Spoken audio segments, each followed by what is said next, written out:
If you like the story, you can support the author on Patreon. Link is in the description. Chapter 76. Chapter 76. Welcome to the village hidden in the leaves. A hidden leaf ninja said to Kaga and the others. Kimimaro, Haku, and Koki stood at the gates of the hidden leaf, looking through at the village in wonder. The gate guard had checked over their paperwork, seeing they were here for the up-and-coming Chunin exams. Once approved, he handed them a map and a set of keys for the apartment they would be staying in. Kaga could tell the guard was a Chunin himself, and that he was nervous in dealing with them. Kaga understood, after all, the mist and leaf had been involved in many conflicts over the years and many still held a grievance over the bloodshed. So this is the leaf village? Koki said, seeming impressed by how bright and warm it appeared. Haku also took a good look around, seeming impressed by the number of people coming in and out of the village. Kimimaro on the other hand couldn't believe the lack of security around, thinking how slack the place seemed so far. Alright you three, let's get a move on and find where we are staying, Kaga said, leading the way. The three nodded, following him through the village. They could feel the strange looks they were getting from some of the villagers as they saw their headbands, but it was to be expected, after all, they were ninja from a foreign land. Still, they were guests of the Hokage and as such, they were left to their own devices. Though Kaga could feel eyes on them, knowing full well their movements would be under surveillance by the Anbu Black Ops. Kaga was sure that the others hadn't noticed and would keep it to himself, not wanting to worry them. The four of them made their way through the village, eventually coming to their apartment that was located on the far side close to the river. The place was nice and had 3 rooms, more than large enough for all of them. Kaga was also sure that the other teams from the Mist Village would be arriving shortly. After all, the Chunin exams started tomorrow, and he doubted they would be late. It was still early and Kaga didn't fancy sitting indoors all evening, deciding they should head out and get some food, even offering it as his treat before the exams. Haku and the others jumped at the chance and the 4 of them got ready and made their way out. They headed into the village, making their way to the center walking along the main strip. It was filled with all sorts of people and travelers, offering stalls and stand from all over, each selling something different and unique. Haku could smell meat grilling mixed with the scent of barbecue, while Koki could smell fried squid and grilled prawns. Kaga laughed as they tried to agree on what they wanted to eat, with Haku and Koki not being able to come to a decision. Hey, watch it! A voice suddenly shouted, getting everyone's attention. Kimimaro and the others turned around to see a small blonde-haired kid running through the street, not watching where he was going either as he was about to crash right into Kimimaro. The kid's eyes opened wide at the last second as he hadn't realized Kimimaro was standing in his path. Look out! He shouted as he closed his eyes, getting ready for the impact. However, no such thing ever came, and instead, the boy tripped over, opening his eyes in surprise to see that his face was hovering an inch off the floor, with Kimimaro holding the back of his t-shirt, stopping him from hitting the ground. The boy opened his eyes wide looking around for the item he had dropped, wriggling to be let free as he panicked he had lost it. Kimimaro dropped him once he started wriggling, letting him shoot back to his feet quickly as he stared down Kimimaro with an intense look. Hey, watch where you're going! He said before he noticed Kimimaro's headband, realizing he was a shinobi. Who the hell is this kid? Koki asked, laughing at his appearance. I am Naruto Uzumaki. And one day I'll be Hokage. He shouted embarrassed. The 4 of them looked at him in even more surprise this time, not sure what he was on about. Hey, you! Hold it right there! A man suddenly shouted as he spotted Naruto from around the corner. Naruto almost jumped out of his skin before he looked into Kimimaro's eyes one last time. Kimimaro picked up the mask up off the floor and threw it to him, showing he wasn't so bad, even smiling at him. Naruto couldn't believe it and was almost lost for words at the kind gesture. Whatever! I'm out of here! He shouted as he turned away and ran, leaving Kimimaro and the others standing there confused. Who the hell was that kid? Koki said as she placed her hands on her hips. Kimimaro couldn't place it, but something inside him was telling him there was more to that kid than met the eye. Hey, come on Kimimaro, we're going to eat without you if you don't hurry up! Haku shouted from the distance, getting his attention. With that Kimimaro headed off with the others to get some food, letting the thought pass out of his mind as the night grew late. The next day came quickly for the 3 genin, with the day of the Chunin exams finally falling upon them. Kaga had given them one final good luck before he escorted them to the building where they would be starting their exams. Remember you 3, work together and there is nothing you cannot overcome, Kaga said, wishing them good luck as he watched them enter the exam building. The three of them nodded and bid their sensei farewell as they walked into the building, heading inside and down the corridor where they eventually found their destination. "What do you mean we can't go in?" someone said. Haku could see three genin similar in age to himself standing before two larger-looking shinobi, who looked to be blocking their access to the door. "Sorry Pipsqueak, but no losers are allowed to enter the Chunin exams," one of the larger shinobi said, crossing his arms over his chest. Kimimaro and the others walked over, seeing that the room they were blocking was the room where the first exam was being held. "What do we have here? Kiri Ninja. We don't want your kind around here, get lost," one of them said, causing Koyoki to grow mad. "Why you?" she said, making a first. Haku gave an awkward smile as he placed a hand on her shoulder to calm her down. Now Koyoki, it's all right," he said. Kimimaro remained silent as the two looked him up and down, getting a strange feeling about him. "Besides, can't you see the transformation jutsu they are using?" Haku then said, causing the two larger shinobi to look at him in surprise. The other three who were hidden leaf genin also looked confused before the other two smiled and undid their transformation jutsu. "You've got sharp senses, kid," one of them said with a smile as he stood to the side, while the other simply examined the three of them with interest. Koyoki was mad at herself for missing such simple things and swore she would pay more attention starting now. "Come on in," the two then said as they opened the door for the 6 genin, allowing them entry into the exam hall. Haku, Kimimaro, and Koyoki walked in to see that the room was already full of ninja hailing from all sorts of villages. All of them glared daggers at the three of them as they weighed them up, seeing whether or not they would make easy prey. "Looks like this is the place," Koyoki said as she too glared daggers at them, also judging them based on their appearance, trying to pick anyone who she thought might be a threat. Shinobi from the hidden leaf, grass, waterfall, rain, snow, and finally mist were present and accounted for. And it had seemed their presence from the other mist genin had not gone unnoticed as they eyed each other up. "Hey, look, it's Kyujira Hoshigaki," Haku suddenly said as he gave him a wave of his hand. "What the hell are you doing?" Koyoki said as she slapped his hand down. "You trying to make us look soft?" she said, scolding him. "It doesn't matter what the others think of us, all that matters is our own ability," Kimimaro then said, finally saying something. To their surprise, Kyujira waved back before he headed over to them with his teammates. Kyujira was large for his age, having a stocky build similar to that of a sumo wrestler. He was a member of the Hoshigaki clan and as such, shared their shark-like features, also having long black hair that was tied back. "Well, if it isn't Lord Mizukage's Fuyona," he said as he walked over to them, speaking through his shark-like teeth as he stared at Kimimaro, not taking his eyes off of him. "Chill, Kyujira. No need to get all heated just yet," one of his teammates said as she took a sip of water from her bottle. Her name was Chika Hazuki, a bright girl with long black hair and blue eyes. "Long time no see, Koyoki," she then said, as she looked her up and down, inviting challenge. Koyoki did the same as she too looked her up and down. "Chika," she said, noting falling for the bait. Lastly, Haku and the final teammate whose name was Rokuro no exchanged greetings. Rokuro was a handsome guy, with short brown hair and green eyes. He had scored high in all of the final tests in the academy, even though he belonged to no clan, he was strong in his own right.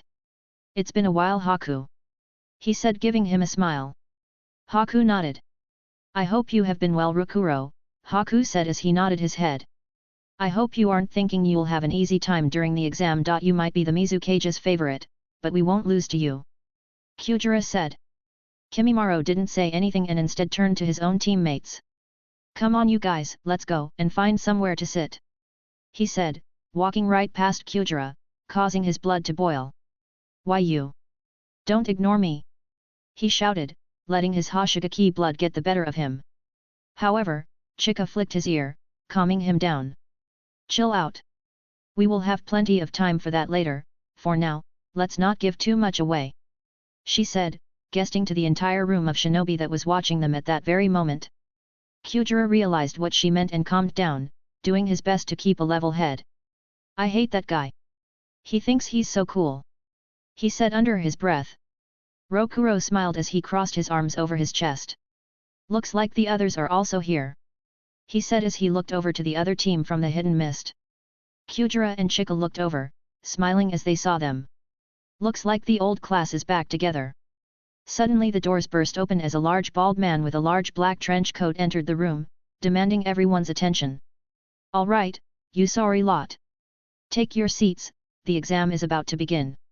Chapter 77, Chapter 77. Take a number and take your seats. The large man said, his voice booming across the entire room, getting everyone's attention. Everyone did as he said, taking a number from the front of the classroom and then sitting down in a free space wherever they could find. Haku could already see that the tables had been lined out in an exam order, already expecting some sort of written test. My name is Ibiki, he said, introducing himself as he crossed his arms behind his back. Kimimaro took note of the scars on his face, already being able to tell that this man had been involved in war, and his fair amount of blood shed in the past. Welcome to the Chunin exams. I trust each and every one of you has been told what to expect. Well, I'm here to tell you otherwise, he said as a large smirk on his face appeared. This will be your first test and first exam as part of the Chunin exams. There will be no battle or any fighting of any kind, without the permission of one of us proctors, is that clear?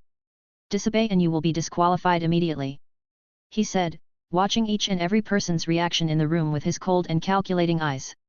One of the other instructors suddenly pulled out a large stack of paper, giving them a wave as he smiled. You will all take one of these tests, also taking one's pencil and one rubber each, he said as the instructors started to hand out the test paper. This test will consist of 10 questions. You will not start the test until you are told, you will not write on your paper until you are told, unless you want to be disqualified, he said as he walked back and forth, explaining the rules, while the genin watched the large amount of instructors sat surrounding them, keeping a close eye on all of them. You will also be sitting this exam as a squad, he then said, getting a mixed reaction from all. If any one of your teammates scores 0 points, then your entire team will fail the exam. Another mixed reaction spread over the large group of shinobi in the hall, some more confident than others, with most starting to panic over the thought of letting their teammates down. Ibiki put his hands into his pockets, before he pulled piece of chalk out and started to write on the blackboard. Here is how this whole thing works. You will each be given 10 points from the start of the exam. For each question you get wrong, you will have a point taken away, he said, letting the information sink in. As I said before, you will be sitting this exam as a squad. So the results on whether you pass or fail will be determined by the overall score of your teammates. However, if one person on your team scores a 0, then you all fail. And finally, if any of you are caught cheating, you will be deducted 2 points for each time you are caught. Therefore it will be possible for you to be kicked out of the exam before the time is up. Now I will say this. To be caught cheating as a shinobi is disgraceful and dishonest. Make sure you are not caught, he said with a serious look in his eyes. Now everyone was really starting to sweat, thinking how shameful it would be if they stopped their teammates from passing the exam because they couldn't answer the questions. Kimimaro could understand the pressure of the exam, but he had faith that Haku and Koihoki would be fine, knowing all he could do was trust in their ability. Thankfully, Haku and Koihoki had the same idea, with neither of them feeling worried. So, does anyone want to give up yet? Ibiki said, waiting to see if anyone would take the bait from the start. Alright then. You have 1 hour to complete the questions, with the final question being given at the 45-minute mark. You may begin, he said, giving them the signal to start the exam. The entire room fell silent except for the sound of paper turning and pencils being picked up of the desk. Oh, and don't forget to write your name and number on your exam, Ibiki said, placing his hands back into his pocket. Everyone flipped their exam paper over, taking a good look at the questions. Haku did the same, taking a quick look around the room, seeing the instructors watching everyone like a hawk. Guess we shouldn't try to cheat unless we absolutely have to, Haku thought as he looked at the first question. Haku studied the paper, reading the first question and what it was asking him to do. Looks like a coded text. This shouldn't be too hard, he said with a smile. Kimimaro did the same as he read through the questions, having already deducted that the questions only got harder the further down the page you got. He was happy he could answer the first 5 with his own knowledge, however, the rest was beyond him. Knowing the only way he would be able to answer them would be to find someone who had already done them and cheat, the only question was how. 15 minutes had passed now, and the room was starting to get warm. Koihoki had answered most of the questions she felt able to answer. But now she was starting to get stuck. Not good. At this rate, I might have no choice but to. Number 44. You're out. One of the instructors suddenly shouted, cutting her train of thought off. What? But I didn't. The genin protested as he tried to argue his point. Suddenly a kunao flew across the room and hit his desk. Get out or you will be forced to leave. Ibiki said, only warning him once. After that both his squad members stood up and the three of them left the exam hall, setting an example for the others. Koki could see that someone had already been caught cheating and had been thrown out of the exam, along with his whole squad, deciding she would hold off on cheating for now. Haku had made his way through to one of the lower questions, having had no trouble with most of them so far. This one is an integrated problem based on predictions of uncertain conditions and dynamic energy analysis application. He said to himself, impressed by how difficult the questions had become. This really is some high-level stuff. Haku thought, already knowing he would be able to answer this, but was unsure if Kimimaro and Koki would be. Number 57. You're out. Another of the instructors shouted, kicking out another squad for cheating. Number 88. Gone. Another said. No way. I didn't do it. He shouted.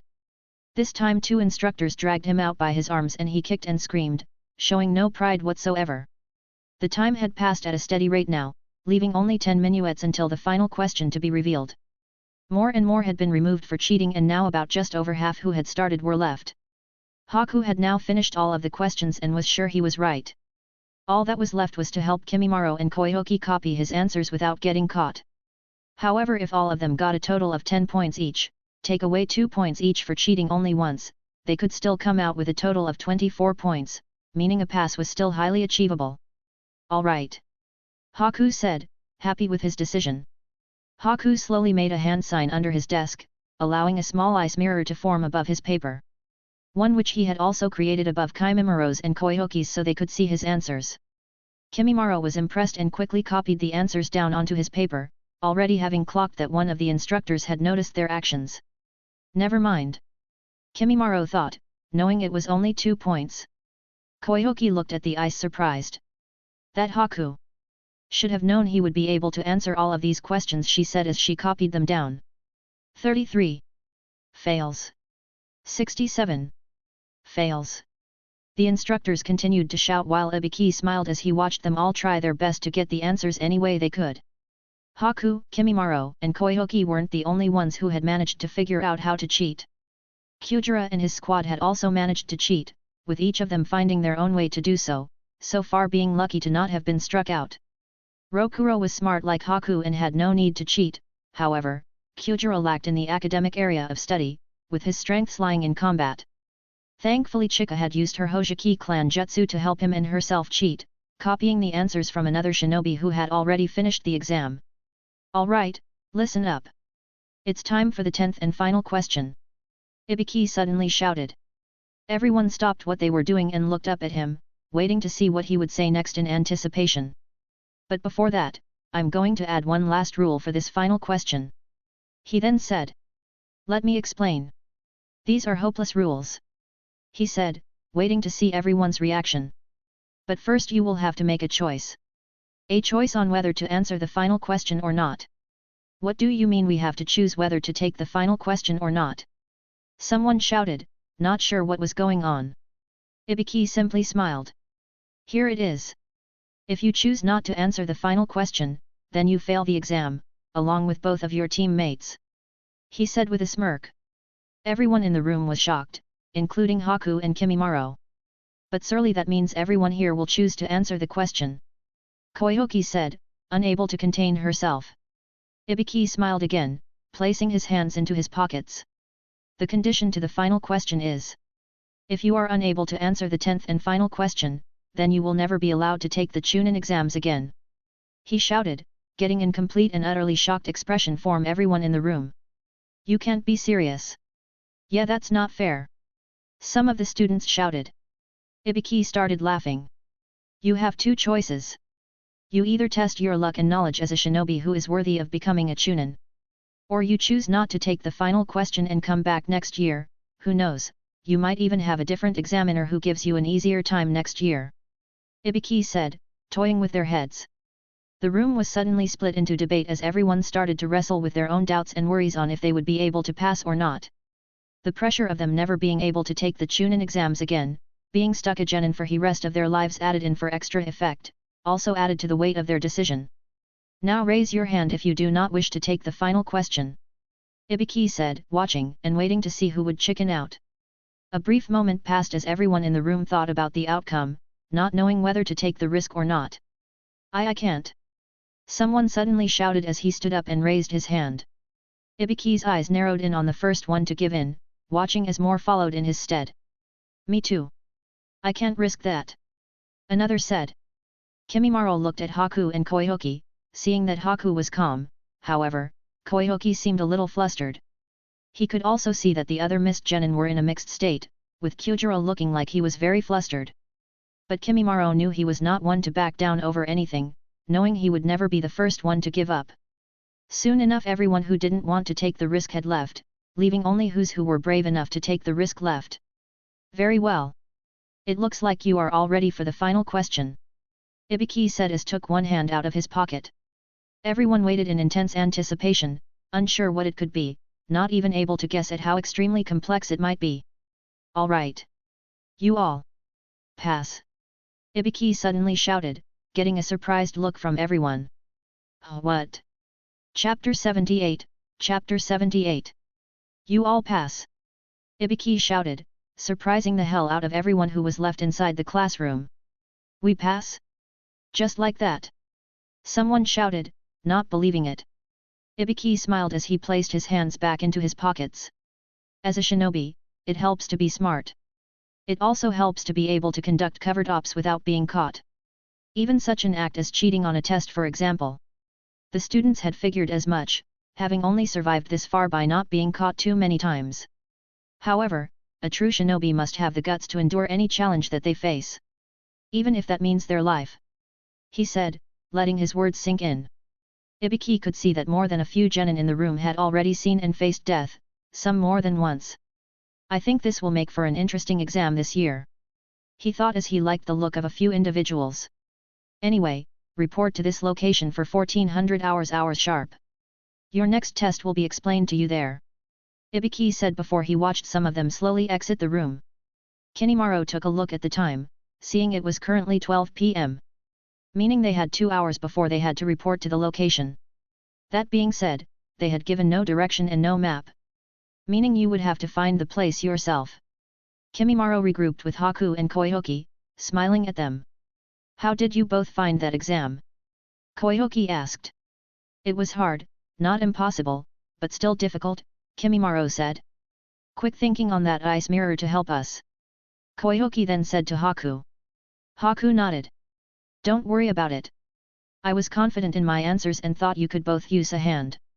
Even if they caught us, it was only classed as cheating once each, something we could afford to do.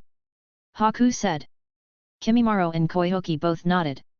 Glad to see we think on the same page, Koihoki said as she placed her hands on her hips. Haku nodded. We had better not waste any time and follow someone who knows the location of the next exam. He then said. Kimimaro agreed, having already targeted a group of hidden leaf ninja.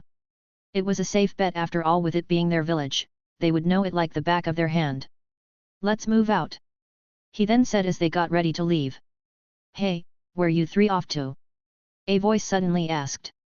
Koihoki and the others turned to look who it was, seeing Kyujiro and the others on his team. Chika and Rokuro. Should have known you guys wouldn't have been outed so easily, Chika said as she stopped in front of them, sipping her water bottle. Haku nodded, happy to see they had also passed the first exam.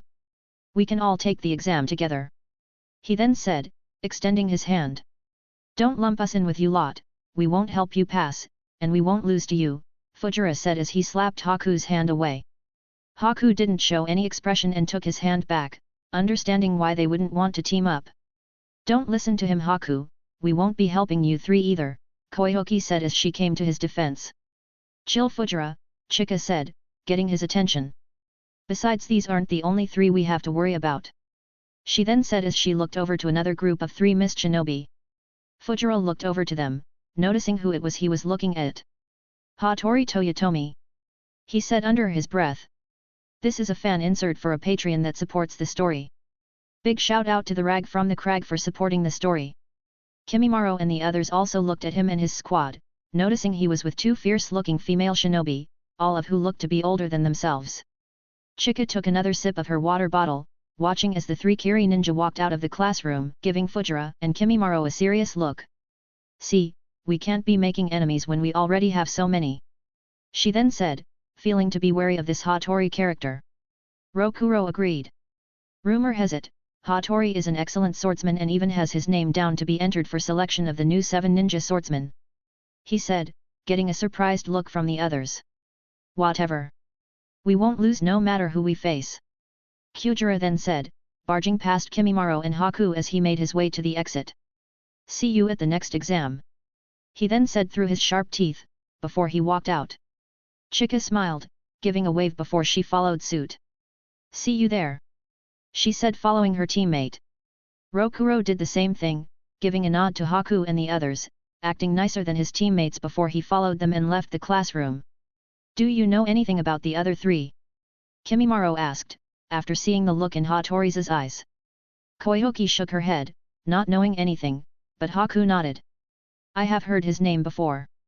I believe he and his squad were held back from the last Chunin exam, due to their sensei being killed on one of their missions. Haku said.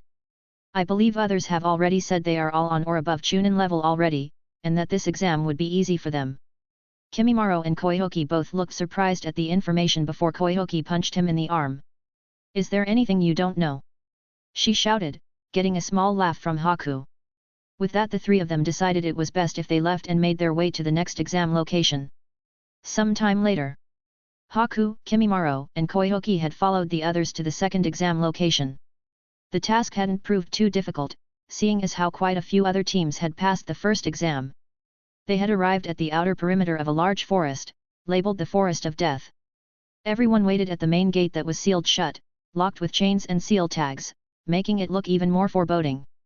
Everyone seemed to be waiting patiently for what was going to happen next, some looking more nervous than others. Everyone kept to themselves, staying within their own teams, not sure what the next exam would entail, deciding it would be best not to interact with anyone else.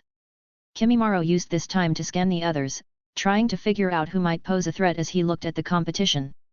His eyes moved from person to person before a strange shiver ran down his back, forcing him to spin around, a little too quick. Kimimaro looked up seeing that it was Hatori Toyotomi, stood directly behind him, taking him by surprise as he had not noticed his presence at all. When did he? Kimimaro thought it. He took a good look at him. He was tall, very tall. Standing at 6'1", wearing a metal head protector, like the second Hokage, with black hair that had auburn streaks running through it. Kimimaro also noticed his eyes were each a different color, one being a light misty blue and the other being grey. So you are Kimimaro, Hatori said as he looked down at him. I am, Kimimaro replied. Haku and Koyoki both watched from the sidelines as the standoff between them began, not going unnoticed by others around them. But as quickly as it started, it finished. Be seeing you. Hatori suddenly said, breaking eye contact and walking past Kimimaro with a grin, leaving him wondering where he stood with him. It would seem that due to himself and Haku having been adopted by Fuyona, it had formed some sort of jealous notion from other genin who also wished to gain the approval of the strongest Mizukage and hero of the Land of Water. Meaning they had a lot of rivals who wanted nothing more than to crush them. I don't like the look of him. Koyoki said, feeling a killing aura surrounding him, knowing he was trouble. Don't worry Koyoki, Kimimaro can handle himself, Haku said, smiling at her to put her at ease. However, he didn't like the look of him either and would be keeping an eye on him from now on, he thought as he watched him walk away. Alright you lot, liven up already. A voice said coming from above them, snapping everyone out of their daydreams. Everyone looked up to see a woman with purple hair eating dumplings while sitting on a fence. Are you ready for your second exam, because you could die? She said with a menacing tone in between mouthfuls. My name is Anko. And I'll be your instructor for the second exam. Chapter 79, Chapter 79. Anko jumped down from the fence, landing with cat-like elegance before she bounced back up to her feet, allowing her coat to swish for effect. Anko was a busted woman with purple hair and a cocky attitude, but Kimimaro could tell there was more to her than met the eye. Right then you punks, listen up. I'm only going to explain this once, she said as she picked her teeth with the dumpling stick before throwing it at a tree. Everyone watched and listened, waiting to see what the second exam would entail, already feeling nervous. Alright. For this exam, you will be working in your 3-man cells. Each squad will be given 1 scroll, she said, holding both a heaven scroll in one hand and an earth scroll in her other. You will have 5 days to acquire both scrolls and make it to the building at the center of the forest. How you get those scrolls is up to you. By simply gaining both scrolls, that does not mean that you pass the exam, that also goes for if you lose your scroll. Remember, the goal is to make it to the center with both by the 5th day, she said, allowing a moment for the atmosphere to change as everyone realized what she insinuated. You have all had to sign a liability waiver before participating in this exam. So death is not unexpected. The forest holds many danger, and if you're not on your guard, then you will die. As I said, reach the center of the forest within 5 days with both scrolls to pass the exam, and try not to die, she said, not seeming bothered if they lived or died. Oh, and one last thing, she then said, turning around before she placed her hand on the gate to undo the seals. You must not open the scrolls and look inside under any circumstances, until you reach the finish line. That understood, she said, watching them all nod slowly. Good, she then said, finally opening the gate to the forest. Now each team come and take a scroll. You will each enter the forest with a 5-minute time between entries, only to give you all a fair chance. After that, the rest is up to you. Haku had already done a head count for the number of teams that were present. He counted a total of 20 teams, 60 genin in total, including his own. Meaning each squad would have 1 scroll, meaning only a maximum of 10 full sets would be available. That was if they even gave an even number of scrolls out in the first place. Koki was looked at the others with a serious expression, getting a nod from both of them as they too understood how dangerous this could be. With the nature of the exam and the scrolls not guaranteeing a pass or a fail, even if you lost your scroll, other teams could set ambushes around the finish line to steal them at the last moment, meaning you were not safe even up to the finish line. Alright, first squad step up, Anko said as she began to hand out 1 scroll to each squad. Once each squad had a scroll, some being quick to hide the identity of theirs, while others were less so as everyone tried to clock who had what. Alright, first squad enter, Anko said, allowing the first squad of genin, who was from the hidden grass village, to enter the forest. They entered the forest, looking a little nervous, but quickly disappeared into the thick treeline and dark setting. The time seemed to pass slowly, yet it came fast all the same. Now only half of the squads remained, with another being given the go-ahead to enter, each of them trying to make a strong start as they dashed off as quickly as possible. Screams could also start to be heard coming from inside the forest now, as battles between squads, either with each other or the monsters within, had begun. Kimimaro watched as Cuda and his squad were next to enter. Cuda locked his eyes with Kimimaro's for a moment, giving him a smirk before he entered the forest. See you in there. We won't lose, he shouted before the 3 of them disappeared into the forest. What's plan you two? What should we do? Koki said, not seeming worried but wanting to have a level head between the 3 of them. I think it would be best if we either went around, taking our time to assess the situation, rather than be dragged into a conflict that could involve more than 1 squad, Kimimaro said, coming up with a plan rather quickly. Haku agreed. The last thing we want is to engage in battle right from the start, he said, nodding his head. Koki also agreed. However, she couldn't help pout a little as she crossed her arms. I still think it would be easier to just kill another squad and steal their scroll from the get-go, but I'll play along for now, she said, wagging her finger.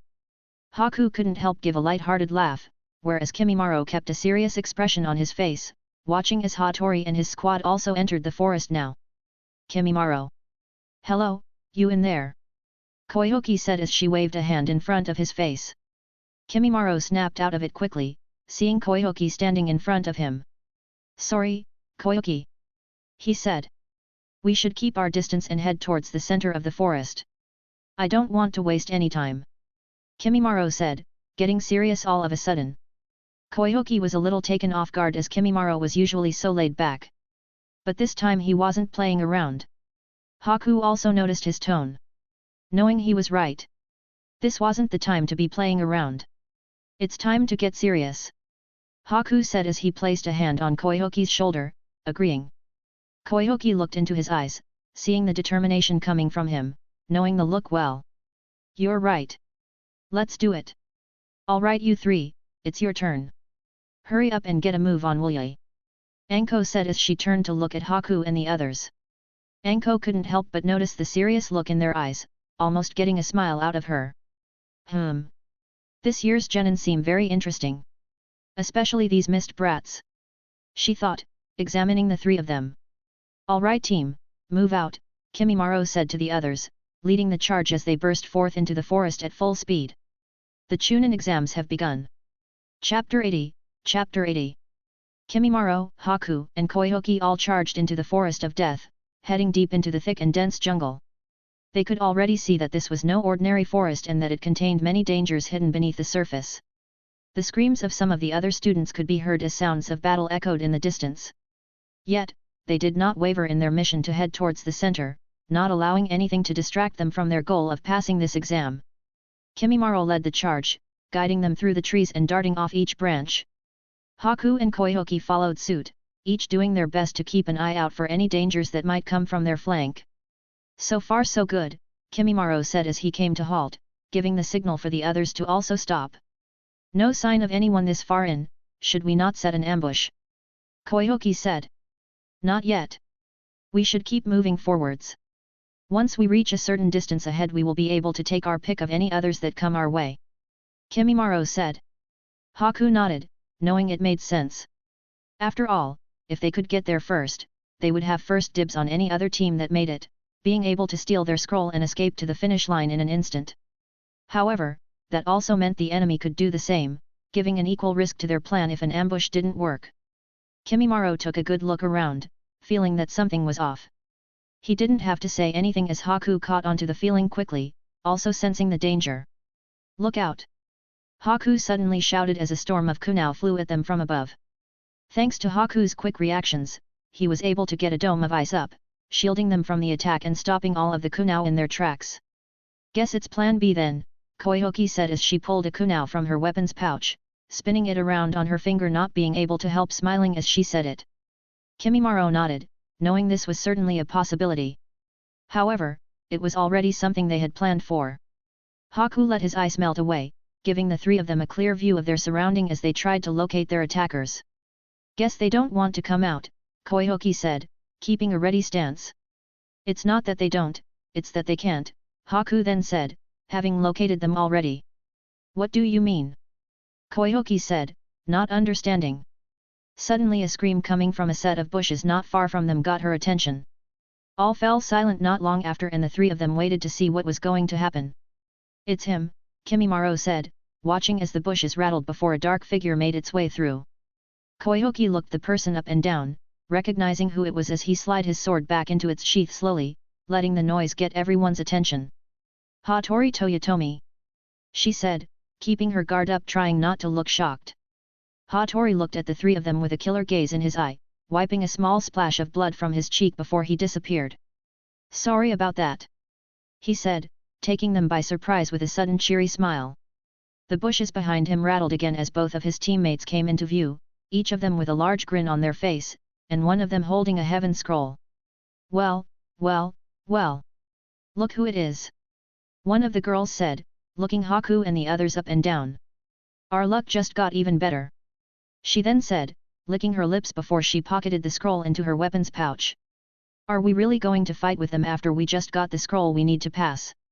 The other girl then said, not seeming bothered in the slightest, crossing her arms as she yawned. She had long black hair that was tied up in a bun with two bangs hanging down either side of her face. She also had a blue scarf wrapped around her neck with the metal mist symbol on it, chewing on a strand of it as she looked unimpressed. Why wouldn't we? If we take them out now, it saves us a job for later. The other girl said, clearly having more energy than her teammate. She had shoulder-length red hair, sharp fangs, and a killer attitude to boot, something she wasn't afraid to hide. Calm down, Miyako, Hatori said as he looked to the redhead. Yuri is right. There is no need to fight them here and now. We already have what we need, and besides, I want to crush them in a more public setting. He then said as he stared into Kimimaro's eyes, inviting challenge. Haku couldn't help notice that the three of them seemed strong. In fact, he could tell that if they were to fight right here and now, it would certainly be a lengthy battle, with both sides taking serious wounds. You think we will just let you get away? Koihoki said, raising her weapon, not backing down. Don't bother Koihoki. Let them go. Kimimaro said as he placed a hand on her shoulder. Koihoki turned around and gave Kimimaro a pissed-off look, however, Kimimaro did not back down. Now is not the time to fight with them, he said, getting her to settle down. Hatori also smiled at his words, itching to do battle with them himself, yet being able to control his emotions. He is right, now is not the time nor the place, he said before he turned his back. Besides, I think you have other things to worry about. Kimimaro had a puzzled look on his face, not realizing what he meant until it was almost too late. Kimimaro, look out! Haku shouted, only having seen the danger at the last second before a rain of explosive tags littered the area. See you on the other side. Hatori shouted just before the kunao exploded, disappearing into the smoke along with his team, leaving Kimimaro and the others to deal with the new threat. Where the hell did that come from? Koihoki shouted as she burst out of the dust, landed on a tree trunk and using her feet to stick to it as she scanned the area. Haku did the same, but was now a bit of a distance from the others, knowing that whoever had attacked them had succeeded in splitting them up. Look out! Haku shouted as another volley of kunao wrapped with explosive tags flew at them, exploding against whatever they made contact with, further pushing the three of them away from each other. Die! A voice shouted, coming from behind Haku. Haku turned around, seeing a kunao swipe towards his neck as his attacker finally came out from the shadows to try and finish the job.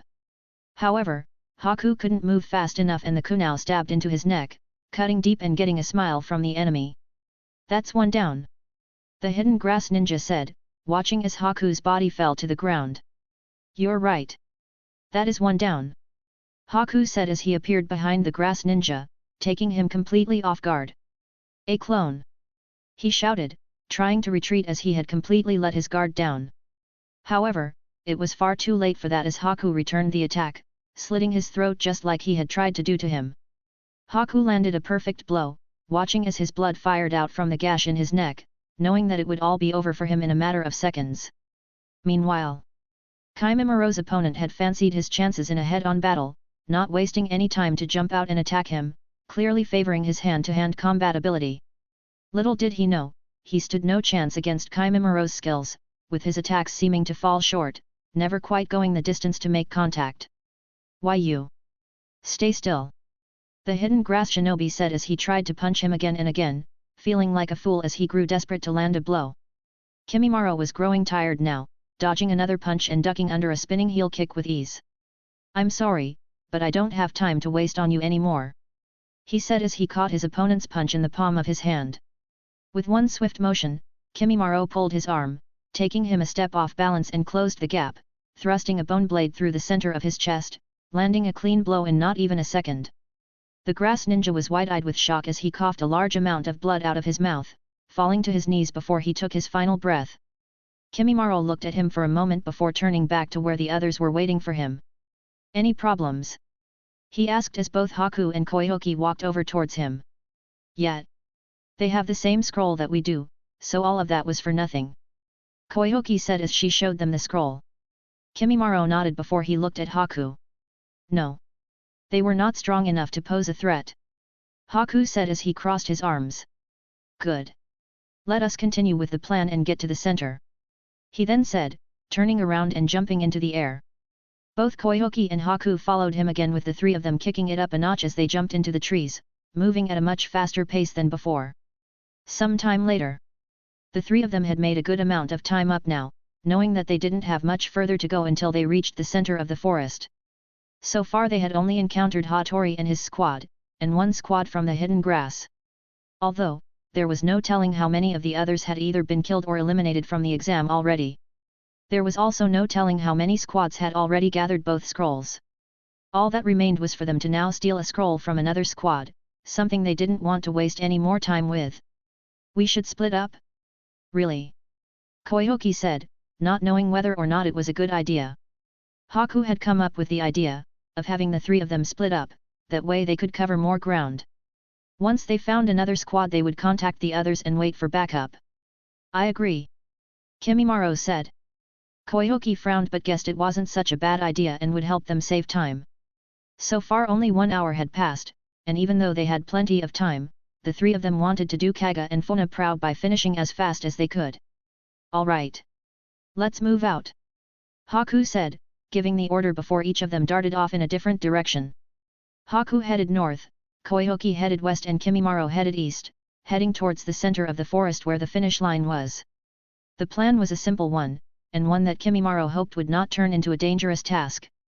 Haku jumped and darted around, moving swiftly through the trees, and he did his best to stick to the shadows and remain unseen. He knew they had agreed on reporting back to each other on their findings, but he was also sure that if he could take out a squad alone, he would do just that. As luck would have it, he didn't have to travel far before he came across a squad of hidden leaf ninja. The squad was comprised of 2 boys and 1 girl, all of who were sat around a small campfire by a stone bed that sat next to a large stream of water. Haku slowly got closer as he kept his presence concealed within the bushes and trees, not giving away his position as he waited and watched, trying to gather more information before he acted. How can they be so stupid? Not one of them is keeping watch for an enemy attack. They have an open fire and are sitting and joking as if they have no worries in the world. Haku thought as he watched, knowing that the 3-leaf ninja before him was a joke. If I strike quickly using the water to my advantage, I could easily take them off guard and disable all 3 of them in an instant, Haku said to himself, drawing a handful of senbon needles as he went over the plan in his head. Now, he said as he was about to move. However, something beat him to it and he quickly commanded his muscles to freeze, keeping his position and not getting in the scene. Water style, crashing wave. A voice shouted, taking the 3-leaf ninja off guard, causing them to panic as the water from the large stream suddenly formed a wave that crashed down into them, smashing them off the rocks and into the bank. Haku watched as none other than Cuda walked out of the tree line, his hands on his hips as he gave the 3-leaf ninja a serious glare. Chika also slowly appeared from the water, having used her Hojiki clan abilities to become one with it before she took solid form again, walking onto the stone bank. My, that was way too easy, she said, brushing her hair from her face. The leaf ninja had gotten up now and had taken a fighting position, drawing their weapons as they tried to ready themselves. Give us your scroll, or you can die, Cuda said. I'll only say it once.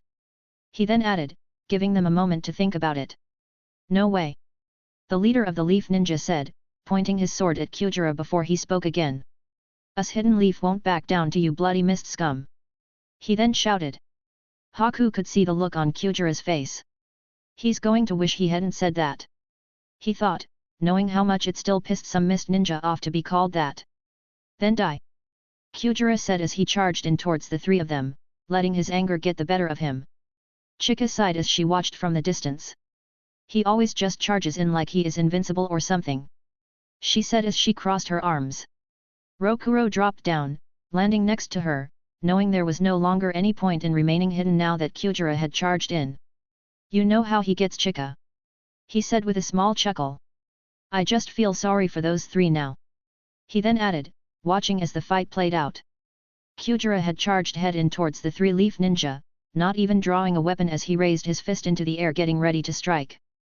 I don't think so, the leaf ninja said, ducking under Cuda's punch and slashing through and across Cuda's large body. I got him, he shouted, giving the signal for the others to attack also.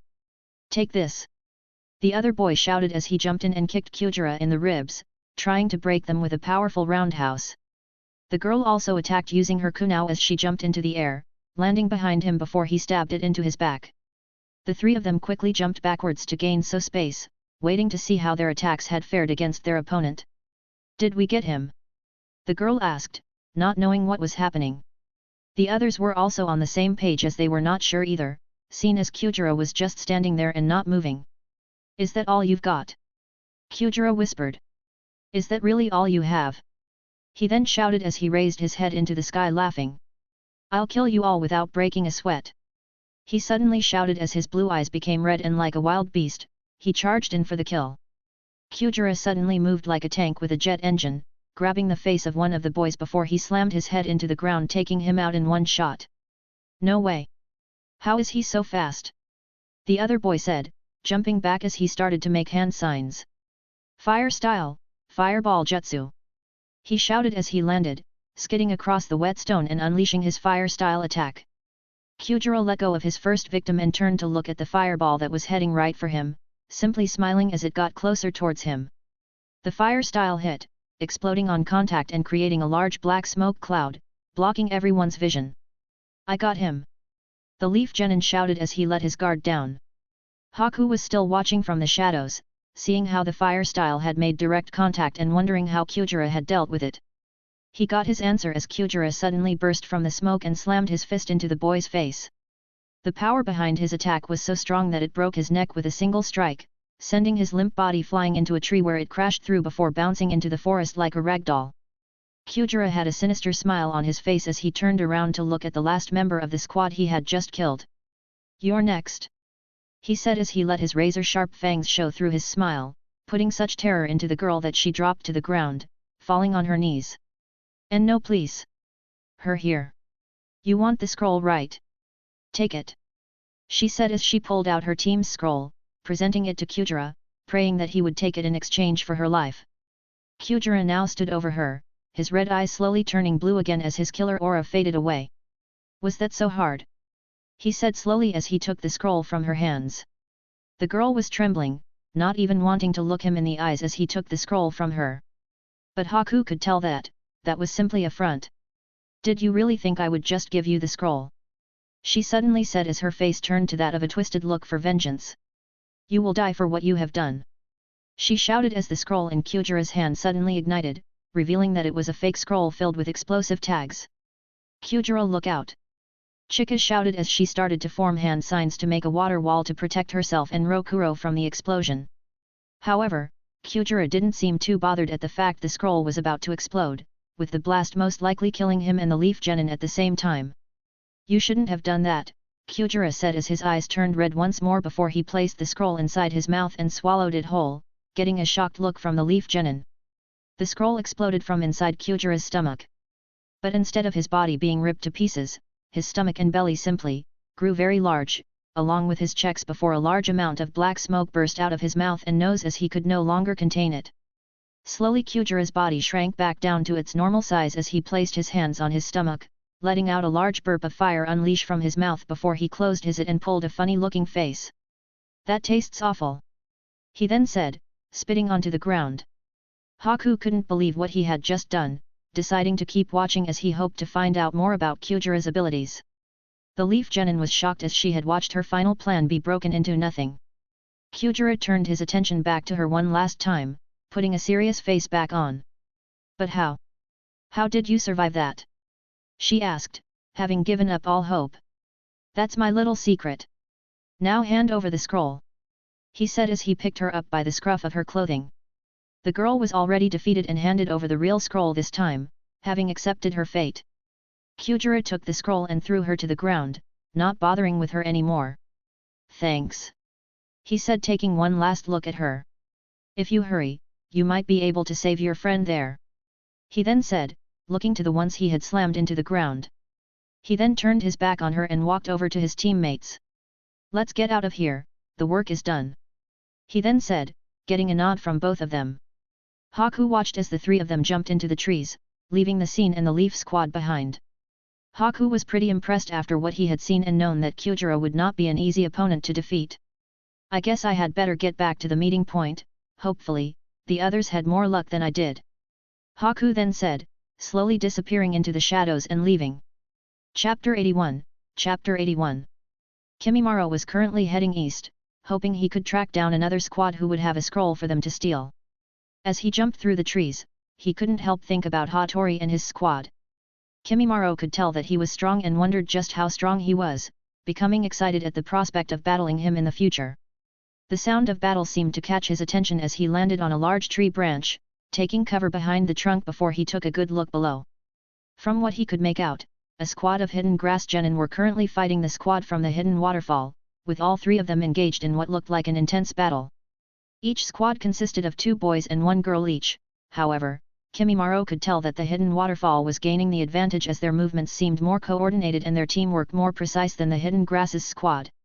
Kimimaro watched the battle play out and soon as he had predicted, the hidden waterfall shinobi had emerged victorious, demanding the scroll from the hidden grass rather than just killing them and taking it. The genin from the hidden grass did as they asked, knowing it was better to live to fight another day rather than die. This could be my chance to strike. Kimimaro thought as he watched him reach for his scroll, eagerly awaiting which one their team had as he tried to formulate a plan that would allow him to take them all down and steal the scroll. The grass genin finally pulled out his scroll, tossing it to the hidden waterfall ninja and waiting for their response. Kimimaro could see that it was a heaven scroll, just what he needed. All right, time to strike, he said as he got ready to go on the offensive. His plan was pretty simple, with the 3 hidden waterfall genin being solely focused on only the 3 grass ninja before them. He was certain he could attack the 3 of them at once with a surprise attack and take them off guard, giving him enough time to steal the scroll and get out of there. All right, time to attack, Kimimaro said to himself, crouching down as he let his chakra flow into his feet to boost his speed. Man, you gotta be kidding, another heaven scroll. We already have that one. One of the waterfall genin said as he sighed, resting his hand against his forehead. The one in the middle and the one who looked like the leader studied the scroll for a moment before he too sighed. A deal is a deal, get out of here, he said, looking at the 3 defeated grass shinobi, allowing them to whimper into the forest and escape alive. Should we really have let them go? The girl asked as she took a step forwards, having both of her hands behind her head seeming relaxed. She had long black hair with 2 bangs on each side of her face, she also wore her headband around her neck. They aren't a threat to use anymore, Hina, the leader said, pocketing the scroll as he turned around to look at his squad. Besides, it might come in handy to have a spare scroll, he then said with a smile. Suddenly Kimimaro appeared in the middle of the 3 of them, seeming to have moved much too quickly for any of them to be able to react. Sorry about this, Kimimaro said as he suddenly allowed blunt bones to fire from his body, hitting all 3 of them at the same time with his surprise attack. His attack hit Hina dead on, resulting in knocking her out with a single strike. The other boy had been able to react at the last second, managing to let the attack at a non-vital spot and rolled back, recovering. The leader of the group thought had seemed to move much quicker than the others, even being able to draw a kunao and block Kimimaro's bone attack, jumping back and getting space from him. Hina, he shouted, looking to his teammate before he shifted his focus back to Kimimaro, keeping his kunao raised. Who the hell is this guy? The other boy asked, looking at Kimimaro like he was a freak after watching his bones retract back into his body. Keep calm, Akio, the leader shouted, knowing that Kimimaro could have killed both of his teammates at that moment if he had wanted to. I take it you want the scroll? He then asked, knowing there was no other reason he would be here. Let's get him, Boten, Akio shouted from the other side of Kimimaro. However, he was quickly hushed by Boten as he raised his hand for him to stop. I don't want to kill you. Just give me the scroll and I will be on my way. I know you have to, Kimimaro said in honesty. Boten had black spiky hair, wearing a black jacket with green cuffs and outlining. Kimimaro could tell he was stronger than the other 2, knowing he had already assessed the situation as well as his battle strength from only a few moments. Boten lowered his kunao and smiled. Take it. I don't want any bloodshed today, he said, tossing one of their heaven scrolls to Kimimaro without putting up a fight. What the hell are you doing, Boten? Akio shouted, not understanding. Kimimaro caught the scroll, taking a quick look to make sure it was real. Thanks, he said as he slowly reached into his weapons pouch, taking out his squad spare earth scroll and tossing it to Boten. Really, you're just giving us an earth scroll?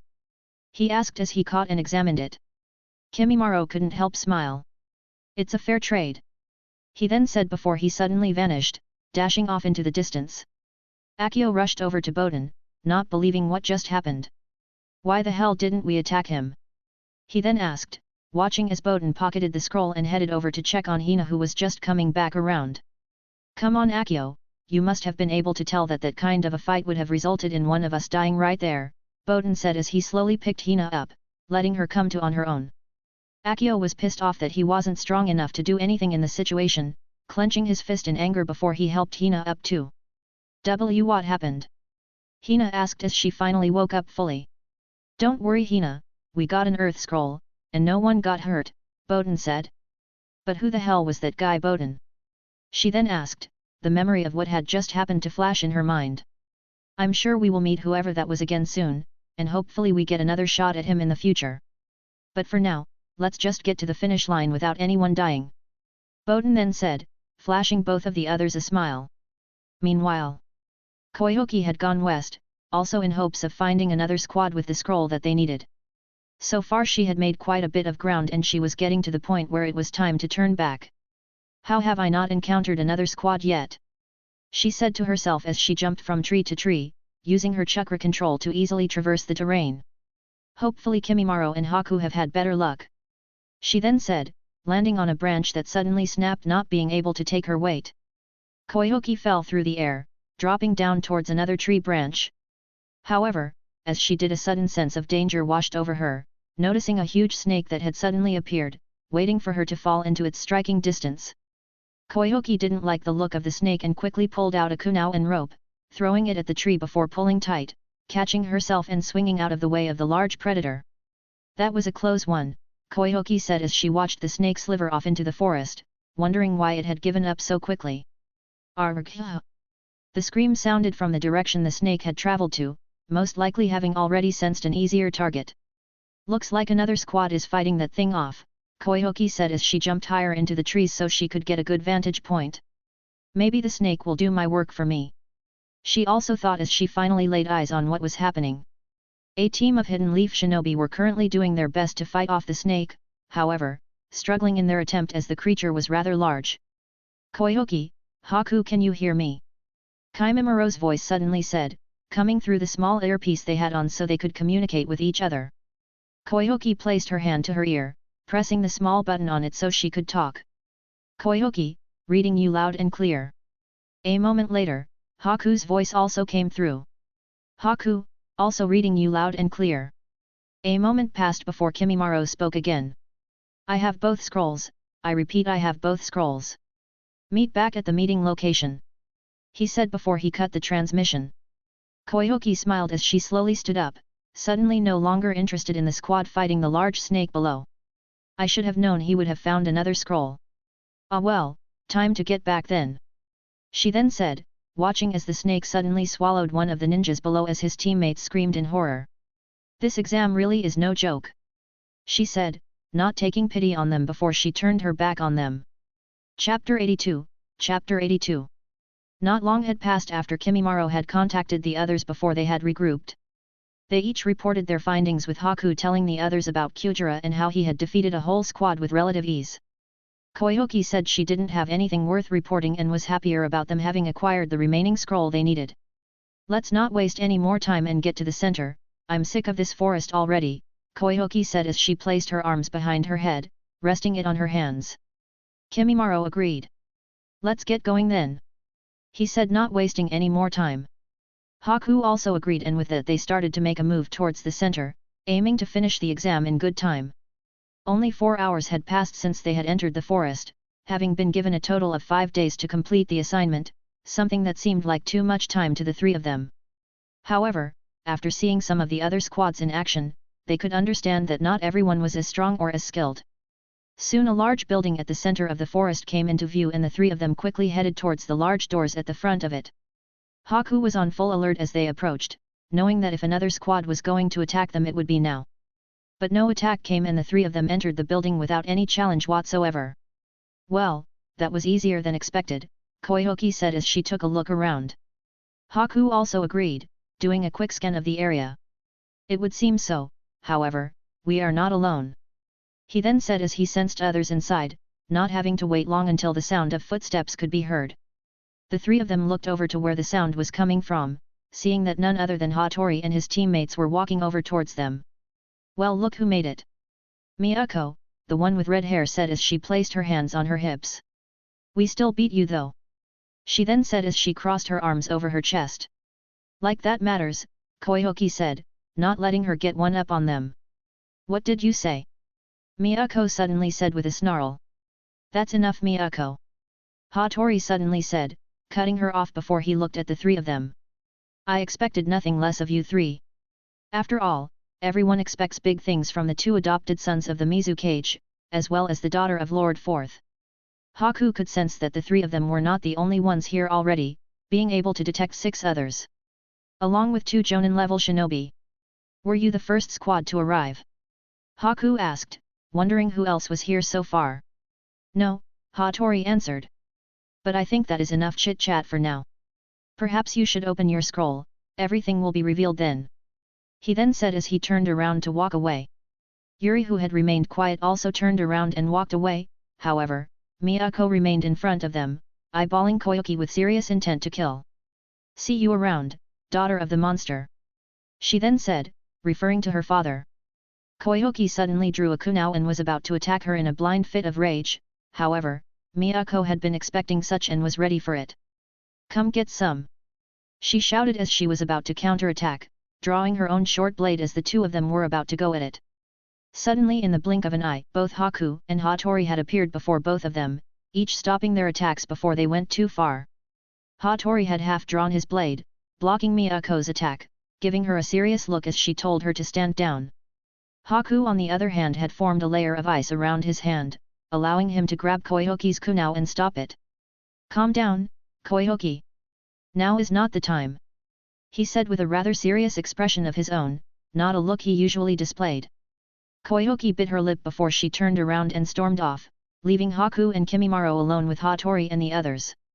"Whatever," Miyako then said as she took a step back, laughing as she watched Koihoki walk away. "If you ever say that to her again, I will kill you," Haku suddenly said, slowly turning around to look at the three of them, a deadly feeling washing over all of them. Even Kimimaro had to admit, this was very unlike Haku, and he knew when he became serious like this he was extremely dangerous. Miyako could feel the killing intent coming from Haku, cleaning her teeth as it almost made her feel afraid. However, Hatori didn't seem fazed at all, simply smiling as he looked into his eyes. "Whoa there, big guy. A simple misunderstanding," Hatori said as he put his sword away. "Besides, I would like to see you try," he then said, also getting serious, and the two of them locked eyes for a moment. "Be seeing you," Hatori suddenly said as he broke eye contact with Haku, turning around before he gave a small wave. "Don't forget to open that scroll," he also shouted from the distance as Haku and Kimimaro watched the three of them walk away. Haku calmed down before he turned around and started walking off to go and find Koihoki, with Kimimaro following him. "Are you okay, Haku?" he asked. "I'm fine. It's just, you know how she gets about her father," he said, looking at Kimimaro. "I know," Kimimaro said, deciding now was not the time to talk about the subject. Both of them found Koihoki, who still seemed pissed off at what had just happened, deciding to ask if she was okay. "Are you all right?" Kimimaro asked, seeing that she was still worked up over it. "It's fine," she said, knowing it would do her no good getting any anger over it. "We should focus on the mission," she then said, looking up at both of them, getting a nod. "I believe the orders were to open the scroll once we reached this location," Kimimaro then said, taking out their earth scroll, letting all emotion become forgotten as they each looked at the scroll. Haku and Koihoki also nodded in agreement, remembering the briefing they had been given from Anko. "Very well, let's see what's inside," Kimimaro said as he undid the clip on the scroll with his thumb and gripped the paper, getting ready to open it. Koihoki and Haku seemed a little nervous, with Haku already thinking that it could be a trap. But they also knew that orders were orders, having been told to open the scroll only when at the finish line. "Here we go," Kimimaro said as he quickly pulled the scroll fully open, waiting to see what was inside of it. A sudden burst of white smoke took the three of them by surprise as they waited to see who or what the dark figure was that had emerged out of it. "Kaga-sensei!" the three of them suddenly said, seeing who it was that had emerged from the smoke. "That's right, you three. Good job on passing the second exam. I had no doubt you would succeed," he then said as he gave them a thumbs up. Koihoki looked confused, not knowing why their sensei had been sealed inside of the scroll, to which Kaga simply laughed. "You see, Koihoki, the aim of the exam was to get here with both scrolls. However, if any squad was to break those orders, giving in to temptation and open a scroll before that, then their sensei or another jonin like myself would appear and knock out all three of them, resulting in them failing the test." Koihoki nodded in understanding. "And look at the time, I hardly had time to get comfy with the three of you finishing so quickly," he then said with a smile. "So now what?" Haku asked. "Now we wait for the rest of the squads to finish the exam. The only problem with that is we still have another 4.5 days to wait now," he said with a sheepish expression on his face. "So we won't find out the next stage of the exam until all the other squads make it here?" Kimimaro asked. "That's right. However, teams of Jonin have been sent out into the forest to keep tabs on teams who have either been killed or rendered unfit to carry on with the exam, meaning we might not be waiting the full 5 days. Kaga then said. We also can't leave this place. After all, the next part of the exam will be held here, so you had better get comfy. He then added. The 3 of them nodded in understanding and agreed with their sensei. I guess all we can do is wait then, Haku said. Kimimaro agreed, however, a large rumbling sound took them by surprise and both of them looked to Koki, who had a surprised look on her face. Oh no! She said as she placed her hands on her stomach. The 4 of them started laughing as Koki grew more embarrassed by her stomach rumbling. I can't help being hungry. She yelled as she crossed her arms. Chapter 83, Chapter 83. The rest of the time seemed to pass by slowly as another 3 days went by. Slowly but surely the rest of the remaining squads made their way into the building with both scrolls in hand. Cuda and his squad made it not long after Kimimaro and the others had. Cuda was pissed that they had arrived before them, but after throwing a small tantrum he soon changed his attitude once his squad opened the scrolls being reunited with their sensei. Haku and the others had never seen the man before, hearing Cuda call him Ryo-sensei. Kaga seemed to know him and exchanged a few words before they went their separate ways to focus on their own squads. Haku had counted 10 teams in total from the original 20 that had started the exam, and from what the instructors were saying, that was all that would be making it to the final phase of this exam. Now that everyone was present and accounted for, with the instructors having combed the forest for any who had been unable to complete the exam, dead or otherwise. With the information being confirmed they could now move on with the exam, being asked to move into the large hall, lining all of the remaining squads up in formation. The hall they now found themselves in was very large with a lot of open space, with the most notable thing being the large stone statue of a hand seal right in the center back. Haku, Koki, and Kimimaro took a good look around at the other squads, seeing who had made the cut. 3 squads from the Hidden Leaf Village had made it through, no surprise there as they had the most genin taking part in the exam, meaning they had to at least have some worthy genin among the ones they had come across so far. One squad caught Kinimaro's eye in particular as he noticed the symbol for the Uchiha clan on the back of a boy's clothing, knowing he would make for a challenging opponent. After all, the fame of the Uchiha was known throughout the world of shinobi. All 3 of the Hidden Mist squads had also made it to the final without struggling against anyone they had come across just yet. Haku had been able to observe some of Kyujira's abilities that he had reported to the others, just in case.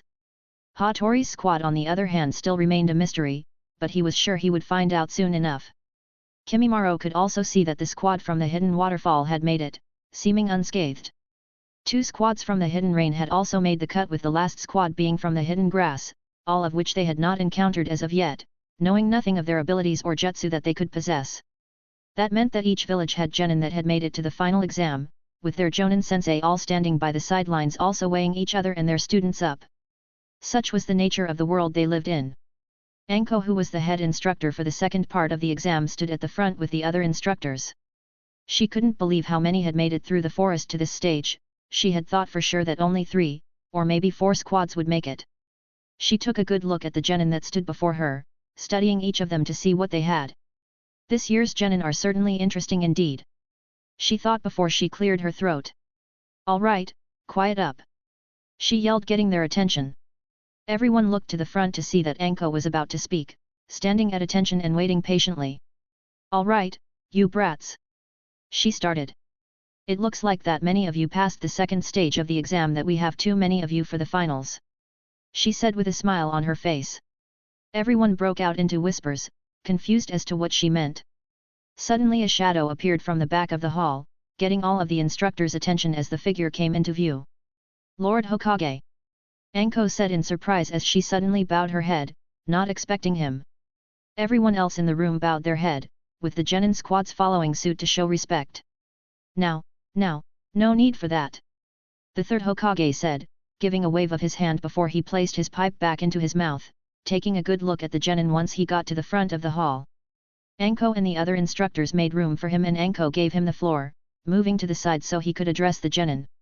Well done on getting this far. I know that it wasn't easy, and you have become a credit to your village and your sensei for getting this far. He said, giving them words of praise. However, the exam is not at an end as of yet. He said before blowing the smoke from his pipe out. As Anko has just said. There are too many of you who made it to this point for the finals.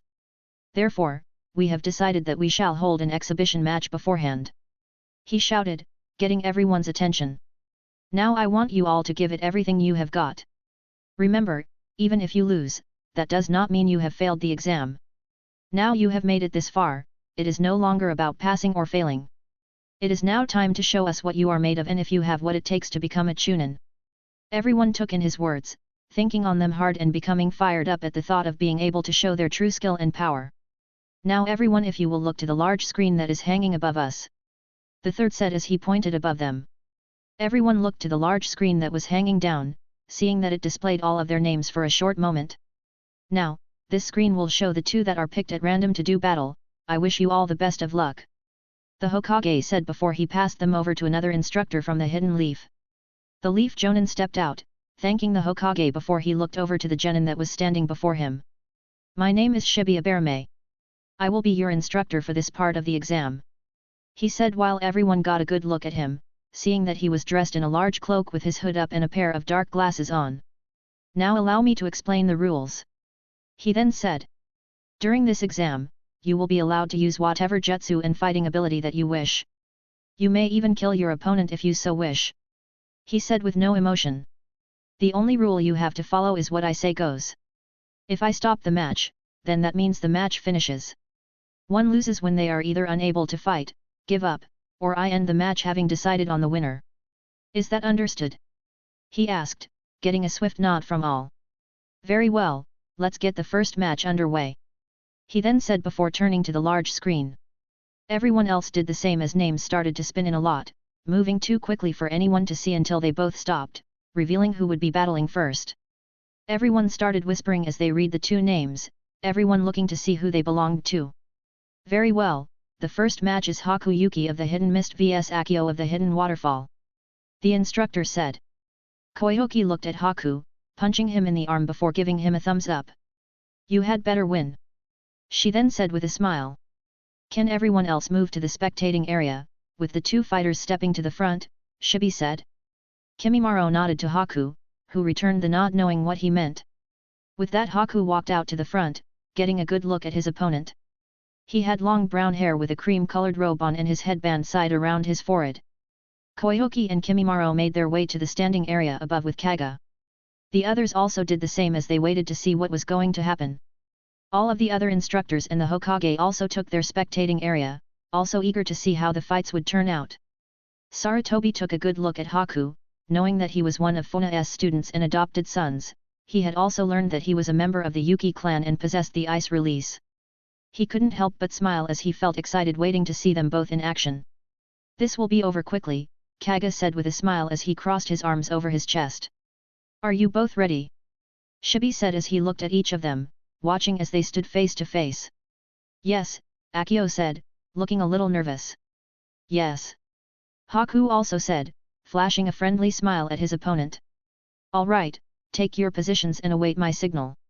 Shibi then said, letting each of them take a couple of steps back to prepare themselves. Come on Akio. You've got this. His teammates shouted from the spectating area, their cheers not going unheard from both him and Haku. All right, you two, Shibi said as he raised his hand into the air. Let the battle begin. Chapter 84, Haku vs Akio. Let the battle begin. Shibi shouted, slashing his arm through the air as he gave the signal for them to begin. Haku stood still as he watched his opponent, standing with a smile on his face. Akio on the other hand pulled out two kunai, twirling them around before holding one in each of his hands, as he got ready to fight. Kaga and the others watched from the standing area above, all three of them excited to see how the battle would play out with Kaga being most excited of all. Is everything alright sensei? Kimimaro asked, noticing that he seemed a little tense. Kaga smiled not taking his eyes off of his student. Kid doesn't miss a thing. He thought before giving him an answer. I'm just looking forward to seeing Haku go all out, Kaga said, getting Kimimaro to also smile. He won't need to against this opponent. Kimimaro then said turning back to the fight. Kaga knew how strong the three of them were to a point, having seen them in action on multiple missions and training exercises. However, Funa had told Kaga that Haku tended to hold back due to his kind nature, always saying that his true ability was indeed amazing, and once he shut off his emotion he was a force to be reckoned with. "I'm done standing around!" Akio then shouted as he charged forwards, crossing both kunao in front of his face. Haku didn't even flinch as he waited until the last second, not even blinking as Akio sprang into action, aiming a cross X slash with both kunao at Haku's face. At the last possible second, Haku ducked under Akio's right arm, spinning around with a perfect sidestep getting clear of him. It all happened so fast that only those with a very keen eye had even seen what really happened. "What's he doing just standing there? Come on Akio, get him!" Hina, another of the hidden waterfall, shouted, unsure why her teammate wasn't doing anything. "It's already over, Hina," her sensei said as he watched with his arms crossed, not seeming happy. She looked at him confused before turning back to look at Akio. Akio stood still with his hands by his sides as Haku turned to Shibi. "It's over," he said before he started walking away. "So it would seem," Shibi said, having already seen what had happened. Akio suddenly dropped to the floor, landing face first as he dropped both of his kunao onto the ground. Everyone who hadn't seen what happened was shocked, however, so was everyone who had. Shibi walked over to Akio, taking a good look at the senbon needle that was sticking out of his neck, noting the perfect placement of it. To hit the pressure point with such speed and accuracy without killing him. Remarkable indeed. Shibi thought as he pulled the senbon needle out with one quick motion.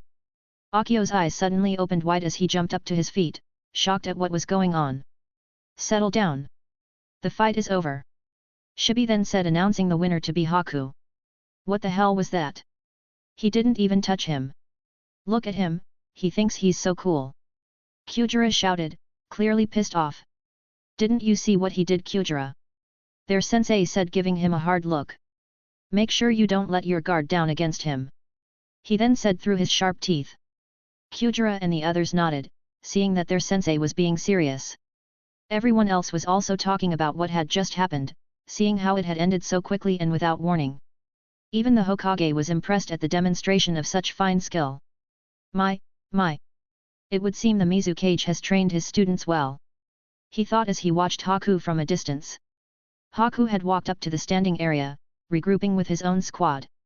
"That was amazing, Haku," Koki said with a big grin. "But just wait till it's my turn," she then said with a cocky grin. Haku smiled as he rubbed the back of his head as he replied. "I don't doubt it," he said. "Good work, Haku," Kaga said, knowing he didn't even have to try in that last fight. Kimimaro also smiled at him, knowing he would have no trouble. "All right, let us announce the next fight," Shibi then said once Akio had also returned to his squad. "Don't worry, Akio, we aren't done yet," his sensei and other teammates said, giving him a pat on the back, trying to help him not feel so bad. Everyone turned their attention back to the large screen as the names started to be shuffled at random before two were picked out.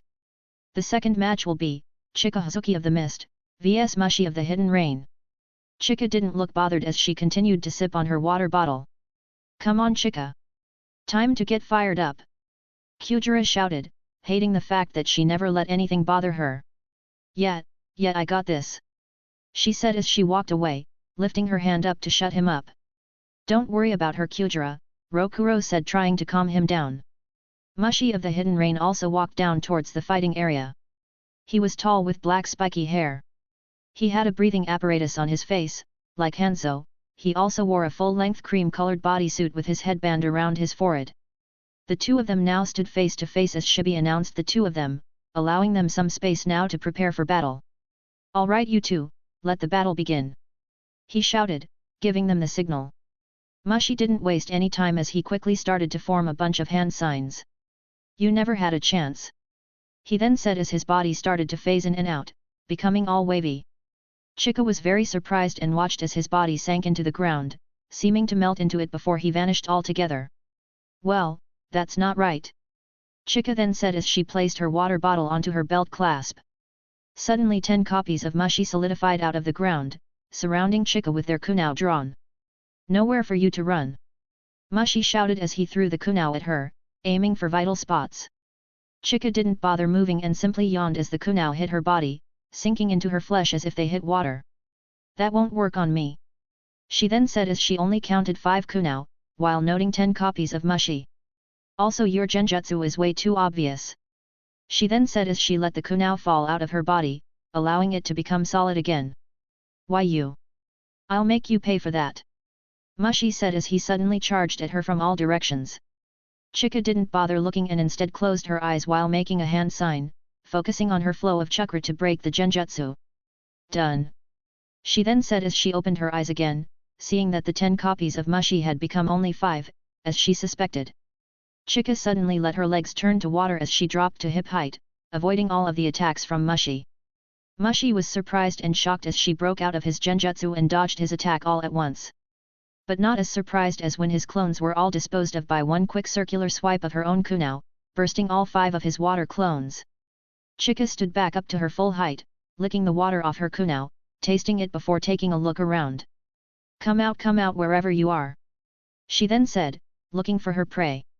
Mushi had to be careful about revealing his exact location while he tried to formulate a plan on how to attack her. He wasn't sure how she had negated his kunao attack, allowing her body to turn to water, but after seeing that he had devised that physical attacks wouldn't quite cut it with her, Mushi decided to create more clones, hoping that he could devise a plan while he watched them battle her, trying to figure a way to beat her. However, Chika smiled, showing her pointed teeth. Found you. She said as she pointed her finger right at where he was hiding. Water pistol jutsu. She shouted, firing a shot at blinding speed that hit Mishi in the stomach, breaking his invisibility jutsu he had been using to hide. Mushi hit the ground hard, rolling a couple of times until he fell onto his back. All of Mushi's clones also burst and vanished, unable to take solid form any longer as he fell unconscious. The fight is over, Shibi shouted, announcing the winner. Chika smiled before unclipping her water bottle and taking a sip. Yet. Go Chika! Kyujira shouted as he flexed his bicep. Chika sighed as she watched him from a distance, continuing to sip on her water. Mushi was dragged away to the medical bay, leaving Chika to slowly return to her squad. Once clear, Shibi gave the announcement for the third fight with all eyes falling once more to the large screen as they waited to see who was next. The names started to slow down again and 2 were picked, showing who was next to do battle, getting a surprised reaction from everyone. Next we have, Homodo Munedeo of the Hidden Grass vs Aizu Uchiha of the Hidden Leaf. Chapter 85, Chapter 85. Alright, next up is Homodo Munedeo of the Hidden Grass vs Aizu Uchiha of the Hidden Leaf. Shibi announced, waiting for both fighters to come down from the standing area. The Hidden Grass shinobi had a straight face, not giving any form of expression or emotion away as he took his place on the fighting stage. Good look Aizu! Both of his team members shouted as they watched him walk away, blushing as he turned to look at both the girls. Thanks, but I don't need luck. He said as he gripped the railings with his left hand before vaulting over it and dropping down to the ground, landing in a superhero pose. He's so cool! They both shouted, acting like groupies rather than ninjas. Alright, are you both ready? Shibi asked, watching as the Uchiha took his place. Yes. They both said. Alright, take your positions. Shibi then said, giving them the chance to move back and prepare for battle. Kaga watched the Uchiha kid closely, having done his research on all of the genin in the exam this year, as were the instructor's rights to see the candidates entered in the exam. His name was Aizu Uchiha. 13 years of age and of course could use the fire-style jutsu that all Uchiha were blessed with. Other than that, his grades had been good, top of his class, and his mission record had been steady. His opponent on the other hand was also 13 years of age and was also proficient in fire chakra transformation. However, Kaga had not been able to find his grades or mission log. This should be an interesting matchup. Kaga then thought as he waited for the battle to start. Alright, begin! Shibi shouted, announcing the start of the match. Neither of them wasted any time in making the first move as each of them started by throwing a volley of shuriken. The metal ninja stars cut through the air at great speed before the sound of metal crashing against metal rang through the air. Fire-style fireball jutsu! Both of them suddenly shouted as they made the hand signs at the same time.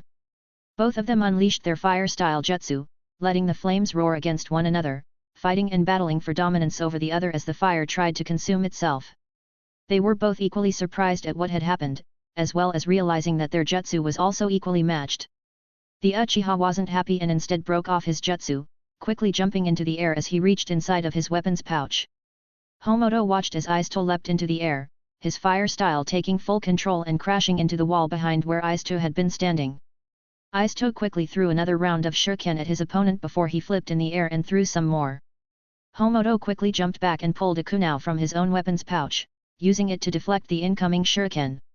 However, he had not seen the shuriken that Aisto had thrown behind him, assuming that he had simply missed and had not given it a second thought.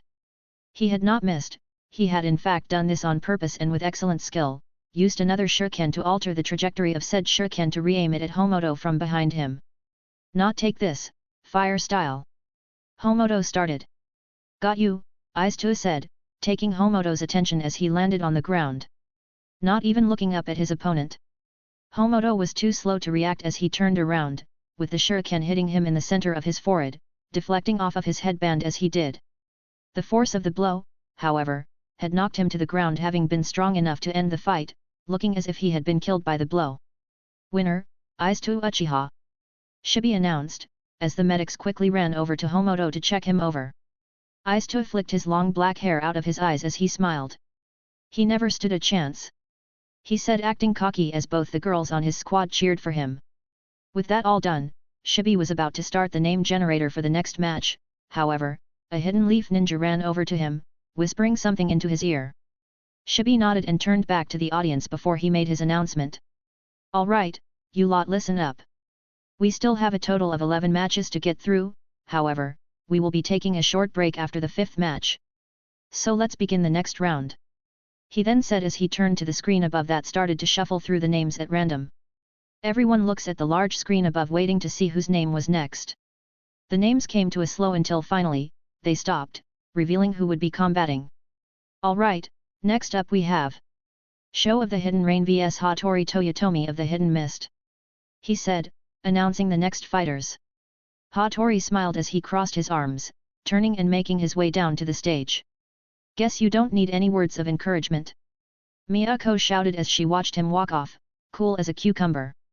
Show of the Hidden Rain tilted his large hat as he frowned a little, knowing this was going to be a tough match as he watched Hatori make his way down. Kimimaro and the others were also eager to see Hatori's skills firsthand, watching him as he made his way to the center stage. Now both Sho and Hatori had taken their positions, with Shibi getting ready to announce their battle. Both ready? He said, watching as the two of them readied their weapons, with Hatori simply gripping the hilt of his sword.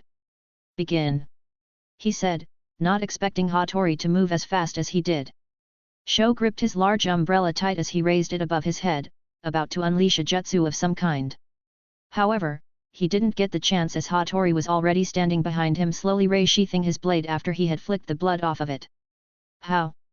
Sho said as his chest suddenly opened with blood spraying out onto the ground before he collapsed. Hatori finally put his blade fully back into its scabbard, allowing the clicking noise to ring through the hall. Quick draw style.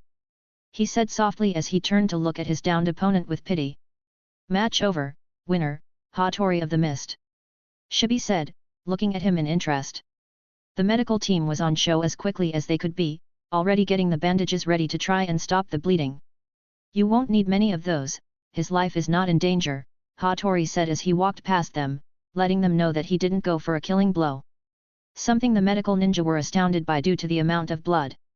Kimimaro and the others were also impressed, noting Hatori's impressive speed and skill with a blade. Kaga especially, noting the skill and technique he had just used. Did any of you see what he just did? Koki asked, looking at Haku and then Kimimaro. Haku nodded in response, with Kimimaro turning to look at her. Could you not see his movements, Koki? He asked, surprised. What? You're telling me you could see what just happened? She said. Haku gave a light-hearted laugh, not realizing Koki couldn't see the movement. Don't worry too much, Koki, it's one of those moves that if you blink you miss it. Kaga then said, helping to make her feel better. However, Haku flashed a serious look at Kimimaro, one he noted before he looked back to Hatori as he now recognized him as a full threat. Once the medical team had taken Sho away for treatment, the stage was ready for the next matchup. The names started to spin at random until they finally stopped once again as they revealed the next matchup. Alright, the next match will be Hana Inazuka of the Hidden Leaf vs Gaji of the Hidden Rain. Gaji was a member of the second team of Rain Ninja. Unlike Sho's squad, Gaji's squad had yet to be chosen for a battle, as now Sho and Mushi of the Rain had been defeated. Both shinobi took their positions on the stage, looking each other in the eyes as they prepared for battle. Haku took a good look at the two of them, noting that Hana was a pretty girl, looking to be around 13 years old. She had long hair tied back in a ponytail, and two red fang-like markings on her cheeks. Gaji on the other hand had a yellow jumpsuit with a rebreather that had only one outlet on. The rain ninja seemed to look older than the leaf ninja, however, Haku knew that age didn't always mean one would be stronger. Both ready? Shibi asked as he looked to both Hana and Gaji. Yes, Hana said as she got ready. Gaji said as he placed his hands into his pockets, seeming very calm.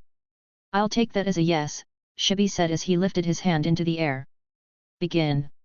He then shouted, giving them the signal to start the battle. Gaji didn't move much as he kept his hands in his pockets, simply watching to see what Hana did. Hana on the other hand jumped back to clear some distance, pulling a scroll from her hips. She did. What you got there? Gaji asked, seeming only slightly interested. You're about to find out.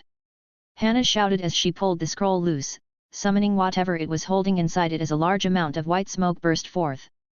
Come on out, Himera brothers!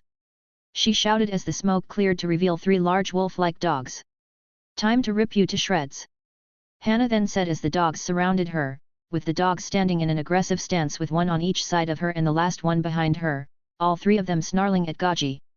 Well, this is going to be more entertaining than I thought. Gaji then said as he finally took his hands out of his pockets. Chapter 86, Chapter 86. Hana Inezuka stood proud, surrounded by her three wolf-like dogs as they glared daggers at the hidden rain ninja. Gaji, the said rain shinobi, stood with his hands by his sides, having taken them out of his pockets as he glanced half-heartedly towards his militarist. This should be a little more interesting now, he said as he tilted his head to the side menacingly with his voice sounding robotic through his rebreather. The crowd watched in apprehension as the two shinobi stood in a fierce face-off, both of them waiting for the right moment to make a move. Let's do this!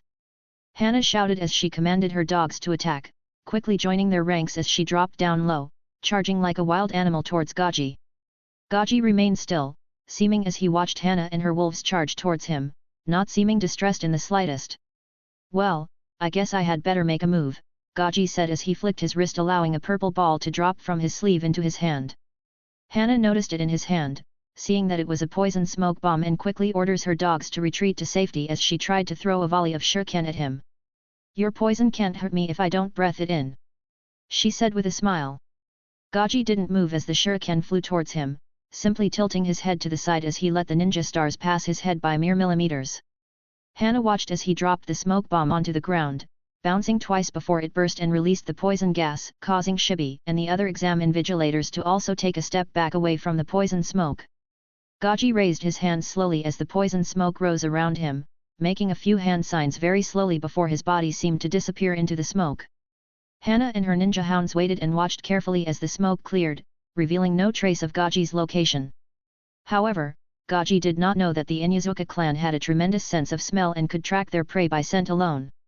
Behind us! Hana suddenly shouted as she got a whiff of his scent from behind, quickly jumping out of the way of a volley of kunao that was headed right towards her. Not bad, Gaji said from behind her. Hana quickly pivoted in her heel as she spun around to counterattack. Her ninja hounds had already done so, having 4 legs they had been able to counter much quicker. However, Gaji quickly dropped another poison smoke bomb, fading back into the purple mist as he disappeared again. Hana took another low stance as she and her ninja hounds waited for the fog to disperse once more. He seems to be able to hide in his poison smoke, making getting close to him to attack difficult, Haku said as he watched from the spectating area.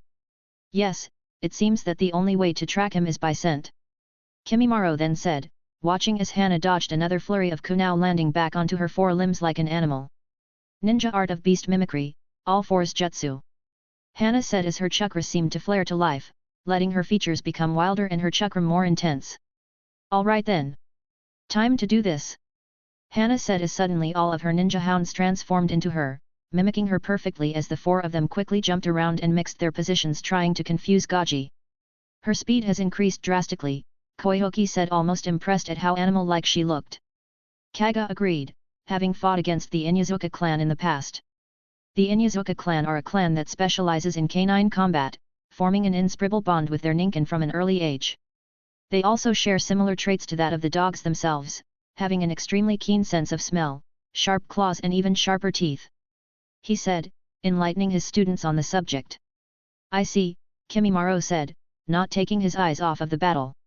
Hana was darting around as she continued to dodge round after round of kunao, seeming to prove more difficult to hit than intended. Fang over fang! Hana shouted as she hopped onto the back of one of the clones, the other set doing the same with all of them suddenly turning so fast that became a blur of razor-sharp claws headed towards Gaji. Now, now! Nice doggies! He shouted as he dashed across the battleground avoiding the first attack watching them crash into the wall behind him. The second was now headed right for Gaji, forcing him to jump into the air only just avoiding her attack. Hana and her clone stopped rotating and landed on the ground skidding to a halt. Now! She shouted as the clone jumped into the air with Hana using the Ninken to boost her ascent, allowing her to catch Gaji while he was still falling through the air. Nowhere to hide now! She shouted as she readied her claws for an attack. She caught him, Koki said, impressed at her swift movement and planning. Not quite. Kaga then said, having seen something the others hadn't. Gaji watched as Hana came hurling towards him as she flew through the air. You fell for it. He said, knowing that she would try and close the distance between them when he had nowhere to go. Gaji pulled what looked like a gas canister out from his weapons pouch, holding it in his hand as he extended it to meet Hana's attack. Shit! She thought, realizing all too late what he was doing. However, the damage was done as she hit the canister with her claws, causing it to burst and covering her in a poison cloud of smoke. Everyone waited to see what would happen as the smoke cloud covered both of them, restricting visibility for all outside of it. Movement suddenly caught everyone's eye as Hana flew out of the poison cloud on one side, landing a little rough as she skidded along the floor. Gaji dropped out of the other side, also landing on the floor and looking a little off. Hana tried her best to stand up to her full height, knowing that she had breathed in some of the poison. This isn't good. She thought as she started to stumble until finally she dropped to her knees. Her Ninken knew something wasn't right and quickly all rushed over to her side, their transformations wearing off. Looks like the poison is taking effect, Gaji said as he watched from a distance. But I have to say, you put up a better fight than I expected. He then said as he looked down at his chest, seeing the claw marks she had left. Still, in the end, you never stood a chance. He said as he placed his hands back into his pockets. Hana could feel her vision going blurry, knowing that she could black out at any moment.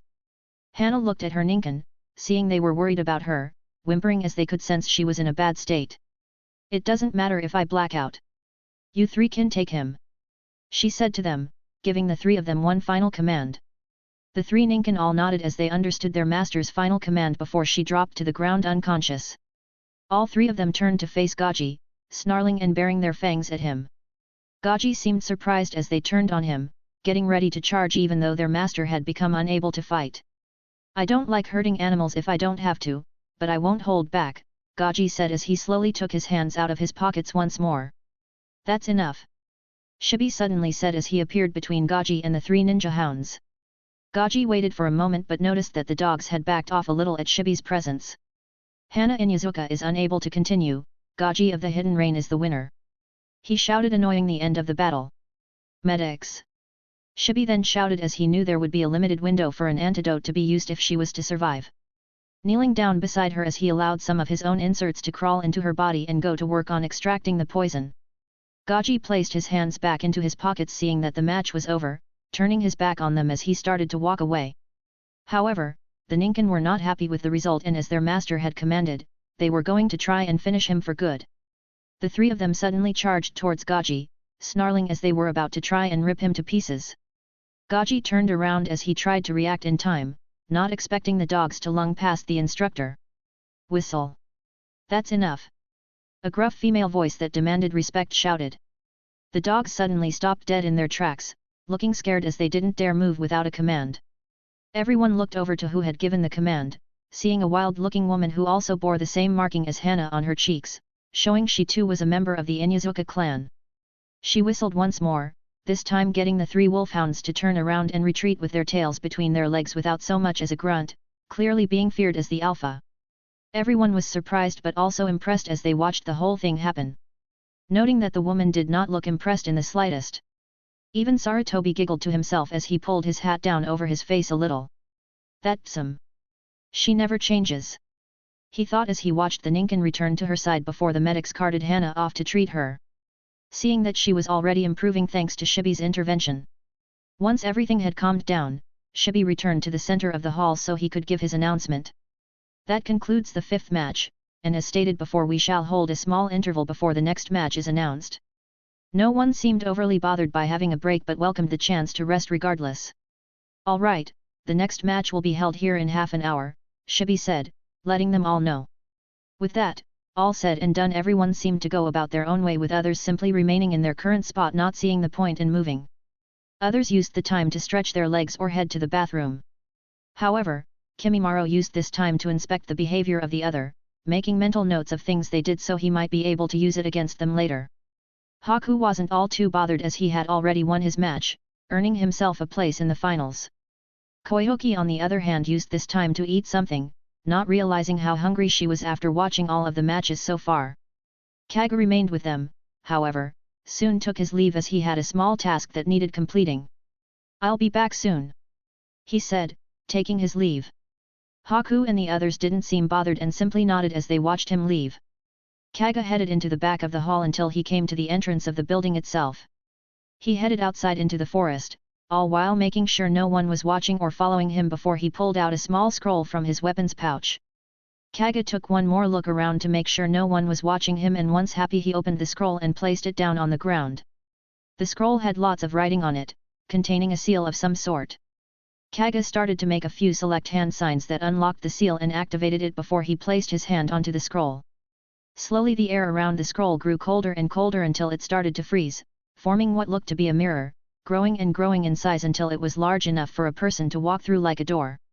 A moment or two passed as Kaga stood up, waiting patiently by the ice mirror's side until finally, it started to ripple as a foot passed through first, followed by the rest of its owner body.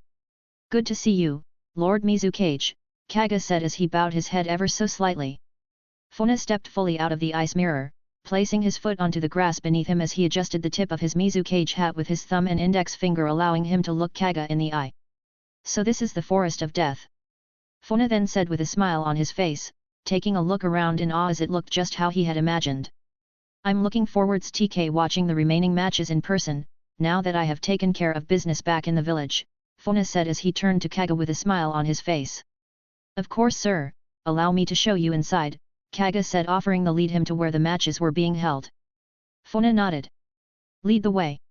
Chapter 87, Chapter 87. Exactly 29 minutes had now passed, and everyone except for Kaga had returned to the combat area. Kaga's presence had gone unnoticed by all except for Kimimaro and the others naturally. Now that all the instructors were ready and could see that all of the genin were back, it was time to announce the next round of the preliminary matches. Shibi walked back into the center, having been given the nod of approval by the Hokage himself. "Alright everyone, it's time to announce the next battle," Shibi said, not caring if anyone was missing. "Where the hell is Kaga-sensei?" Koki asked as she placed her hands on her hips, clearly not happy that he hadn't returned in time. "I'm sure he's fine," Haku said, not feeling overly concerned about their sensei's well-being. Kimimaro didn't say anything and instead, he turned his attention to the screen, watching and waiting to see which names would be next. The names slowly came to a halt and everyone took a good look at what the screen displayed. "The next match will be, Suba of the Hidden Leaf, vs. Boden of the Hidden Waterfall," Shibi announced. Everyone looked to see who the fighters were as they made their way down to the battleground, coming face to face next to Shibi. Kimimaro watched Boden with interest, remembering how he could have killed him with ease earlier in the exam and wondering if maybe there was more to him than met the eye. He also took a good look at the Hidden Leaf shinobi Suba. He was tall and seemed older than most here, having a bald head with his headband tied around his forehead. His clothing was simple but he had a serious look on his face that meant business. "Are you both ready?" Shibi asked, seeing how each of them had their game faces on. "Yes," they both said. "Alright then, begin," Shibi said, announcing the start of the battle. Suba of the Leaf didn't waste any time, pulling a set of kunai from his weapons pouch on his leg and charging forwards. Boden kicked back off the ground, taking a couple of steps back as he tried to get some space to react. Suba threw the first kunai, aiming for Boden's face. Boden was able to dodge the attack, having been lucky to see it coming before he pulled out his own weapon and blocked Suba's reverse slash. Both Boden and Suba fought for dominance as their fists shook in strain, each of them pushing as hard as they could as the kunao ground against one another, sparking from the clash. Suba was the first to pull back, causing Boden to almost fall forwards as he wasn't expecting him to move just yet. Suba used this to his advantage. Quickly he ducked down, letting his knee land against the floor, pressing his weight forwards and shooting in, placing his back leg to the side of Boden and suddenly grabbing him around his waist with his free hand. It was an excellent technique performed with perfect timing, allowing him to gain the advantage with his taijutsu ability. Boden was slow to react but was just able to lift his own kunao as he stopped Suba from slashing his throat. Having allowed him to take his back, he had now found himself in a tricky position indeed. Suba used his free hand to place Boden in a chokehold while continuing to push down with his kunao, going for the kill. Boden was using both hands now as he tried to hold his own, shaking from the effort he was using as Suba's kunao came closer and closer towards his neck. "No use fighting it, just give up," Suba said as he continued to pull the kunao down towards Boden's neck, intent on ending him. "I won't give up," Boden said as he struggled, doing his best to try to pull Suba's wrist away. "There's only one way out of this. You die," Suba said, feeling that he was winning the struggle. Boden could see the tip of the kunao was almost at the end of his nose, going cross-eyed as he focused in on the razor-sharp tip. "I can't lose here. I won't lose," he shouted as he suddenly found a reserve of strength, using it to overpower Suba and prise his arm away from him. But how?" Suba shouted in shock, trying with all his might to pull the kunao back down and finish the job. "Never!" Boden shouted as he quickly used one of his arms to ram his elbow into Suba's ribs, breaking them on impact and getting a howl of pain from Suba. "I won't surrender!" Boden shouted again as he grabbed Suba's wrist, twisting it and placing him into a tight shoulder lock as he swiped the kunao from his hand, placing it against his neck as he pinned the leaf ninja to the ground. "I win," Boden said through heavy breathing, ready to use lethal force if Suba tried to break free. Everyone watched remain silent as the struggle had taken a sudden turn of surprise. All except for Boden's squad who cheers for him as loud as they could. Shibi watched as Boden held Suba in the shoulder lock, putting more pressure on the joint as Suba refused to say anything, simply grinding his teeth as he tried to bite through the pain. "Do you surrender?" Boden asked, digging the edge of the kunao into his neck, cutting the skin and drawing blood. Suba didn't have a choice. He had let his guard down and now he was suffering the consequences. I surrender," he said, finally giving in as he could no longer bear the pain. Boden sighed in relief and slowly let go of his arm, also pulling the kunao from his neck as he turned to look at his teammates. "All right, I did it," he shouted as he raised his hands into the air, getting a round of cheers from his squad. "All right, Boden. Woo! We knew you could do it," they cheered. "Winner, Boden of the Hidden Waterfall," Shibi announced as he watched the medics come over and help Suba up, carting him off to be treated. Boden headed back over to his squad, the three of them jumping around like kids as they celebrated his win, while everyone else remained quiet. "All right, that concludes the 6th match. Let's draw the names for the 7th. Shibi said as he turned to the screen above. Everyone did the same once again and waited for the names to come to a stop, shocking a few of the genin who watched. Next match will be Koihoki Karatachi of the Hidden Mist vs. Miyako Kato also of the Hidden Mist. Shibi said as he announced the next match. Both Koihoki and Miyako turned to look at each other, glaring daggers at one another before each of them whipped their hair out of their face, turning away and breaking eye contact. "Koihoki, be careful," Haku said to her, knowing this could be a dangerous matchup. Koihoki didn't seem bothered with his concern for her and blanked him. "I'm going to end this bitch," Koihoki said with a serious scowl. "Don't be too hasty now, Koihoki. Remember to keep a level head," Haku said, trying to get through to her. Kimimaro decided not to say anything, knowing that his words would only piss her off even more, and instead gave her a simple nod. "You've got this." Koihoki returned his nod and then headed down towards the battle arena. "Where the hell is Kaga-sensei?" Haku said as he took a look around, still not seeing any sign of him. "I don't know, but all we can do is watch and support her from here," Kimimaro said as he crossed his arms, spotting a look from Hatori from across the room. "I know. I just don't want her to lose control," Haku then said as he stepped towards the railings, gripping them with both hands as he watched her from above. Both the girls were now standing on the battleground, glaring at one another from the other side, neither of them coming any closer. Shibi could already tell there was tension in the air between these two, and he knew it was going to be some sort of grudge match. I can see you are both ready. But, remember the rules. What I say goes. He said to remind them before he got ready to start the match. All right. B. Just as he was about to announce the fight, Shibi's words stopped as the doors to the exam hall opened, revealing a rather imposing guest. Everyone turned to look at who had entered through the door, wondering who could be so important that it would interrupt the start of the match. A tall man dressed in a blue cloak stood in the doorway with a hat similar to the one the Hokage wore, except this one was blue and had the kanji for Mizukage on it, getting a surprised gasp from everyone who noticed. Well, well. Looks like I made it just in time. Fuyona said as he raised his Mizukage hat, allowing his face to be seen by all. Chapter 88, Koihoki vs Miyako. The entire hall burst into a murmur as they realized who it was standing before them, especially those genin from the Hidden Mist, who had a much more excited expression on their faces. It's Lord Mizukage! Kyujira shouted in enthusiasm. Everyone was still chattering amongst themselves as Fuyona walked towards the center of the hall, seeing both Koihoki and Miyako standing there with a shocked look on their faces. Looks like I made it in time, Fuyona said as he gave the two of them a simple wave, sensing the tension between them. Fuyona carried on walking past them, heading over towards the Hokage and the other instructors. Ah, good of you to join us, Lord Mizukage. The Hokage said with a smile coming to his face, even though he had not been expected. Fuyona could tell that the Jonin and Chunin surrounding the Hokage were nervous and on guard, however, after seeing the Hokage's reaction they seemed to relax a little. My apologies for dropping in like this, Lord Hokage, however, I was able to finish business back in the Hidden Mist and couldn't resist the temptation of watching some of the exam matches, Fuyona said as he approached Sarutobi. Please Lord Mizukage, it's not a problem at all.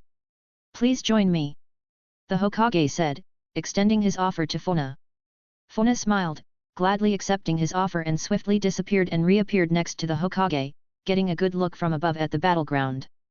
Everyone in the exam hall was still in shock. Not only was the third Hokage watching the matches, but now the fifth Mizukage too. It's Fuyona-sensei. Haku said as a large smile came to his face. Kimimaro was also excited as he thought about showing his skills off to him. After all, both Kimimaro and Haku saw Fuyona as a father figure and the chance to impress him would not be wasted if it presented itself. Once everyone had calmed down with the arrival of Fuyona seeming to rile everyone up, Shibi was finally able to proceed with the next match. Don't think that just because Lord Mizukage is here I will go easy on you, Miyako said as she placed her hand on her hip. Koihoki frowned. It's a good job he is, that way he will be able to stop me from killing you. She then replied getting a raised eyebrow from Miyako, who was not impressed. We'll see who the one to die is soon. She then said as she turned her back to get some distance before Shibi announced the start of the match. Meanwhile, Fuyona chatted to the Hokage about the matches that had already taken place. Kaga had filled him in on what had gone on so far, telling him Haku and the other genin of their village had won with no problems so far, something he was most pleased with. I have to say Lord Mizukage, your genin are exceptionally skilled. Each of them has proven they certainly have what it takes to become Chunin so far. He said as he took a puff on his pipe. Fuyona was unable to hide the smile on his face before he replied. Thank you, Lord Hokage, I'm glad to hear that you think that. He said before taking a closer look at Koihoki, being able to feel the anger coming from both her and Miyako. Kimimaro and Haku stood at the top in the spectating area above as they watched Koihoki get ready. Kaga-sensei, you're back. Haku suddenly said as Kaga approached the two of them with his hands in his pockets. Yeah, sorry about that, I had a little errand to run. He said flashing them a smile. All right, you two. On my command. Shibi said as he got ready to start the match. Koihoki and Miyako both took a ready stance as they waited eagerly for him to give the word. Both twitched as they could feel their hands already reaching for a weapon. Everyone watching could feel the tension in the air as everyone held their breath waiting for the match to start with not so much as a pin dropping in the silence. Begin! Shibi shouted as he waved his hand finally starting the match. Both Koihoki and Miyako charged dead ahead, not wasting any time whatsoever as they lunged towards each other. Each of them threw a handful of shuriken towards the other while charging ahead, neither of them slowing down from the threat of the razor-sharp ninja stars. The shuriken collided in the air, giving off sparks as the two kunoichi smashed against one another in a heated exchange of taijutsu. Miyako didn't waste any time as she jumped in with a roundhouse kick aimed at Koihoki's head, raising her leg with expert skill as her foot sliced through the air. Koyoki shifted and ducked under the kick as she sidestepped before counter-attacking with a right straight.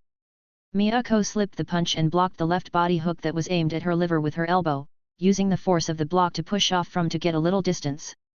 Koyoki followed, pressing in on the attack as the scales had shifted to her side. Quickly she placed a hand on the ground to support her body weight, allowing her to put all her strength into a low sweep in an attempt to knock Miyako's legs from under her. However, Miyako was quick and jumped into the air, avoiding the kick with good timing. Something that Koyoki wasn't happy about as she snarled, pressing back on the attack with relentless effort. However, Miyako jumped backwards, doing a back handspring that propelled her into the air, allowing her to throw a handful of kunao as insurance for cover. Koyoki jumped back also, avoiding the first two kunao as they hit the ground. Quickly she pulled out her own kunao, twirling it around her little finger as she deflected the last kunao, the sparks licking her cheek as the kunao ricocheted, giving her a close-up on screen as it falls next to her. Boom! Miyako said as she landed on the ground, flicking her head back Black Widow style. Koyoki had somehow failed to notice the paper bomb that was wrapped around the hilt of the kunao, watching in slow motion as the tag ignited, ready to explode at next to point-blank range. The explosive tag exploded, creating a large amount of smoke and debris to suddenly flare up where Koyoki had been, obstructing everyone's vision of her as they waited to see what had happened. Miyako waited patiently, watching for any sign of movement that could come from the debris, becoming ever clearer as the dust started to settle. Suddenly a bundle of small fireballs shoot out of the smoke, traveling at speed towards Miyako and quickly bursting as they each changed direction, making the jutsu harder to avoid. Miyako jumped back into the air as she made a series of swift hand signs. Water style, wild water wave, she said as she suddenly sprayed a large amount of water from her mouth to counter the fire style. The fire and water clashed, bursting and creating thick steam as they mixed into the air. The fog covered the area, obstructing everyone's vision, Miyako's included, as she landed back on the ground trying to use all her senses to find Koyoki. "You really think you can use the silent killing on me?" Miyako said as she slowly reached her hand back, sliding it into her weapons pouch and drawing a kunao. Koyoki suddenly burst out of the fog, slicing down with a kunao, having aimed for the top of Miyako's skull. Miyako was able to lean backwards, putting a lot of pressure on her lower back and avoiding the assault, quickly pulling herself forwards to throw a counter slash aimed at Koyoki's throat. "They are both going for the kill," Haku said as he watched from above with the others. Kaga sighed with his hands in his pockets. "In these exams, people dying is a common occurrence," he said without emotion, almost as if he was speaking from experience. Koyoki and Miyako were locked in a vicious knife fight as each of them slashed and thrust their weapons towards the other, parrying, blocking and dodging each other's attacks before throwing their own in rapid succession. Koyoki slashed downwards, watching as her kunao passed by the side of Miyako's head as she moved out of the way. Koyoki adjusted her attacking angle, flicking her shoulder and wrist as she suddenly slashed to the right, aiming at her neck. Miyako had slipped the first attack and shifted her weight to her back foot, allowing her to lean back and block the slash that followed, redirecting the attack and allowing her to press the attack. Koyoki's knife hand retracted back to her body as she flicked the kunao into a reverse grip in her hand, allowing her to block 3 rapid thrust attacks one after the other from Miyako, all aimed at her midsection. Koyoki could tell she was going for vital points such as the liver, spleen, and the gap between the third rib leading to the heart.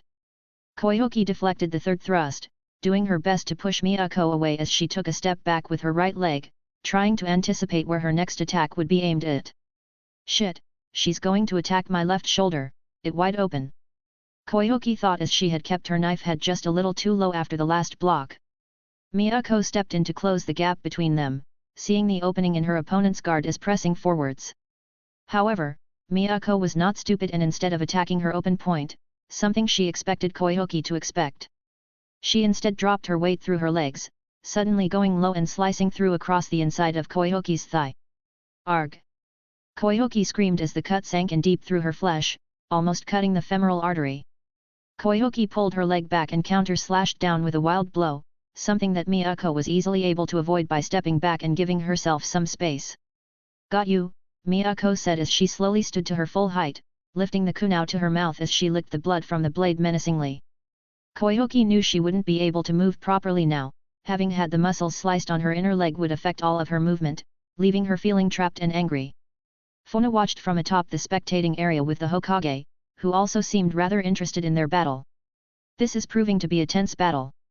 he said, not taking his eyes off of the two. Fuyona nodded in agreement. I didn't expect them to hold this much resentment against one another, something must have happened earlier in the exam. He said with a small chuckle. But still that girl, Koyoki was it? She looks to be in trouble.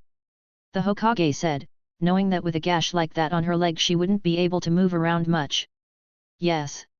But it's not her that I'm worried about anymore. Fuyona said as he lowered his head and closed his eyes for a moment, getting a questioning look from the Hokage. It's over for you now, Koyoki, nowhere left to run anymore, Miyako said as she slowly lowered herself into a fighting stance, like a cat ready to pounce on her prey. Koyoki could feel the blood pulsing from her leg, slowly running down her leg as it leaked onto the floor. Blood. She thought as she looked down at the ground. My blood. She said in her head, reaching her hand and touching it, seeing the fresh red that now covered her hand. You ready to die? Miyako said with a sinister smile, thinking that Koyoki had already lost the will to fight. She's done, Kyujira said from the sidelines as he and his squad watched. I didn't expect her to be pushed so hard, Chika said as she took a sip of her water bottle, each of them watching with interest. Haku and Kimimaro also watched from the sideline, seeming worried as Koyak took the blow to her leg. Not good, she got her, Haku said as he gripped the rails. Kimimaro also had a worried look on his face, knowing what was about to happen next. My blood. Koyoki said once more, before the light from her eyes slowly disappeared, turning dark and cold. Not good. Kaga also said as he watched the sudden change in her eyes, remembering the last time he had seen it happen. The Karatachi blood. He then muttered, waiting to see what she did next. Time to finish this. Miyako shouted as she rushed forwards, raising her kunao for the kill. Die. She shouted as she thrust her kunao towards Koyoki's throat, ready to finish her off permanently. Koyoki's dark cold eyes watched as the kunao came closer and closer, getting within an inch of her throat before her body moved. It was as if she had become possessed, moving almost unnaturally as it twisted at an angle allowing her to avoid the blow. Miyako was shocked that she had moved at the last second, having already fully committed to the strike and being unable to do anything as Koyoki countered with a kunao that was about to puncture her own throat.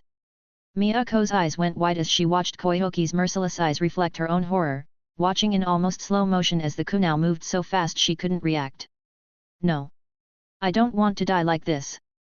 The words echoed through her mind as the final moment came upon them. Suddenly a hand grabbed Koyoki's wrist, stopping it dead in the air, not a hair's length away from Miyako's throat. Everyone held their breath, not having even seen who or what had been able to move so quickly as to stop her attack. Miyako could feel the sweat run down her chin before it dripped down and crashed to the floor, seeming to restart her heart that had jumped to her throat. I think that's enough, Koyoki. The person responsible for stopping her said, looking down at both of the girls.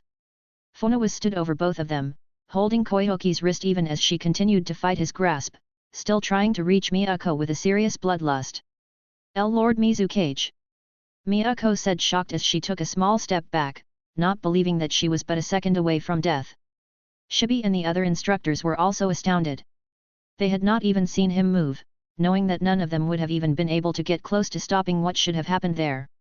That's enough, Koyoki, the match is over, Fuyona said, still holding her wrist as she struggled against him. Kill. I need to kill. She suddenly screamed, the horror on her face twisting and warping as she turned her attention to him, getting ready to attack. Fuyona sighed, quickly jabbing his finger into her neck, rendering her unconscious. Sorry Koyoki, but it's time for you to take a little nap. He said as he caught her before she hit the ground. Koyoki. Haku and Kimimaro shouted as they both jumped over the railing and rushes over towards her. Fuyona looked at Miyako and flashed a reassuring smile. It's all over now, Miyako, why don't you head back up and be with your squad for now? He said, getting a slow nod from her in response. The Hokage watched from the sidelines, also impressed at how fast Fuyona had moved. I haven't seen anybody move like that since Minato. He thought as he pulled his hat down ever so slightly. Fuyona-sensei.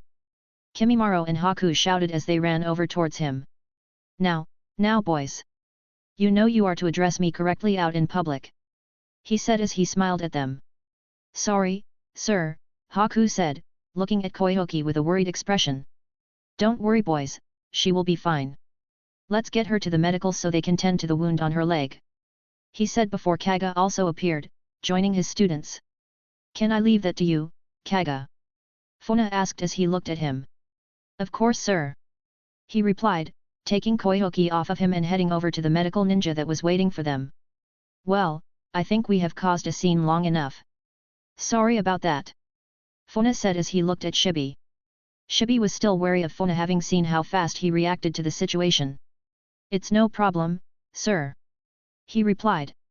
So this is the Ice Devil of the Mist, Cage Slayer, and 5th Mizukage. He thought as he watched him carefully.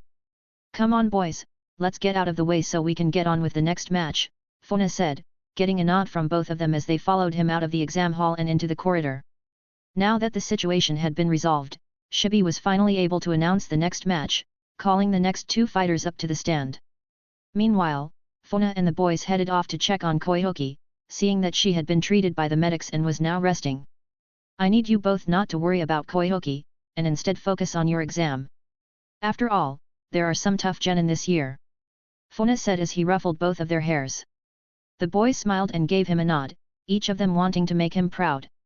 I hear you already won your first match with Ease Haku. He then said, having been told by Kaga himself. Haku smiled, yes sensei. He said in response with a large smile forming on his face. Good, I know you will both do great. He then said as he grew more serious. Alright, boys, why don't you head back through, I need to have a chat with Kaga for a moment. He then said. Kimimaro and Haku understood and did as he asked, knowing better than to try and eavesdrop on their sensei. Fuyona waited for THS boys to leave and then turned to face Kaga, who already knew what he was about to ask. Chapter 89, Chapter 89. Everyone was still talking about what had just happened, having watched an intense fight that was about to result in instant death, only to be stopped by the Mizukage himself was enough to spark a conversation all right. Miyako was still shaken up from the look in Koki's eyes as she headed back over to her squad. Are you alright Miyako? Her sensei asked, knowing she was a little rocky. Yeah. I'm okay sensei. She replied before she looked at Hatori. You did well Miyako. But you let your guard down. He said not making eye contact with her. Yuri remained quiet as she kept her face hidden underneath her scarf as usual not having much to say. Whatever, it's done now so just watch. Besides, you should feel honored that Lord Mizukage saw fit to spare your life. Hatori said. Now Hatori, no need to make her feel bad about this, Ayaka said. You fought well and with pride. You shouldn't look down upon yourself, after all, Koki is the daughter of our former Mizukage, and is a very dangerous shinobi for her age. Ayaka-sensei said, helping to make Miyako feel a bit better. Meanwhile, Shibi took center stage once more now that things had calmed down.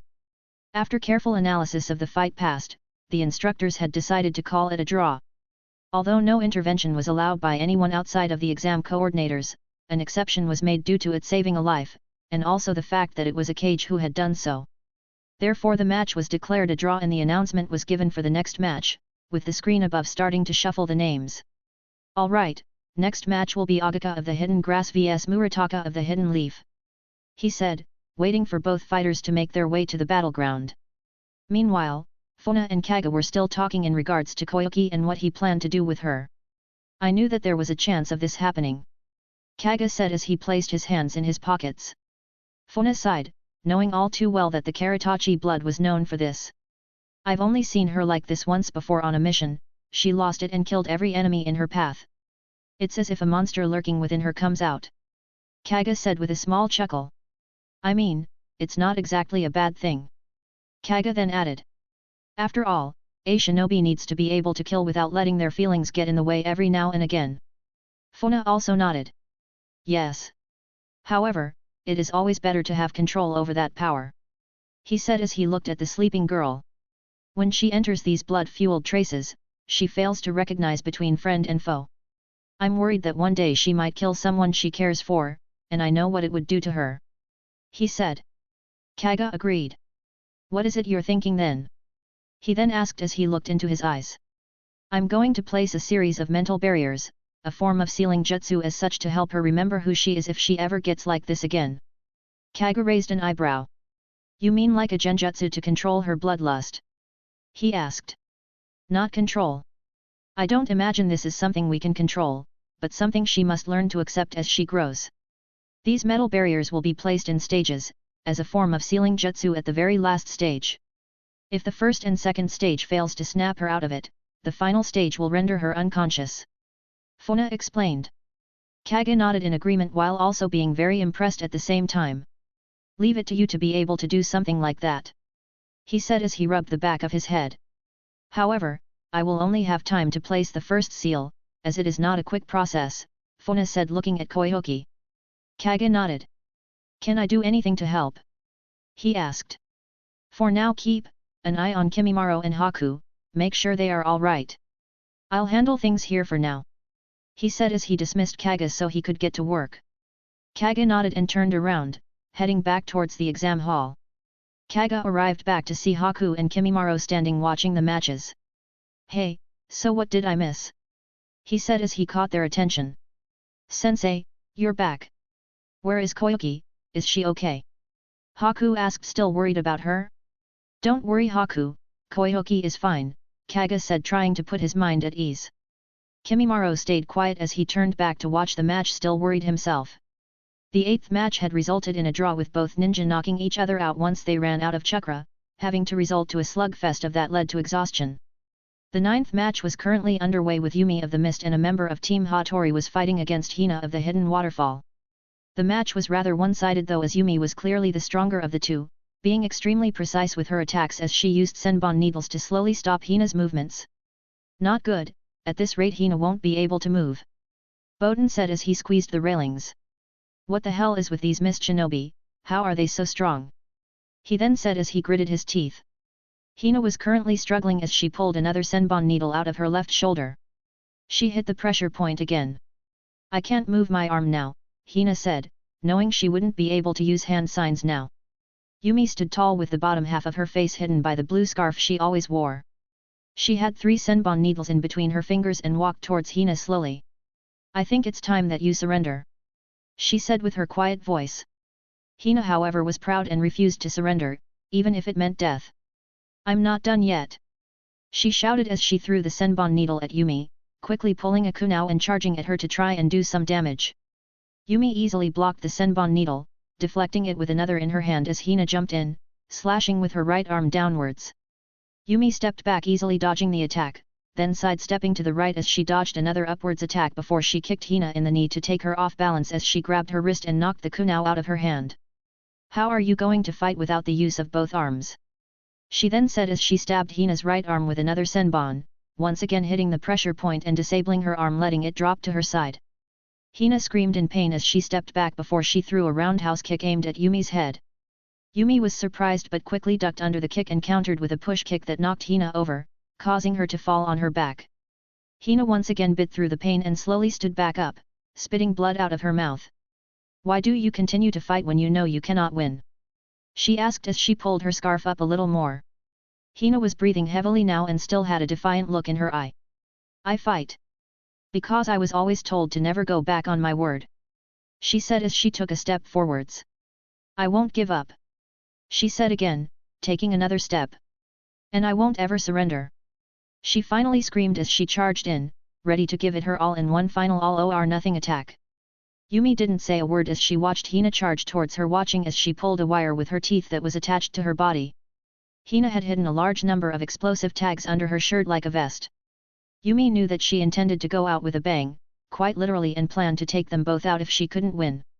However, Yumi would not allow that as at the last second she threw a senbon with great accuracy, breaking the wire in half and preventing the explosive tags from igniting, causing Hina to look at her in shock.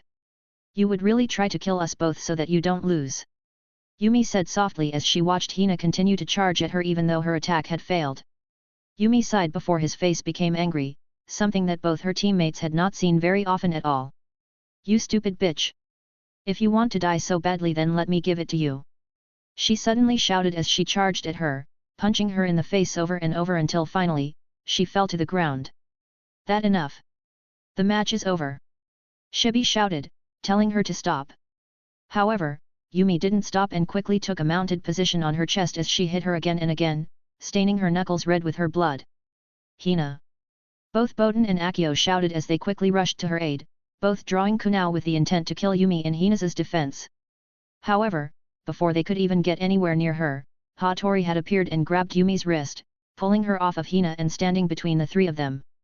"That's enough, Yumi, do you want to get disqualified?" he said, giving her a sharp look that snapped her out of her daze. Boden and Akio knew they didn't stand a chance against Hatori, but they were not about to let their teammate be treated like that and do nothing about it.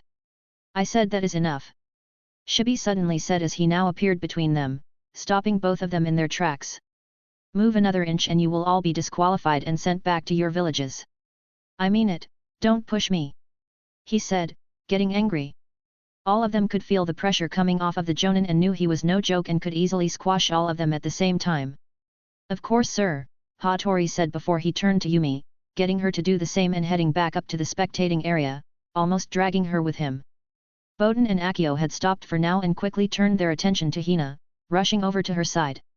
Her face was a mess and they could hear her wheezing as she did her best to breathe through her broken nose and jaw.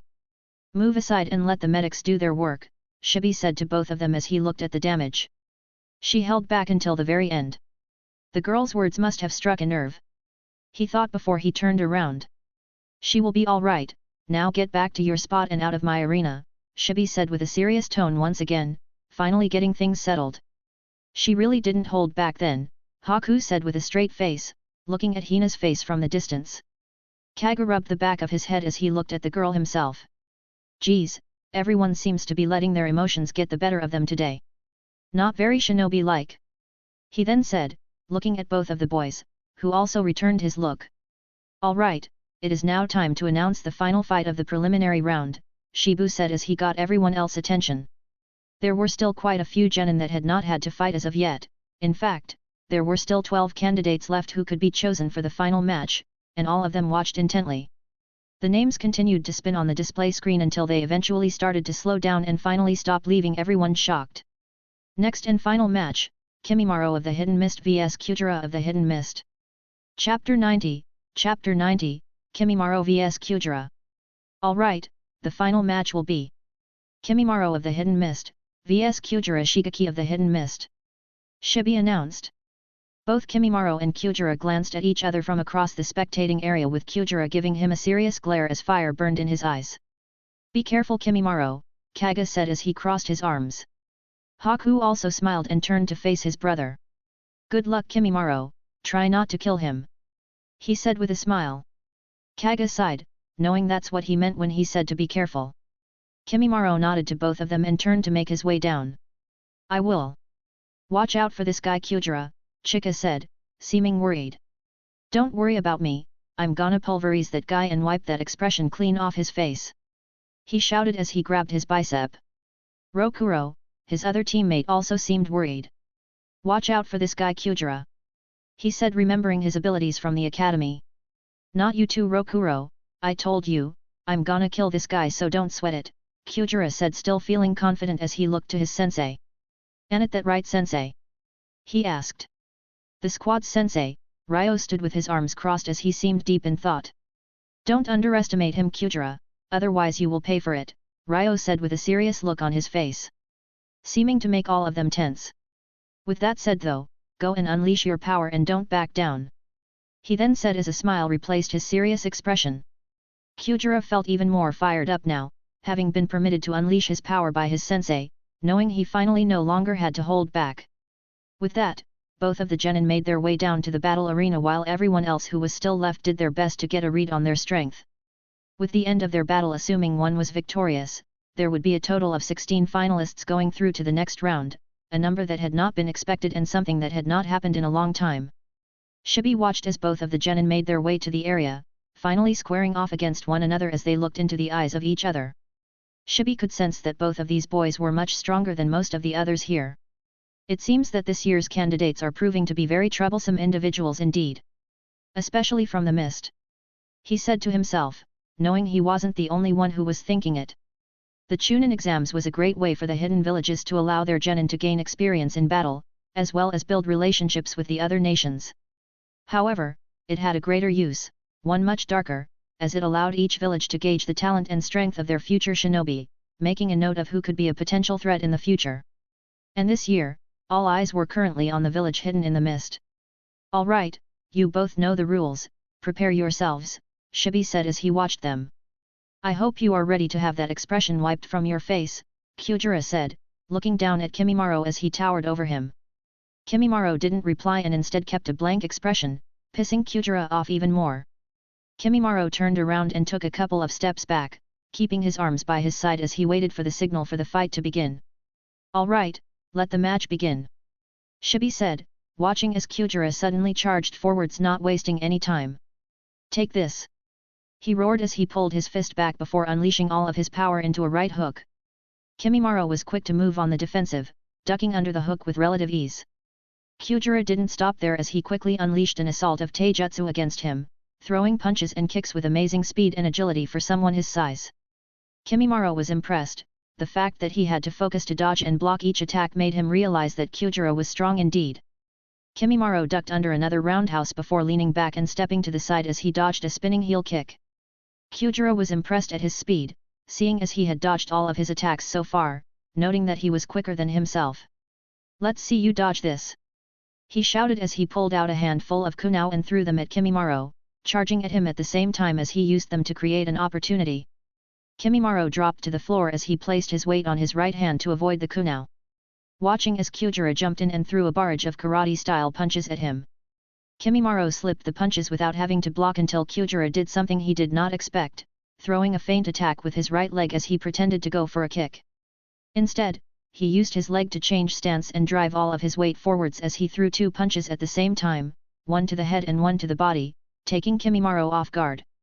Yamazaki! He yelled as he unleashed his technique, forcing Kimimaro to block the body shot as he moved his head to the side. Kimimaro was suddenly propelled across the room as the body punch made contact with his forearm. Everyone watched as he sailed through the air before he flipped and landed back on his feet, where he slid across the floor. Got you, Kyujira said with a smirk as he lowered his hands to his hips, slowly sitting into a horse stance. Kimimaro didn't realize that he had so much power behind his fists and could feel that the force had broken his arm, looking at the bruise on it to confirm. Kimimaro slowly stood back up as he allowed the bone to mend, willing it to knit back together before he took a look at Kyujira as he seemed to be preparing himself. Kimimaro could see that he was planning something as he took large breaths in one after the other, seeming to absorb the air around him. I don't know what he's doing, but I had better not let him finish whatever it is, he said as he allowed his fingertip bones to push through his skin. Digital shrapnel, Kimimaro said as he fired the bone bullets across the hall, watching as they headed towards their target. Kyujira could see the projectiles heading towards him and focused his chakra, getting ready to take the blow rather than dodge. He not moving out of the way. Haku said in surprise as he watched, waiting to see what happened.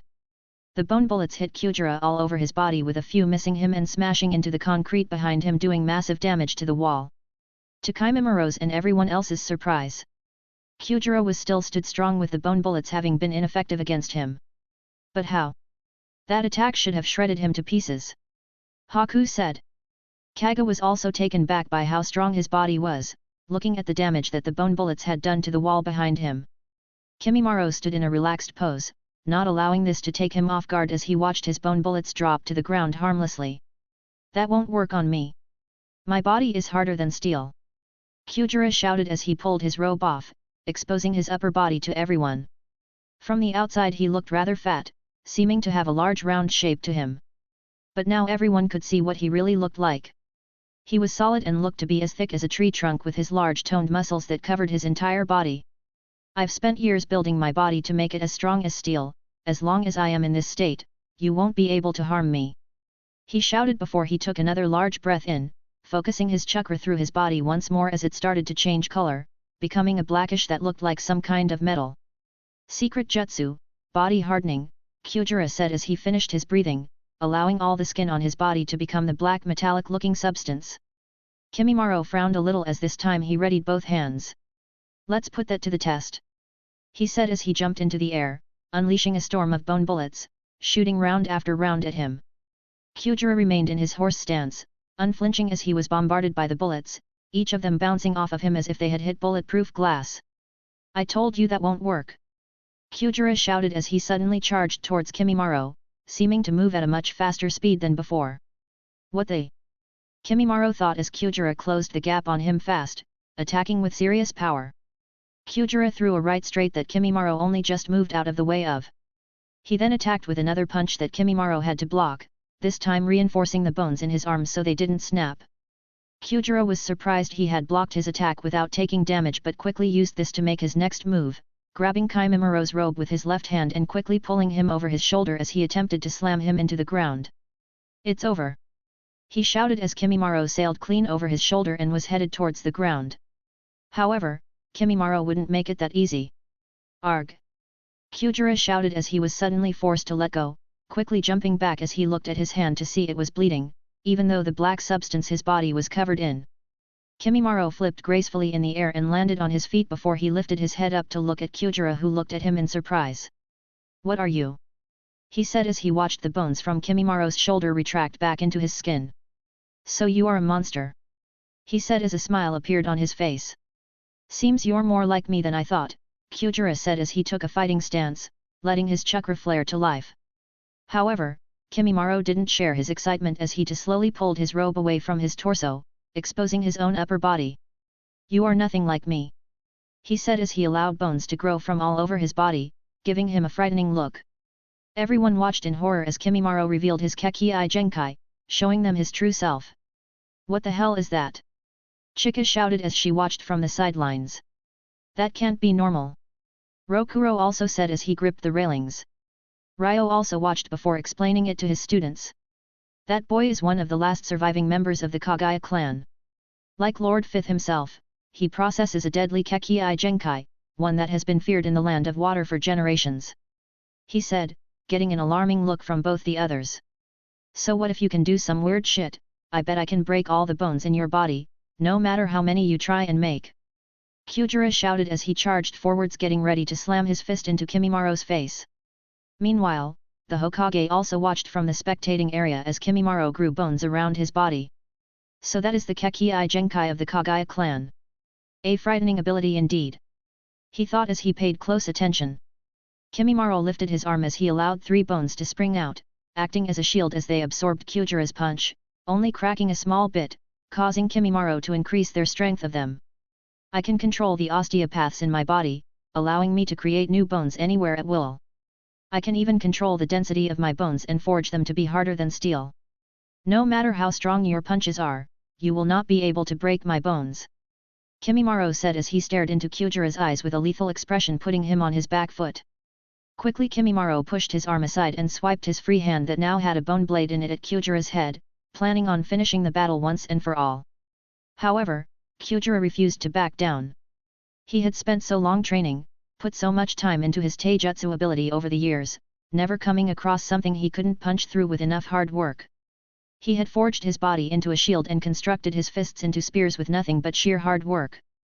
"I don't accept that," he suddenly shouted as he blocked Kimimaro's arm with a karate-style block. "I can break anything with these fists," he roared as all of the black around his body suddenly concentrated at his fist. He unleashed his right hand, putting all of his power into it, aiming for Kimimaro's chest with a perfect karate-style 360 punch. The punch hit Kimimaro in the center of his chest, and even with all of the bones he had grown in the area to defend himself, the punch had still broken through, cracking them all. Everyone watched as the punch hit, taking Kimimaro off his feet as he sailed through the air, spinning violently before he crashed into a wall, delivering a large rumble that echoed through the exam hall. Kyujiro was panting heavily now as he had put all of his power into that final strike, watching as the black substance around his fist started to fade. "He did it!"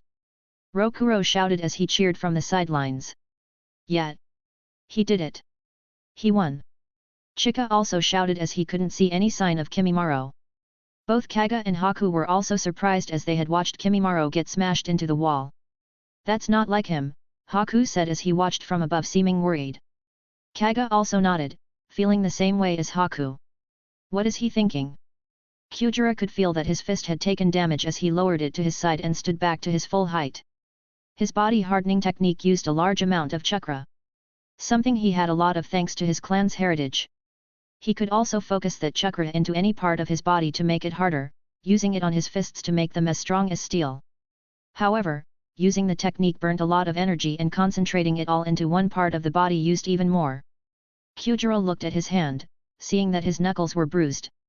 He knew that by his fist taking damage that these bones of Kimimaro's were no joke, as he couldn't remember the last time his fist had been hurt. He's not done yet. Kyujira then said as he looked at the debris cloud, sensing that the fight wasn't finished yet. Meanwhile, Kimimaro was still stuck in the wall, having taken the full force of the blow to his chest. His ribs had been cracked and the external bones he had produced had also been broken. However, thankfully he had reinforced his sternum, allowing it to absorb all of the damage and leave him mostly unscathed. Still, he had to admit that Kyujira wasn't a simple opponent and not someone he could best without getting serious. With that, Kimimaro freed himself of the stone prison around him and dropped back to the ground before walking back into view of everyone. The crowd erupted into a whisper as no one could believe he had taken such a punch and walked away seeming unharmed. Hatori and his squad also watched as they examined his abilities. Seems the kid is a real monster, Miyako said as she watched with her arms crossed. Their entire squad are freaks. She then added with a snarl. Hatori simply watched as he tried to come up with ways to defeat him and overcome this defense that he had, knowing that he would pose a danger in the future if they were to fight. That was a strong punch, all right. In fact, you managed to break my bones, Kimimaro said as he looked down at the broken ribs. I guess it's time to get serious now though. He then said as he pulled a bone blade from his shoulder and allowed the rest of his body to produce a layer of bones that covered his entire body in spikes. Kyujira was worried now, knowing he didn't have the chakra to stop Kimimaro's attacks or do enough damage to break through his defense. I won't give up, he said as he resorted to pulling a set of kunao from his weapon pouch. No way he's using kunao! Chika shouted, knowing that Kyujira never resorted to using weapons in a fight. This isn't good. I knew Kimimaro was strong, but I didn't know he was a monster, Rokuro said as his grip tightened around the rail. Kimimaro started walking towards Kyujira now as he lowered his blade to his side, keeping it low as to hide its range. Kyujira was on his back foot now as he waited for Kimimaro to press on the attack, knowing that this would take everything he had.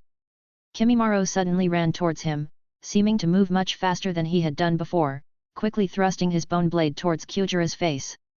Kyujira was able to deflect the attack at the last second with his kunao but struggled to do so with the rest.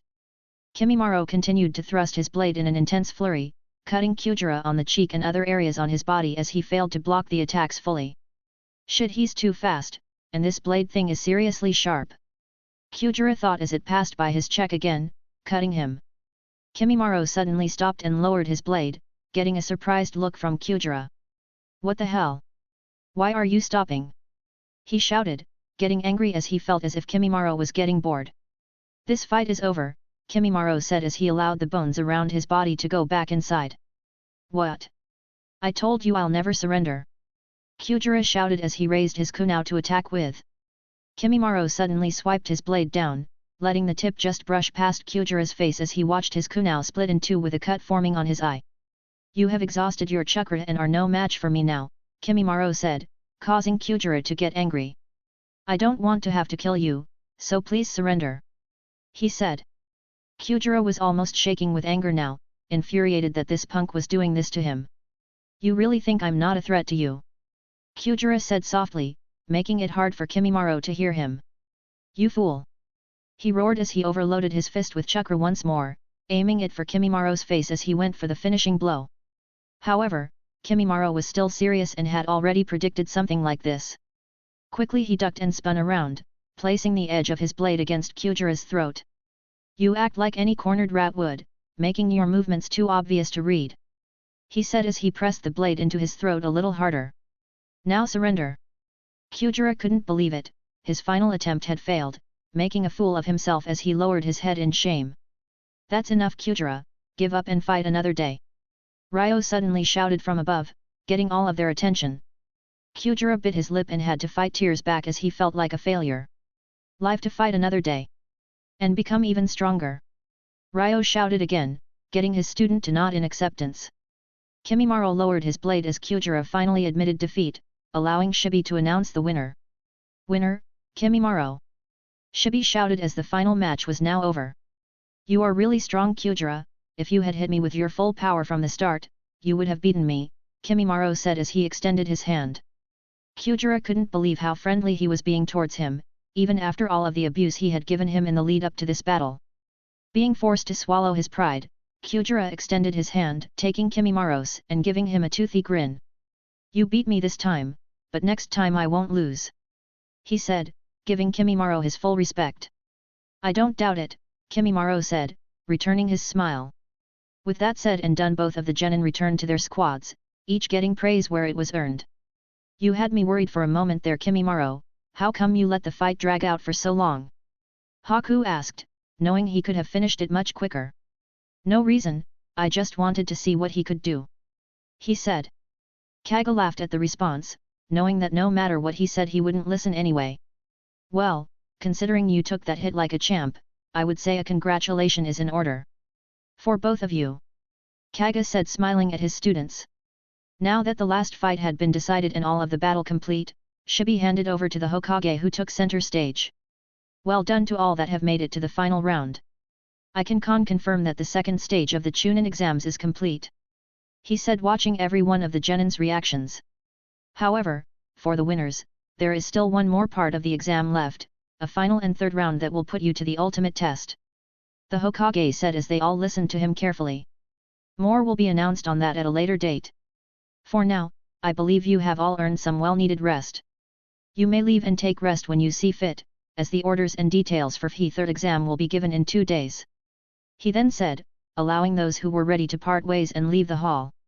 All right, you two, how about we hit the road and get out of this place? Kaga said. Both Haku and Kimimaro agreed. However, Haku couldn't help ask about Koyoki. Don't worry, Lord Mizukage has taken her to be treated. He told me to tell you she is fine and they will meet with us back at the apartment, Kaga explained. They both nodded, seeming more relaxed now at hearing Koyoki was all right. All right, let's get out of this place, they then said together as they turned to take their leave.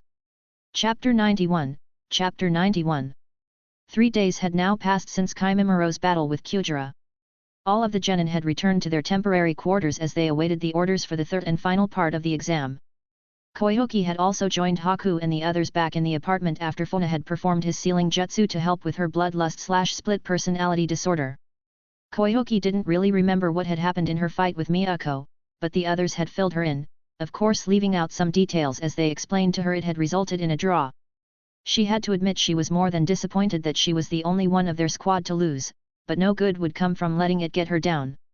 All she could do now was cheer Kimimaro and Haku on in the finals, and she did not doubt that they would both win, no matter who they might fight.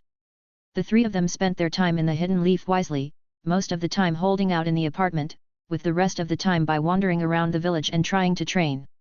However, there were still places in and around the village that they were not allowed to go, and Kimimaro had clocked on to the Anbu's gaze falling upon them more than once when they went out. Kakashi and Ataka had been tasked with keeping an eye on the Chunin exam visitors, making sure to keep tabs on their everyday activities en route through the village. But that wasn't the only thing Ataka was keeping tabs on. Once he finished his daily duties in the Anbu, Ataka would make daily reports to both the third Hokage and Danzo about the Uchiha clan, who he had been keeping tabs on due to their recent behaviors towards the village. Ataka had finished his work and found himself walking down a quiet back street as the sun was setting over the river in the distance, giving the village a benign look. It was a surprisingly peaceful moment for the Uchiha, one that he had not found himself in for a long time. At the same time, walking down the other side of the path was none other than Haku and Kimimaro, who had been out to pick up some dumplings for Koyoki after training. The two genin were chatting and laughing wholeheartedly as they turned the corner, coming face to face with Itaki, who had been so zoned out due to his current circumstances that he had failed to notice the two of them coming towards him. At the last second, the three of them came face to face, only just swerving each other as they all realized what had happened. Look out! Haku shouted as the bag Kimimaro was carrying ripped, causing time to slow down as the three of them watched the dumplings fall towards the ground. Both Itaki and Kimimaro saw it happen and both reached for one of the dumplings at the same time, catching them with their swift movement. That was a close one. Koyoki would have killed us if we had dropped them, Haku said as he rubbed the back of his head in relief. Itaka handed the dumpling back to Kimimaro as he flashed a kind smile at him, not being able to not notice his ability as he looked at him closely, knowing who they both were. Sorry about that, Itaka said. Kimimaro also noticed Itaka's power, even though he did his best to hide it. It's all right, thanks, Kimimaro said as he also smiled. Haku could also see that Itaka was an elite shinobi, one they should be wary of as he noticed the Uchiha crest on the back of his shirt. Are you both taking part in the Chunin exams? Itaka suddenly asked, breaking the silence that had formed between the three. Yeah, we made it to the finals, Haku replied as he gave a genuine smile. Itake was surprised at how friendly both of the boys were towards him, especially since they were from different villages. Well, I wish you both the best of luck. Itake then said after a moment as he gave them a nod. However, before he turned around to walk away, Kimimaro spoke, surprising him. Whatever is weighing you down, you should find someone to share your pain with. He said, somehow being able to see the dark cloud that was weighing over Itake's consciousness. Itake was so surprised that he was almost lost for words as he looked at Kimimaro. Anyway, nice to meet you, Kimimaro said as he smiled at Itake. Come on Haku, let's go. He then said, getting a nod from Haku as he also bid Itake goodbye. With that, the two of them walked off into the sunset as they headed back to their apartment with the dumplings. Leaving Itake alone and surprised at the encounter he had shared with them. These missed shinobi. He said softly as he watched them walk off, doing his best to find his willpower once more before he turned back to follow his path. Some time later. Lord Hokage, Itake said as he bowed his head. Hiruzen was stood atop the Hokage mansion as he overlooked the village, smoking his pipe as usual. Ah yes, Itake. How goes your mission? He said as he kept his back to Itake. The situation remains the same. The clan is still stuck in their ways and so far I see no way that they might change. Itake reported. Hiruzen sighed as he breathed out a large smoke cloud from his pipe. I had hoped that Fugaku might be able to quell the rest of the clan. He said before he turned to Itake. I understand that this puts you in a difficult position Itake, playing as a double agent against your own clan is no simple feat. The Hokage said as he watched the young prodigy carefully. Itake took a moment before he responded. For some reason, the words of Kimimaro stemmed to his mind as his words played over and over. It does weigh down on my heart. But the village's needs must come before the clan's. He then said after a moment. Hiruzen could sense something was troubling the boy, but for now, he thought it best to leave it be. Very well, continue to keep an eye and report if anything changes. He said as he dismissed him.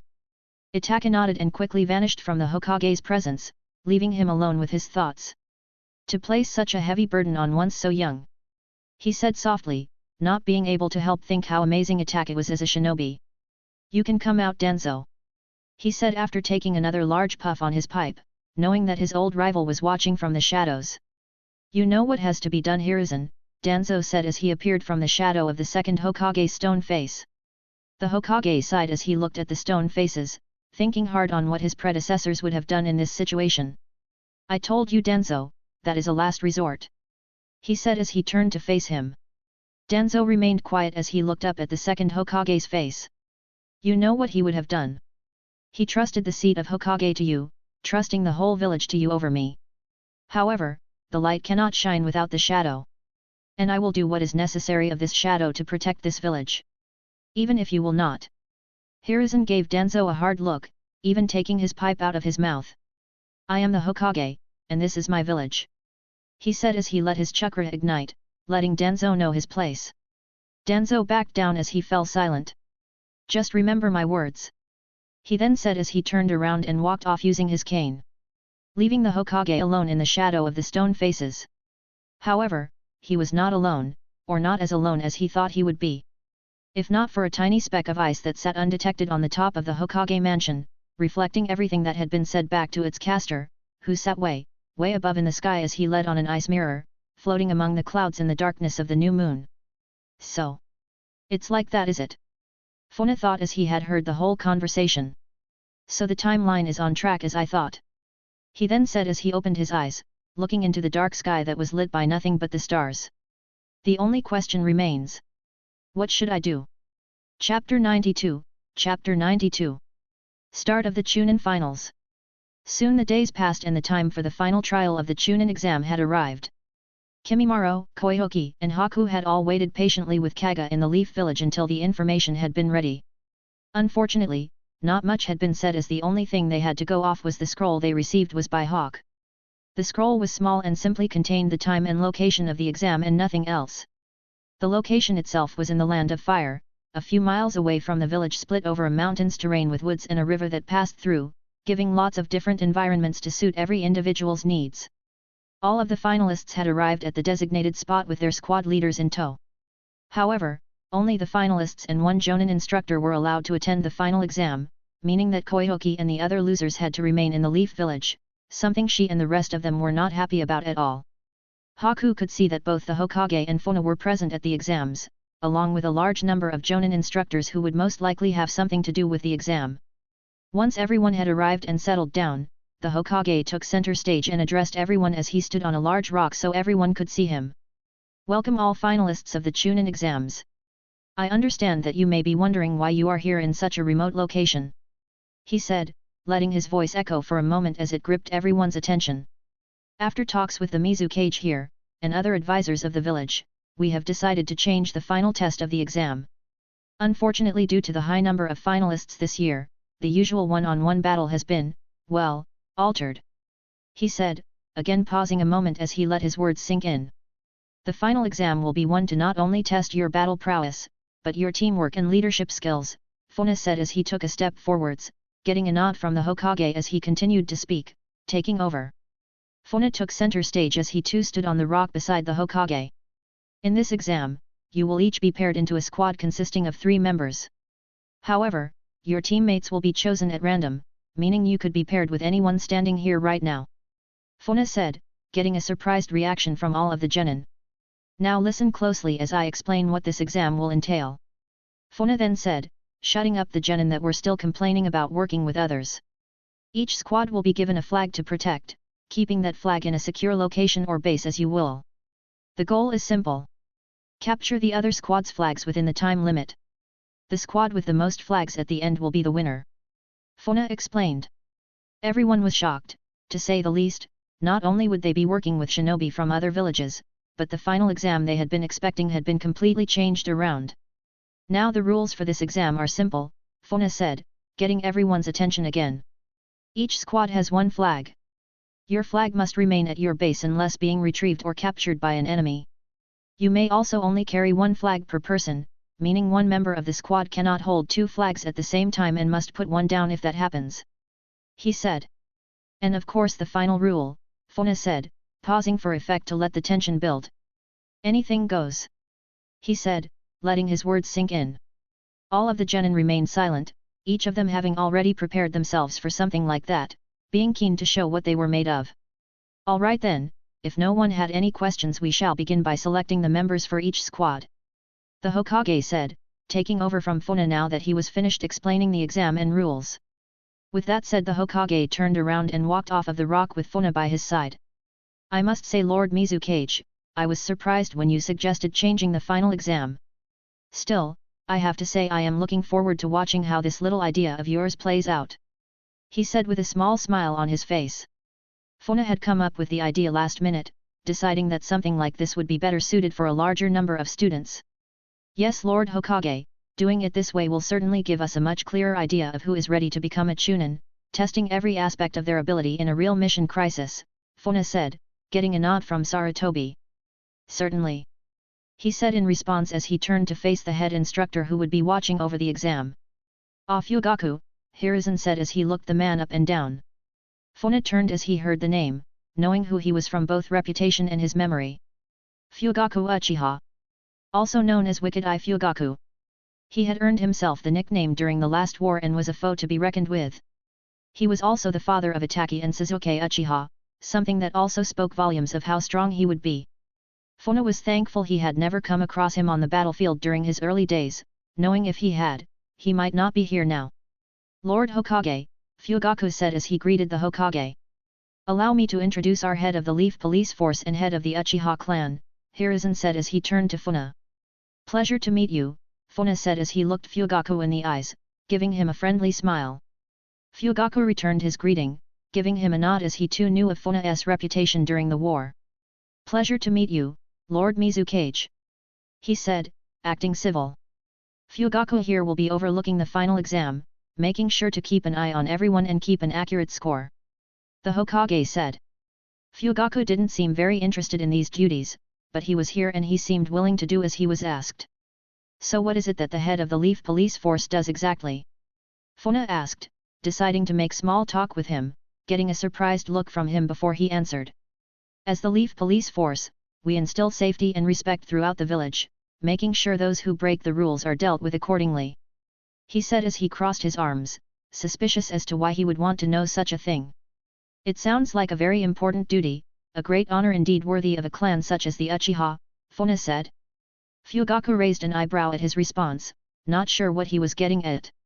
Yes, in fact it was the second Hokage himself who gave the Uchiha such a great responsibility, Hiruzen said as he puffed on his pipe, remembering his former teacher.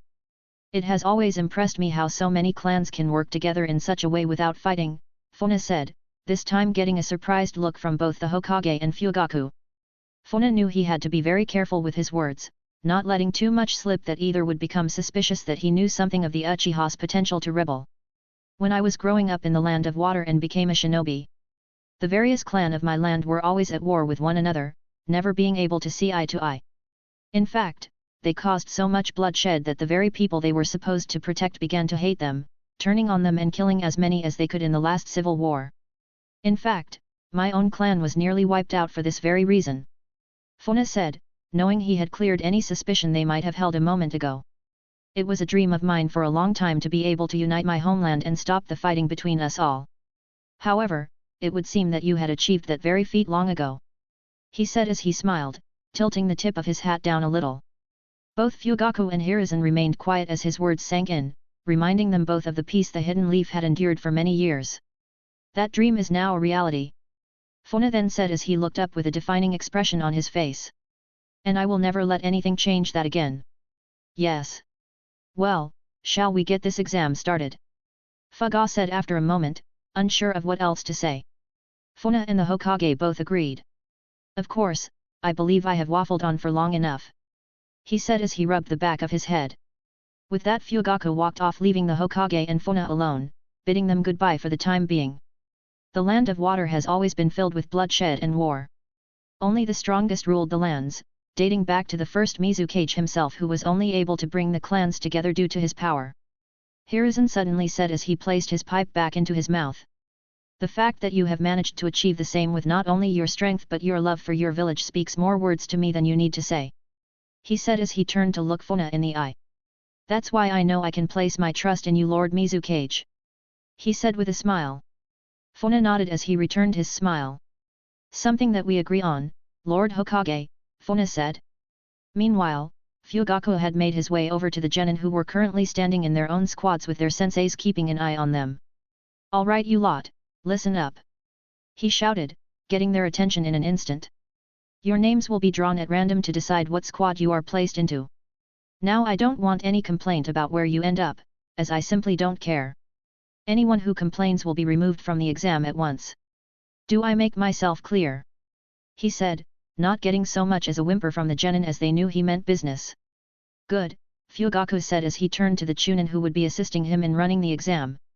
Alright, let's see who will be placed with who, Fugaku said, giving the go-ahead for the chunin to draw the first 3 names.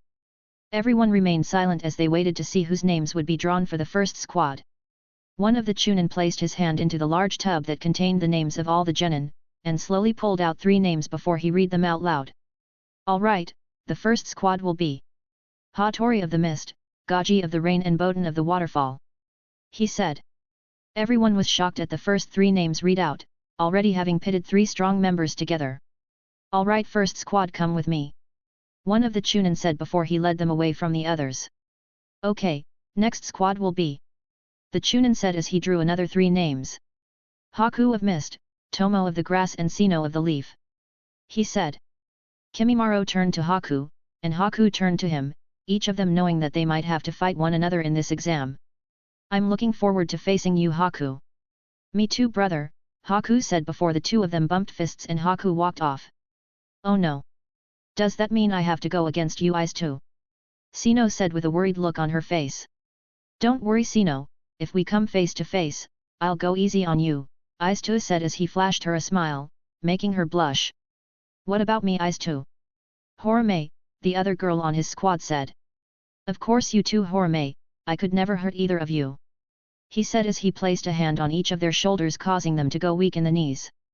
That's enough, you 3, get moving. Their instructor said, interrupting them from their embarrassing moment and snapping them back to the situation.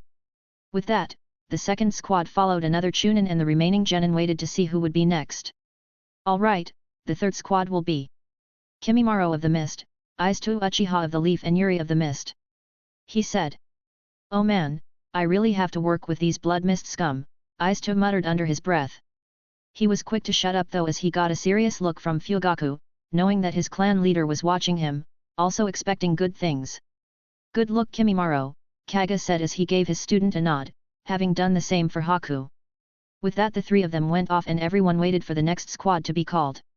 The fourth squad will be Chika of the Mist, Muse of the Rain and Horime of the Leaf. He said before the three of them slowly made their way towards the Chunin instructor that was waiting for them. Fifth squad will be Rokuro of the Mist, Oheda of the Rain and Sakasuji of the Leaf. He said, leaving the last three standing as they looked at who they would be working with. And that leaves the last squad consisting of Ebnika of the Rain, Takajima of the Leaf and Adagai of the Leaf. He said as he announced the final squad.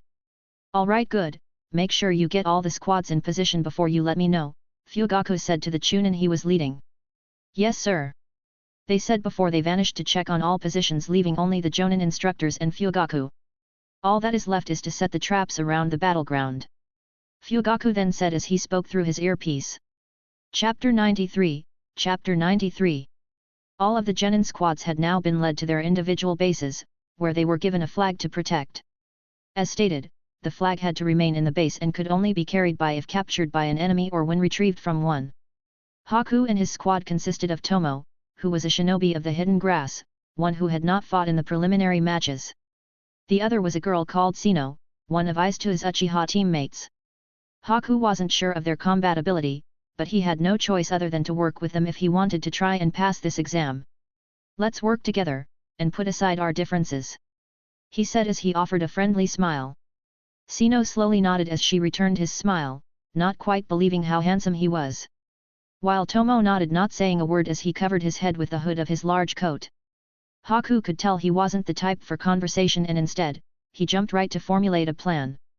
Meanwhile, Kimimaro had arrived at the area where he and his team would call base. It was slap center in the middle of the wooded area and had a good amount of cover from the large trees. However, at the same time, it also offered the same to any enemies that were good at stealth, leaving them vulnerable to an ambush. Kimimaro had been placed on a squad with Yuri, who was a member of Hatori's squad. Of course, she didn't say much, but he could tell that she was prepared to work together. However, he could not say the same for his other squad mate. Look, I don't know what they are thinking putting me with you, but it's your lucky day. I'll have a flag for us in no time. Izuto said with a cocky attitude. Kimimaro wasn't sure how this would play out if they only worked alone rather than as a team, but only time would tell now. That's the last of the genin in position sir. One of the Chunin exam proctors said through the radio to Fugaku. Good, how are the traps coming along? Fugaku then asked, waiting for a response. The traps have now been completed, sir. Another of them reported, meaning he could now give the go-ahead. Alright, good work, Fugaku said as he crossed his arms. Fuyona and the Hokage watched from a distance, having taken up position on a large cliff that overlooked the entire terrain that the genin would be using as their battlefield. The addition of laying out traps along the battlefield was indeed a smart suggestion. A voice said, causing both of the cage to turn around. It was Denso, the so-called shadow cage of the village. Ah Denso, have you come to watch the finals? Hiruzen asked as he puffed on his pipe. I have. He said as he walked over towards them using his cane. Of course, Fuyona knew better than to believe his little act, knowing full well he was still a dangerous opponent involved in almost every bad thing in this world. I must admit, this is an excellent addition to the Chunin exams. Being able to test the young genin in a more realistic battlefield situation is something that has been long needed. Danzo said as he looked at Fuyona. Yes, well, it was a dual effort on both parts, Fuyona said, looking back to the Hokage. Danzo remained quiet for a moment before he looked to Hiruzen and then back to Fuyona. Although the Leaf and the Mist had allied and were working on the details, there was still a large concern among the villagers and in the ranks of the shinobi, on both sides. After all, there was a long history of bloodshed between both, and to simply put that aside was something that would happen overnight. Not only that, but other villages had seen their alliance as a potential threat to their own national security, something Danzo had also come to speak about. It has come to my attention that the Sand is holding a secret meeting with the Stone and the Cloud. Seems that the alliance between our two villages is not being endorsed well by the other nations. Danzo said. Hiruzen sighed. I feared this might happen. He said, taking a good look over the terrain. I had hoped our alliance would not cause this, but I know the Sand still wish vengeance upon me and the Mist, Fuyona said, remembering his meeting with the current Kazekage, Pakura. If you don't mind, I would prefer to speak alone, Hiruzen. Danzo suddenly said, not caring if his words came out as rude. The Hokage nodded and turned to Fuyona. Of course, don't mind me, Fuyona said as he turned around and walked off, leaving the two of them to converse and not taking any offense. Danzo waited for Fuyona to get clear of the area before he spoke, not trusting him in the slightest. What is it that you wish to speak with me about, Danzo? Hiruzen asked, knowing whatever it was, it most likely would not be good. It's about Shisui Uchiha. He said, getting Hiruzen's attention. What about him? The Hokage asked. It has come to my attention that the Uchiha are becoming more and more impatient in their potential to rebel against the village. Even though Shisui is still working for us, I fear that he cannot put the village above his clan. Danzo said. The Hokage gave a heavy sigh as he knew something like this might happen. I am therefore pushing Itaki Uchiha's promotion to Anbu captain ahead of schedule. Hiruzen turned to face Danzo now with a concerned expression on his face. The boy is only 12 years old, Danzo. Have you forgotten that he is too young to become an Anbu captain? He is almost 13 years of age. Something we can easily overlook. Danzo said, getting another sigh from Hiruzen. The whole disaster of the Uchiha clan was weighing heavy on his heart, knowing that no matter what he tried to do, nothing seemed to be working. And you have the proof that Mukai is selling village's secrets? The Hokage then asked, referring to one of Danzo's own Anbu captains. I do. Having Itaki assassinate him will prove whether or not he is ready to become an Anbu captain, and whether or not he can put the village above his clan. Danzo said. Hiruzen sighed as he exhaled a large puff of smoke, thinking hard on the matter before he gave his answer. Very well. See it done. Hiruzen said. Danzo knew that the two of them never agreed on much, however, when it came to the safety of the village, there was nothing they wouldn't do to protect it. Danzo didn't say anything as he turned his back and started walking away, leaving Hiruzen alone with his thoughts. Meanwhile, Fugaku, the head of the Uchiha clan, was getting ready to announce the start of the final exam, having been given the all-clear that all of the genin were now in position. Fugaku reached up to his earpiece, pressing the button in for him to speak through it. All right everyone, let the final part of the Chunin exams begin. He said, giving the order for the Chunin to give the signal. Yes sir. They said as each Chunin exam proctor let the signal, letting the green smoke off all over the battlefield so that the genin could see that the exam had begun. Both Kimimaro and Haku watched from their bases as the green smoke gave the signal for the exam to start. All of the other squads also watched as they quickly tried to formulate a plan, while others were too busy arguing over whose plan was better for them to get a good head start. We only have 1 hour to get as many flags as possible.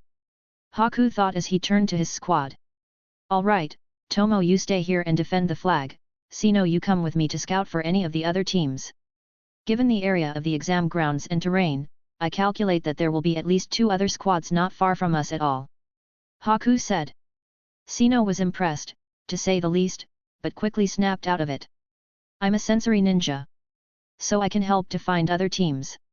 She said, coming out of her shell a little. Haku nodded as he smiled at her. I can defend no problem. I can use earth-style ninjutsu.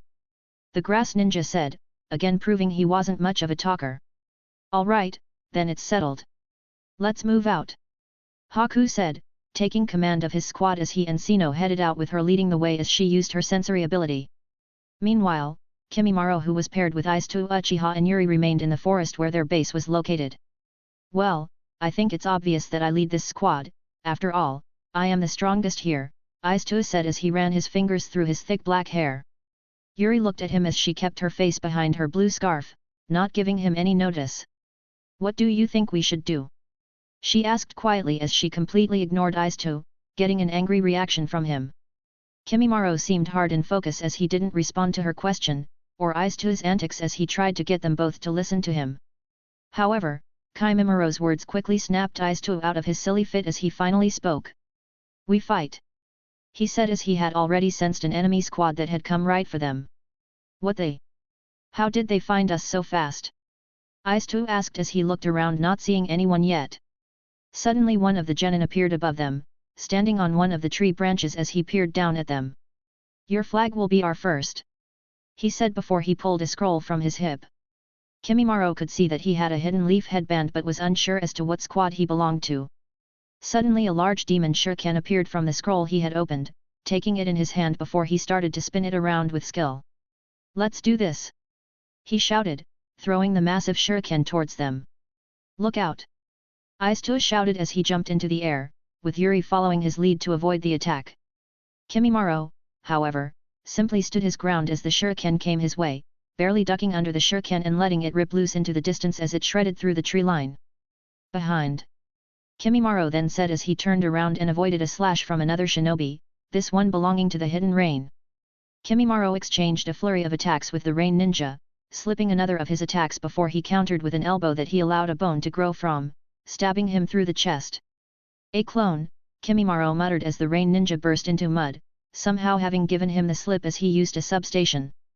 Aistu landed on a branch out of the way, seeing that Kimimaro had stood his ground and was now fighting someone else.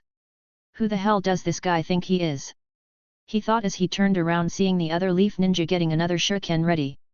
I'll show him he's not the only one who can fight, he said as he jumped into the air, dodging another demon shuriken and flipping off another branch as he tossed a handful of his own shuriken. The leaf ninja quickly dropped from the tree branch, using it for cover as he grabbed on with his hand to hang from it, letting the shuriken slam into the wood one after the other. Aistu could see where he was and knew he would be planning a counterattack, however, he had his own plan and quickly formed his hand signs. Fire style, fireball jutsu! He shouted as he unleashed his fireball, aiming it from above the leaf ninja who had not seen him coming from above. Shit!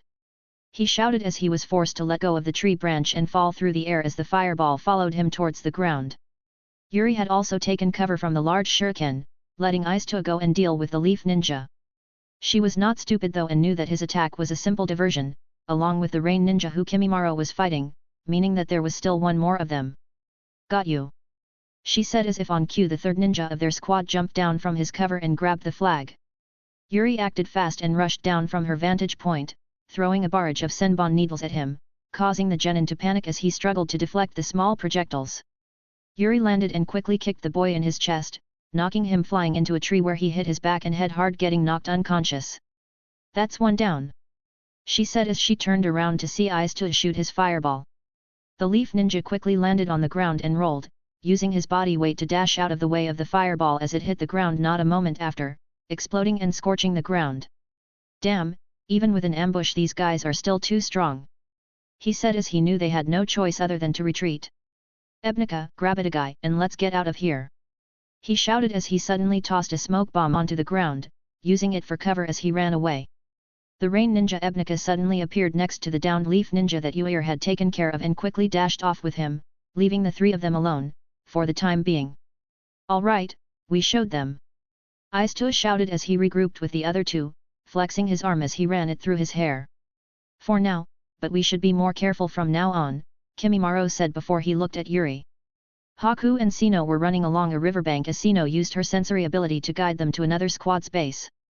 Suddenly Sino skidded along the ground as she came to a stop, having sensed something. Haku noticed and also stopped, turning to face her. What is it, Sino? He asked, noticing the look on her face. I can sense 4 chakras coming from that way. They are fighting, she said, seeming a little nervous. Haku also had some sensory ability and now that she had told him he was starting to pick up on it. How the hell is this guy so strong? Rokuro of the Mist said as he stood panting. His other teammates were also in a difficult bind as the three of them stood face to face with Hatori, also of the Mist. Does this guy really think he can just come and capture our flag by himself? Sakasuji of the Hidden Leaf said as he took a kunao in his hand. I'll kill him where he stands, he shouted as he charged in, giving a loud battle cry. No, wait! Rokuro shouted, trying to warn him. However, Sakasuji didn't listen to his warning and tried to attack Hatori, taking a swipe at his head. Hatori easily parried the attack with his sword and in what seemed like an instant he cut Sakasuji down, not giving it a second thought. Shit, Rokuro said as he watched his teammate drop to the ground. Give me the flag and I will let you live. We are from the same village after all. Hatori said as he sheathed his blade. Rokuro looked to his other teammate, Aheda, who was of the Hidden Rain village. Aheda also looked at Rokuro and then back to Hatori, knowing that they couldn't defeat him. Their base was located on the river bank, surrounded by water and stones, perfect for a water-style user like Rokuro. However, it was also perfect for other water-style users like Hatori, who was also a mist ninja and could most likely use water-style too. I didn't want to have to use this for just one person. But I guess I don't have any other choice. Aheda suddenly said as he pulled out a kunai. Rokuro knew what he was about to do, and he knew there was no other way. Hatori watched as Aheda threw the kunai across the ground before it hit a rock and cut a wire that had been too fine for the human eye to see while it wasn't moving. A trap? Really? Hatori asked, not seeming amused. Suddenly the ground where Hatori was standing crumbled away and opened as if it was trying to swallow him. Got you! Aheda shouted as he watched Hatori fall into the hole. Now you are finished! He yelled as the hole was rigged with a large number of explosive tags and poison smoke bombs. This trap had been designed for only one reason, to kill anyone whom they couldn't beat in a fair fight. Aheda had quickly devised the plan to the others before the exam had started, having already noticed the hole had been set before they even got there. Turns out he specialized in planning this sort of thing and the others had let him build the thing, helping him cover it back up after. Rokuro watched as the smoke and fire settled from inside the hole, knowing there was no way even he could have survived something like that. Did it work? He asked, still not sure. Of course, it worked. Aheda said through his rebreather, feeling proud of his work. This guy might be a big shot back in your village, but he never stood a chance against me. He said as he laughed at his handiwork. Suddenly his laugh was cut short as a blade unexpectedly pierced right through his stomach from behind him, causing his eyes to open wide in pain and surprise. How did you? Aheda said before Hatori pulled his sword back through his torso, letting him drop to the ground. You really think I would fall for such a simple trap? He then said as he looked up towards Rokuro. Now, will I be taking the flag, or will I be taking your life too? Hatori asked as he looked into Rokuro's eyes with a serious glare.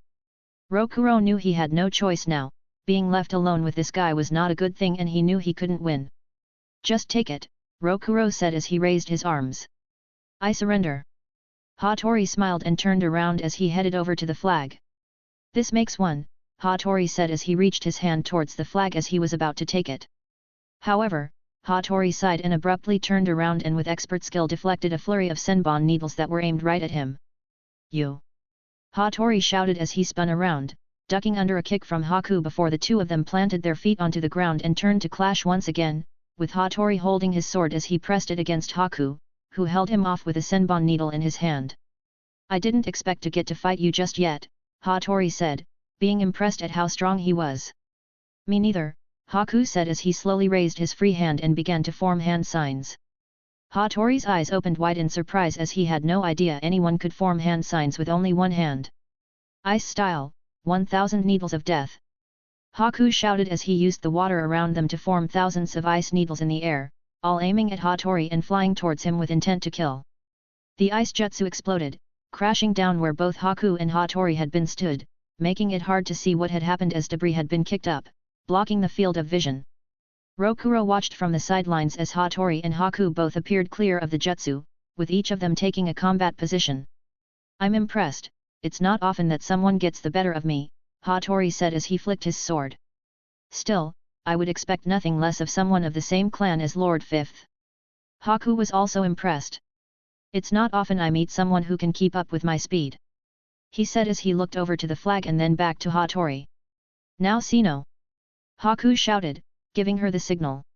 Sino quickly jumped over to the flag, slipping out of her hiding spot and quickly grabbing the flag in both hands. Get back to base, I'll hold him off. Haku shouted as he watched Hatori, waiting for him to make a move. However, Hatori simply smiled and sheathed his sword. It would seem I have been defeated this time. He said as he nodded to Haku. Perhaps we will fight again soon, but for now, I simply do not have the time. He said as he slowly took multiple steps back before he disappeared, leaving Haku and Hokuro alone. He really ran away, Rokuro said, not quite believing it. For now anyway, Haku said before he too decided to quickly retreat away, leaving Rokuro alone. Try not to die, Rokuro. he said before he left him alone. Gee thanks, Haku. Rokuro said as he looked around at both of his dead teammates. What the hell do I do now? Chapter 94, Chapter 94. Haku and Sino had retreated back to their base as they carried the flag. Somehow they had managed to push back Hatori and capture the flag from him, however, Haku was concerned that he had given up so easily. Alright, that makes one, what should we do next? Sino asked as she planted the flag into the ground next to their other one. Tomo also seemed happy that they had returned with a flag, but didn't say much at all. We should probably get ready to defend, as I'm sure there will be another squad that comes from us soon, Haku said. Sino nodded before her eyes opened wide. I sense a squad coming towards us from the east, she said as she turned her head to look in the direction. Haku also looked that way, thinking he just had to say it. Alright, prepare for a fight, he then said as the three of them got ready for battle. Meanwhile, Kimimaro and the others had managed to formulate some sort of plan, even with Izuto butting in every 2 seconds. Kimimaro had decided that he and Izuto would go off to look for a flag, while Yuri would stay and defend their own flag. It was a tough decision to make. If you only sent one to attack and kept two to defend, your attacking force was left weak and might not be able to capture a flag. However, on the flip side, the same could be said for your defense. If everyone went to attack, you would have no one to defend your flag at all. Keeping at least one person back made sense, and Yuri was happy to defend their flag, seeming much more controlled than Izuto. You had better not slow me down, Izuto said as he and Kimimaro jumped through the trees before coming to a large clearing that overlooked a grass meadow, getting a slightly annoyed look from Kimimaro. It would seem the next base is not too far from our own at all, Kimimaro said as he and Izuto could see only one person guarding the flag from their vantage point. Alright, this should be a piece of cake, Izuto said as HS stood to his full height getting ready to make a move. Wait, Kimimaro said as he got a good look at who it was. It was Chika Hazuki sitting there as she sipped on her water bottle. Not good, Kimimaro said, knowing his attacks would be useless against her Kekii Genkai. What are you talking about? It's one girl, we can take her, Izuto said, not knowing what the problem was. Unless you can use lightning style, we should move on and find somewhere else, Kimimaro said, knowing it would be more trouble than it was worth. No way, Izuto said, flashing a mocking look at Kimimaro. I'm an Uchiha and we don't back down from anyone, he said as he jumped down from the ledge onto the grass and started running towards the enemy base like a one-man army. Kimimaro stood still from atop the cliff as he watched, knowing this was a mistake. Still, as squad leader, he couldn't just leave him, even if he was insubordinate. Chika sat calmly as she sipped on her water bottle, doing her best to stay hydrated as the sun was quite hot this day. She could already sense Izuto on his approach towards her, and she knew she would have to fight even if she didn't want to. Izuto didn't waste any time as he jumped right in with a fireball jutsu aimed right at her. Chika sighed as she slapped her hand onto the ground, letting a wall of water suddenly wash up from underneath to block the fire style, creating a burst of steam as the hot and cold mixed. Izuto was surprised but continued to press the attack as he threw a handful of shuriken to distract her.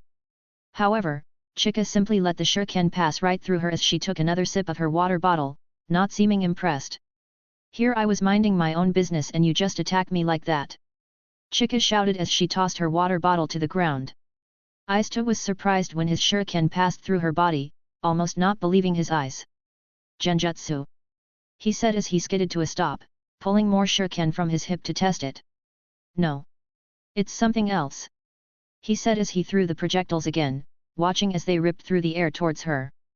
Chika was getting annoyed now and pulled out a kunai from her hip, blocking 3 of the 4 shurikens as she charged right toward him to counterattack.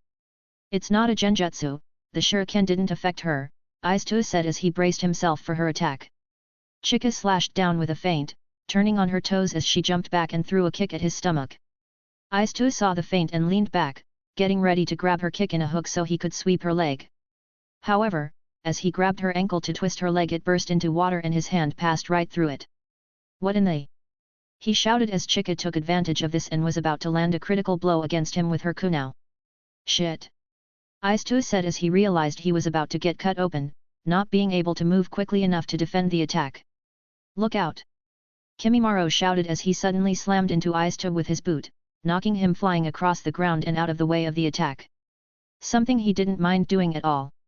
Chika clenched her sharp teeth as her kunai clashed with Kimimaro's arm that he had used to defend himself. You!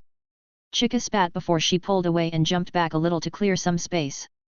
Kimimaro did the same, keeping a close eye on her before he looked over to Eyes too. What the hell, man? I so had that. He said, raising his fist at Kimimaro. No, you didn't. Kimimaro thought as he sighed, looking back at Chika. Take this. Chika shouted as she jumped at him like an animal, attacking from all angles as she tried to take him out with taijutsu first. Kimimaro was engaged in a battle with Chika as she had attacked him, not liking that he had butted in at all. I'm not going to take it easy on you, Kimimaro. You may have beaten Kyujira, but you won't be able to defeat me the same way. She shouted, slashing and throwing advanced taijutsu at him. Kimimaro was much better at taijutsu than Chika was, and he was able to block and defend every attack she threw at him. The only problem was his counter-attack methods. No matter what he did, he couldn't get through her body's ability to turn into water and negate physical attacks. No matter how many times he slashed or allowed his bones to be expelled and stab her, it did nothing at all, only splashing water onto the ground. Your attacks are useless against me. Chika said as she started forming hand signs, knowing her own taijutsu was no match for his, not getting her anywhere at this rate. Water style, water shock wave. She shouted as she suddenly allowed a large burst of water to expel from her mouth. Kimimaro was unable to do anything against the jutsu and was hit, getting pushed back by the jet stream. No good. Haku is a much better match for this kind of the opponent. He thought as he flipped in the air and landed next to Eyes too. It's no use, I can't do any damage to her with taijutsu, Kimimaro said as he looked to Eyes too. I've got an idea, Eyes too said with a smile. Chika watched as the two of them talked, trying to formulate some kind of plan to fight her with. It's useless, no matter what you do you can't beat me. Chika said as she pointed her hands at both of them, getting ready to use the Hosoki clan's signature jutsu.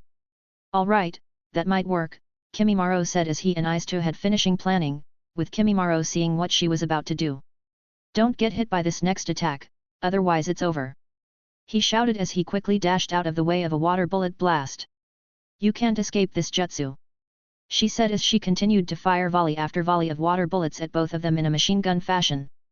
Eyes too dashed from side to side, dodging all of the bullets with great skill before he jumped into the air. Kimimaro did the same thing, however, he changed course and made a beeline right at her, dashing head-on as he created a shield of bone to deflect the water bullets that could withstand her attacks. No way! Chika shouted as she panicked, not being able to see Eyes too due to the sun blinding her eyes and Kimimaro being able to deflect her water bullets that could shoot through concrete.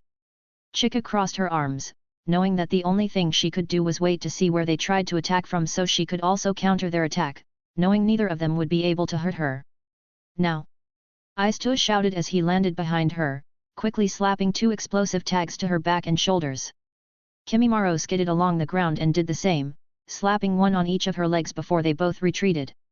Chika tried to turn around and attack, but both of them quickly backed away with Eyes too jumping behind Kimimaro as he used his bone shield to block more water bullets from her. Chika had not seen what they had done and continued to fire more water bullets at them as she tried to break through Kimimaro's defense. Boom, Eyes too said softly as the explosive tags suddenly exploded, ripping Chika's body into bits and splattering her all over the place. It worked. Eyes too shouted as he watched from cover with Kimimaro. She's not dead, just incapacitated for a short while, we should get the flag and quickly make a break for it as it will take her some time to regenerate, Kimimaro said. Alright, let's get the flag, Eyes too said as he quickly ran over towards the flag and grabbed it in his hand. Let's get out of here. Eyes too then said as he turned back to Kimimaro, with the two of them quickly making off having recovered a flag. Chika slowly gathered herself in a blob of water on the ground as her face became visible, not looking happy. This isn't good. I didn't think they would be able to beat me like that. Just you wait till I rehydrate. I'm coming for you, Kimimaro. She shouted as she slowly crawled over to her water bottle. Now Eyes too and Kimimaro had the flag and were headed back to base with it as they had now made it into the large woods. Once we get back we should get back out there and take another flag. Eyes too said, clearly pleased with himself as his plan had worked. Kimimaro was also surprised that he wasn't all talk and could back up his words. Seeming to be more than meet the eye. Kimimaro was about to speak when he felt a sudden jolt run down his neck, causing him to turn around and block a slash from a sword, clashing in the air as he got a look at his attacker. Hatori, Kimimaro said under his breath before he pushed off and landed on a tree branch. Aizu stopped once he saw what was going on, getting a good look at Hatori and noticing he was carrying a flag. "Hold on a minute, that's our flag!" Aizu shouted. Hatori smiled as he twirled his sword. "Good of you to notice, Yuri was more than happy for me to take it, after all, she is my squad mate," he said as he pointed his blade at Kimimaro. "And I will be taking that flag too if you don't mind," he then said. Kimimaro wasn't surprised that she didn't want to fight her own teammate, and it was something he had not planned for. "Get out of here, Aizu. I'll handle him," Kimimaro said as he got serious. Aizu took a moment but quickly nodded and turned around as he jumped into the air. "It's not use in running," Hatori said as he gave a nod of his head. Kimimaro could sense that Gaji of the Hidden Rain was now on Aizu's tail and could only hope that he made it back to Yuri in time to help him. She may have not wanted to fight against Hatori, but he was sure she would have no problem in taking on Gaji. "It's time for me and you to settle the score once and for all," Hatori then said as he placed the flag down on the tree branch. "I'll show you that I am more worthy of Lord Fifth's attention than you," he then said as he pointed the tip of his blade at him. "I agree," Kimimaro said as he raised his arm in front of his face. "Time to show you my strength," he said as he allowed the bones in his arm to spike out slowly, giving him a menacing appearance. "Let's do it!" Hatori also shouted as he took a fighting stance, getting ready to charge. Chapter 95, Chapter 95. Kimimaro and Hatori stood face to face, each of them squaring off against the other as they prepared for an all-out battle. "The time for our battle has finally arrived. Now I will show you that you are only second best," Hatori said as he slowly wrapped his hand around the hilt of his sword. Kimimaro felt the same and slowly took his arms out of his shirt as he let it fall to the ground, revealing his bare torso. "I feel the same," he said as he slowly raised his head to look Hatori in the eye before he allowed his bones to sprout from his body. Hatori was shocked at the monstrous sight, but smiled nevertheless, as he quickly jumped in for the kill, regardless of how his opponent looked. Hatori moved so fast that he seemed to disappear. Kimimaro was only just able to dodge the quick draw as his sword schemed past his neck, with Kimimaro dropping back onto his hands as he flipped back onto his feet. He had little time to relax though as Hatori pressed on the attack again, slashing and swiping with great skill and control. Kimimaro did his best to dodge as he danced from side to side, jumping back and ducking under another strike as the blade cut a small slither of his hair. "Not bad, but I can move faster than that," Hatori said as he was starting to get angry. Quickly he in with a side swipe slash, using it as a feint, then jumping on his lead foot as he twisted and spun around, throwing a spinning back kick into Kimimaro's chest to try and take him by surprise. However, his foot hit tough bone, almost trapping it in place. "What the?" he said as he pulled it back, quickly slashing downward with his sword to counterattack. Kimimaro lifted his arm and blocked the attack, not flinching as the steel hit, and bounced off the hard bone that had formed around his arm. The sword didn't cut through it at all. No, Kimimaro had allowed his bones to grow from his arm, blocking the sword with ease as it rang off into the air. "Your sword can't touch me," Kimimaro said as he looked into Hatori's eyes. Hatori was forced to jump back to avoid more bones that shot out of Kimimaro's body, threatening to skewer him, seeming to have a mind of their own. Hatori flipped back as he twirled in the air, throwing a set of shuriken to cover his landing and watching as Kimimaro deflected them. "I can see now why you take off your shirt before fighting at your full power," Hatori said. Kimimaro nodded. "This way I don't have to replace my clothing every time I fight," he said as a bone started to grow particularly from his shoulder. Hatori watched as he pulled it out, as if he was drawing a sword, giving it a couple of swipes before he took a ready stance. "You intend to battle me in Kenjutsu?" Hatori asked, almost seeming amused. Kimimaro nodded. "I intend to defeat you no matter what," he said, countering his comment. Hatori laughed before he quickly stuck his sword into the ground and slapped his hands together. "Fire style, Dragon Bullet Jutsu!" Hatori shouted as his hands formed the hand signs in quick time. Kimimaro was surprised that he could use fire style but quickly prepared himself to deal with the attack. Hatori unleashed the large dragon-shaped fire style, letting it roar towards Kimimaro before it exploded into the ground, creating a huge cloud of black smoke that blinded both of their vision. Kimimaro suddenly burst out of the smoke with his arms crossed over his face. "I'm not that easy to defeat," he shouted as he landed in front of Hatori, spinning around as he planted his hand on the ground, using his advanced taijutsu to attack, letting his entire body become a weapon. "Hatori, however, was able to dodge each and every attack, shuffling back as he kicked his sword up from the ground, using it to stop a kick from Kimimaro with the flat of the blade. Hatori then quickly dodged under another kick, as Kimimaro twisted, again and again, seeming to move and attack in an unlimited number of ways. Hatori was forced to jump back, getting clear of his range before he dashed out of the way, appearing to almost disappear. "What?" Kimimaro said, baffled as Hatori had seemed to move at a much faster speed than he had before. Hatori suddenly appeared behind Kimimaro and slashed down with his sword at his head.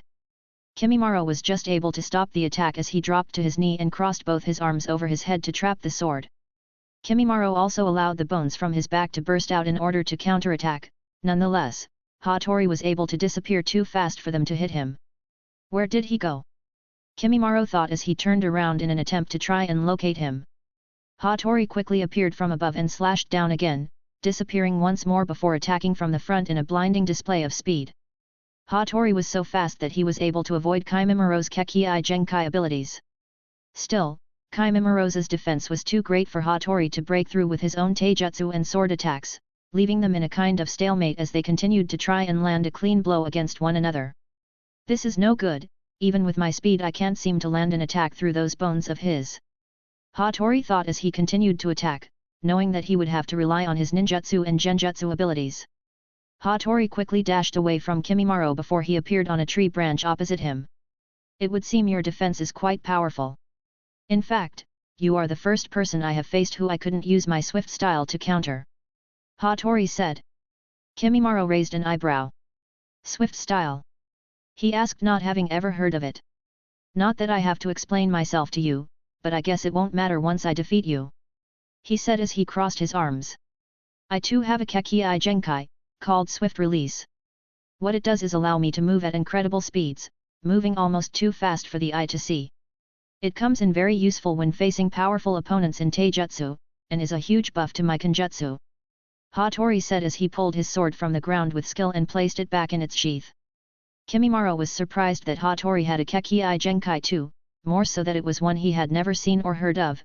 However, that didn't matter at the moment as he took a lower stance, trying to figure out how he was going to drive him into a corner so he could land an attack. "If taijutsu won't work, then genjutsu it is," Hatori said in his head as he suddenly disappeared using his swift release. Kimimaro remained in an alert position as he waited for Hatori to reappear. Knowing that was his only chance to attack, in the small moment, he reappeared to launch his own attack. "If I can just catch him where he appears," Kimimaro said as he turned around, waiting for his moment. "Now," he said as he suddenly thrust his hand forwards in an attempt to predict Hatori's movements. "Wrong side!" Hatori shouted as he appeared on the other side of Kimimaro, taking him by complete surprise. Hatori suddenly placed his hands clapping his face together before he jumped back and threw a handful of kunao at Kimimaro. Kimimaro was surprised and easily deflected the kunao with his bone blade before he fired his own bone bullets as a counter. Hatori watched as he deflected the kunao and smiled before he disappeared again, allowing the bone bullets to pass through an afterimage of himself before they pierced through a tree. "Looks like he fell for it," Hatori said as he dropped down to the ground, looking up at Kimimaro who was now placed in a genjutsu unknowingly. "Now that I have him in a genjutsu, it's time to finish this fight and capture the flag," Hatori said as he quickly moved back towards Kimimaro, coming face to face with him. "It's over for you." Meanwhile, Aizu Uchiha was currently rushing through the forest with the flag on his back. Hatori may have stolen theirs, but at least they had secured another to replace it, knowing that they were only allowed to carry one at a time. "I wonder if that Kimimaro guy will be alright. I mean that Hatori, or whatever his name was, seemed strong," he said to himself as he jumped from branch to branch. Aizu jumped off one branch and landed on another that was in his sight, getting ready to push off again so he could jump. However, as Aizu pushed his weight from the branch, it snapped, seeming to give way to his strength. "What?" he said, surprised as he fell through the air along with the branch. He was even more surprised when he noticed the explosive tag on the bottom of the branch that was about to explode. "Oh shit!" he shouted as he quickly kicked the branch through the air, knocking it just far enough so that it exploded at a safe enough distance that he was only knocked back by the shockwave. Aizu used the pressure of the shockwave to flip back in the air before he landed on the ground safely, looking up and around him to see what was going on. "Who the hell did that?" he shouted as he rolled out of the way of a barrage of shuriken that had been aimed at his head, pulling out a kunao as he got ready for a fight. "I'm surprised an idiot like you didn't fall for my trap," a voice said before its owner slowly appeared from the ground. Aisto recognized him from his match with Hana, seeing that it was Gaji of the Hidden Rain. "Look pal, if you don't get out of my way I'm gonna have to take you down," Aisto said as he pointed at Gaji with his kunao, seeming more than confident that he could take him. Gaji sighed before he placed his hands together to make a hand sign. "You leaf ninja are so arrogant. I'm going to kill you and take that flag," Gaji said as he slowly sank into the ground. Aisto was pissed now as he watched Gaji disappear. Deciding to plant the flag into the ground before he took a fighting position. "I'll show you just how tough us Hidden Leaf really are," he said as he waited for Gaji to make his move. "I remember this trick when you were fighting Hana. I won't fall for it," Aisto shouted as he grabbed the flag and jumped as high as he could onto a tree, using the chakra in his feet to stay standing on it before he started to run up and around the thick trunk. "If I can get enough distance and make him chase me, he won't be able to use his poison gas," Aisto thought as he made sure the flag was secured to his back before he jumped onto a branch. "Going somewhere?" Gaji suddenly asked as he appeared out of the branch next to Aisto and grabbed his arm, stopping him from getting away. "If you think running away from me will save you from my poison, think again," he shouted as he suddenly burst a poison smoke bomb in the palm of his hand, letting it completely engulf both of them. "Now it's over," Gaji shouted as he pulled Aisto down into a shoulder lock while he was busy coughing and placed a kunao to his throat. "Checkmate," he said with a smug grin behind his rebreather. Aisto coughed and then suddenly burst into smoke, revealing to Gaji that he was a clone. "Shadow clone?" Gaji asked confused. "But when did he?" he shouted, shocked that he hadn't noticed him switch out with a clone. The image of when he ran just out of sight behind the large tree coming to mind. "Too late for you sucker. Fireball jutsu!" Aisto shouted as he unleashed his fire-style attack from above, letting his jutsu crash down and mix with the poison gas. "Nu!" Gaji shouted as the poison gas turned out to be flammable, igniting in an instant and causing a massive explosion, catching Gaji in the center of it as he didn't have time to escape. "Got you," Aisto said as he watched from the distance, readjusting the flag strap and making his way back to his base. "That's one down, hopefully, Kimimaro is holding up his end." Meanwhile, Kimimaro looked at Hatori as he faded out in his bone bullets, watching as they passed through the afterimage before hitting the tree behind. "How did he?" Kimimaro said before he looked down. He could feel the tree branch start to swallow him, letting his body sink into the wood up to his shoulders while not being able to do anything about it. "Genjutsu," Kimimaro said as he tried to concentrate to break his chakra flow and escape. However, that was easier said than done, as Hatori's genjutsu seemed to be quite strong. "It's not use Kimimaro, you can't break out of my genjutsu that easy," Hatori said as he slowly stepped out of the wood, having been molded into the very tree itself. Hatori now stood in front of Kimimaro, slowly kneeling down to look him in the eye in a squat position. "This is my realm, in here I control everything with my genjutsu," Hatori said as he slowly pulled a kunao from his hip holster. "Time to finish this," Hatori said as he lifted the kunao, getting ready to stab him with it. Of course, in real life, Hatori did not kneel in front of Kimimaro and he was not trapped in the wood. He was simply stood still as his mind was trapped in Hatori's genjutsu, allowing Hatori to walk behind him while trying to find a weak spot among his bone defenses. "Even when under a genjutsu he's not easy to take down," Hatori said as he spotted a small point at the base of his skull that he could attack. "Got you." Kimimaro continued to try and break his flow of chakra, even while trapped in the wood as Hatori's got his kunao ready to attack with. "No. I can't let this happen. I have to get free," Kimimaro said as he even bit his lip, hoping that the would help break the jutsu. However, nothing seemed to work and Kimimaro was beginning to lose hope. Hatori was just about to thrust his kunao into the back of Kimimaro's skull, knowing that the attack would finish him for good when suddenly he felt a fierce pressure weigh down upon him, breaking him free of the genjutsu. "What is this?" Hatori asked as he heard a demonic voice. "Never will someone control me against my will again," it shouted as its very words held power. Kimimaro could feel the power of the three tails inside of him suddenly burst to life as the tailed beast spoke to him, breaking him free of the genjutsu. With his sudden burst of chakra, Kimimaro had suddenly broken free and was able to turn around and stop Hatori's frantic strike, hoping that he could act before Kimimaro was able to react. Hatori had no choice other than to retreat and gain some space away from him, using his swift release to move back before Kimimaro skewered him. Just what the hell are you? Hatori said, knowing that there was something monstrous lurking within his body. My name is Kimimaro. And I am the son of the 5th Mizukage. Kimimaro declared as he let his chakra flare to life. Hatori could only watch as a red cloak of visible chakra started to surround Kimimaro, forming one tail behind his back. What is this chakra? It's visible. Hatori shouted as he was forced to cover his eyes from the pressure. Something he regretted all too soon as Kimimaro suddenly disappeared from his sight, only to reappear next to him before he slashed down with his bone blade. Hatori was in a state of shock and had not been able to move fast enough to keep up, taking a direct blow from Kimimaro's bone blade, with the blade cutting down from his shoulder to his lower chest. No. Hatori thought as he fell backwards, watching as Kimimaro loomed over him with red eyes. He's a monster. He said again, knowing that this fight was now over. No. I can't give up. I can't lose here. Hatori said as he caught himself on his back foot, somehow remaining standing. Kimimaro noticed this and quickly jumped into the air, having lost most of his sense other than for battle. He was no longer holding back and was now fully prepared to kill Hatori, coming at him with everything he had.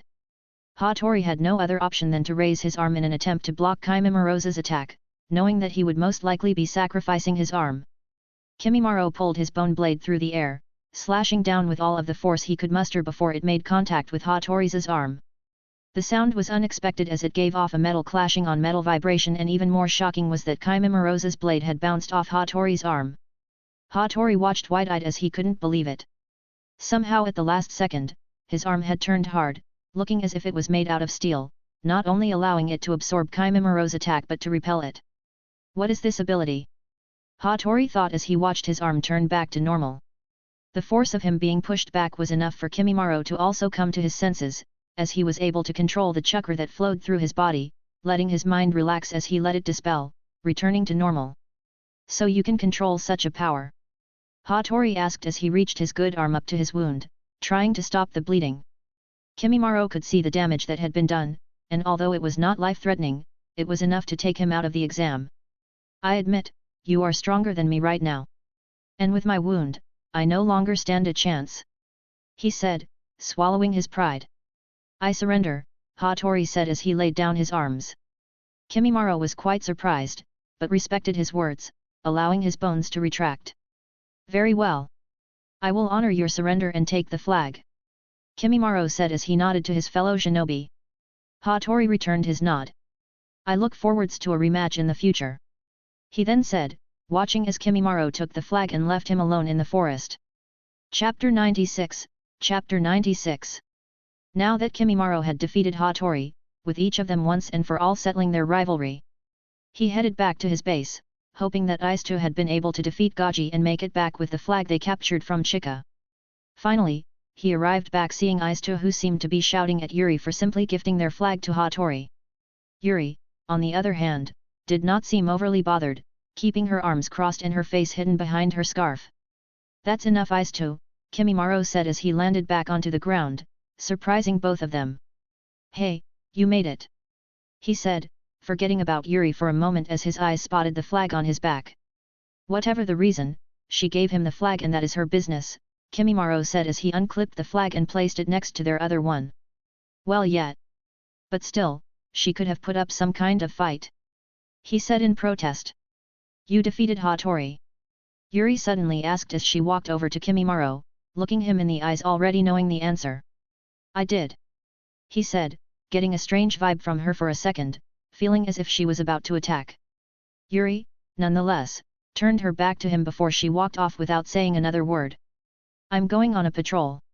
She then said before she jumped off, leaving the other two behind before they could even say anything. What's her problem? Ice-2 asked as he watched her go. Hatori is still her squad mate, it must not be easy hearing that one of your comrades has been defeated, Kimimaro explained. I guess not. Ice-2 then said after thinking about it for a moment. Anyway, what next? He then asked, looking at both the flags they had captured. Having two flags puts up in the lead.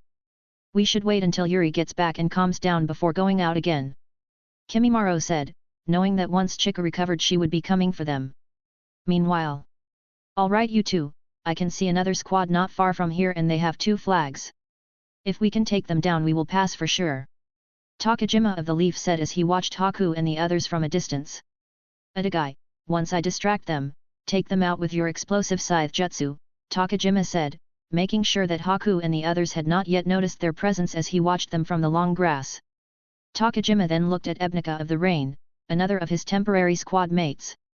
You ready? He asked. Yeah, I'm ready, Ebnika said through his rebreather as he pulled out a fistful of shuriken, marked with a seal. Alright, it's showtime. Takajima then said. Go. The 3 of them said amongst themselves as they gave the signal to engage in their ambush. Ebnika dashed down from his hiding spot suddenly appearing in a small cloud of smoke, taking the 3 of them by surprise. Surprise!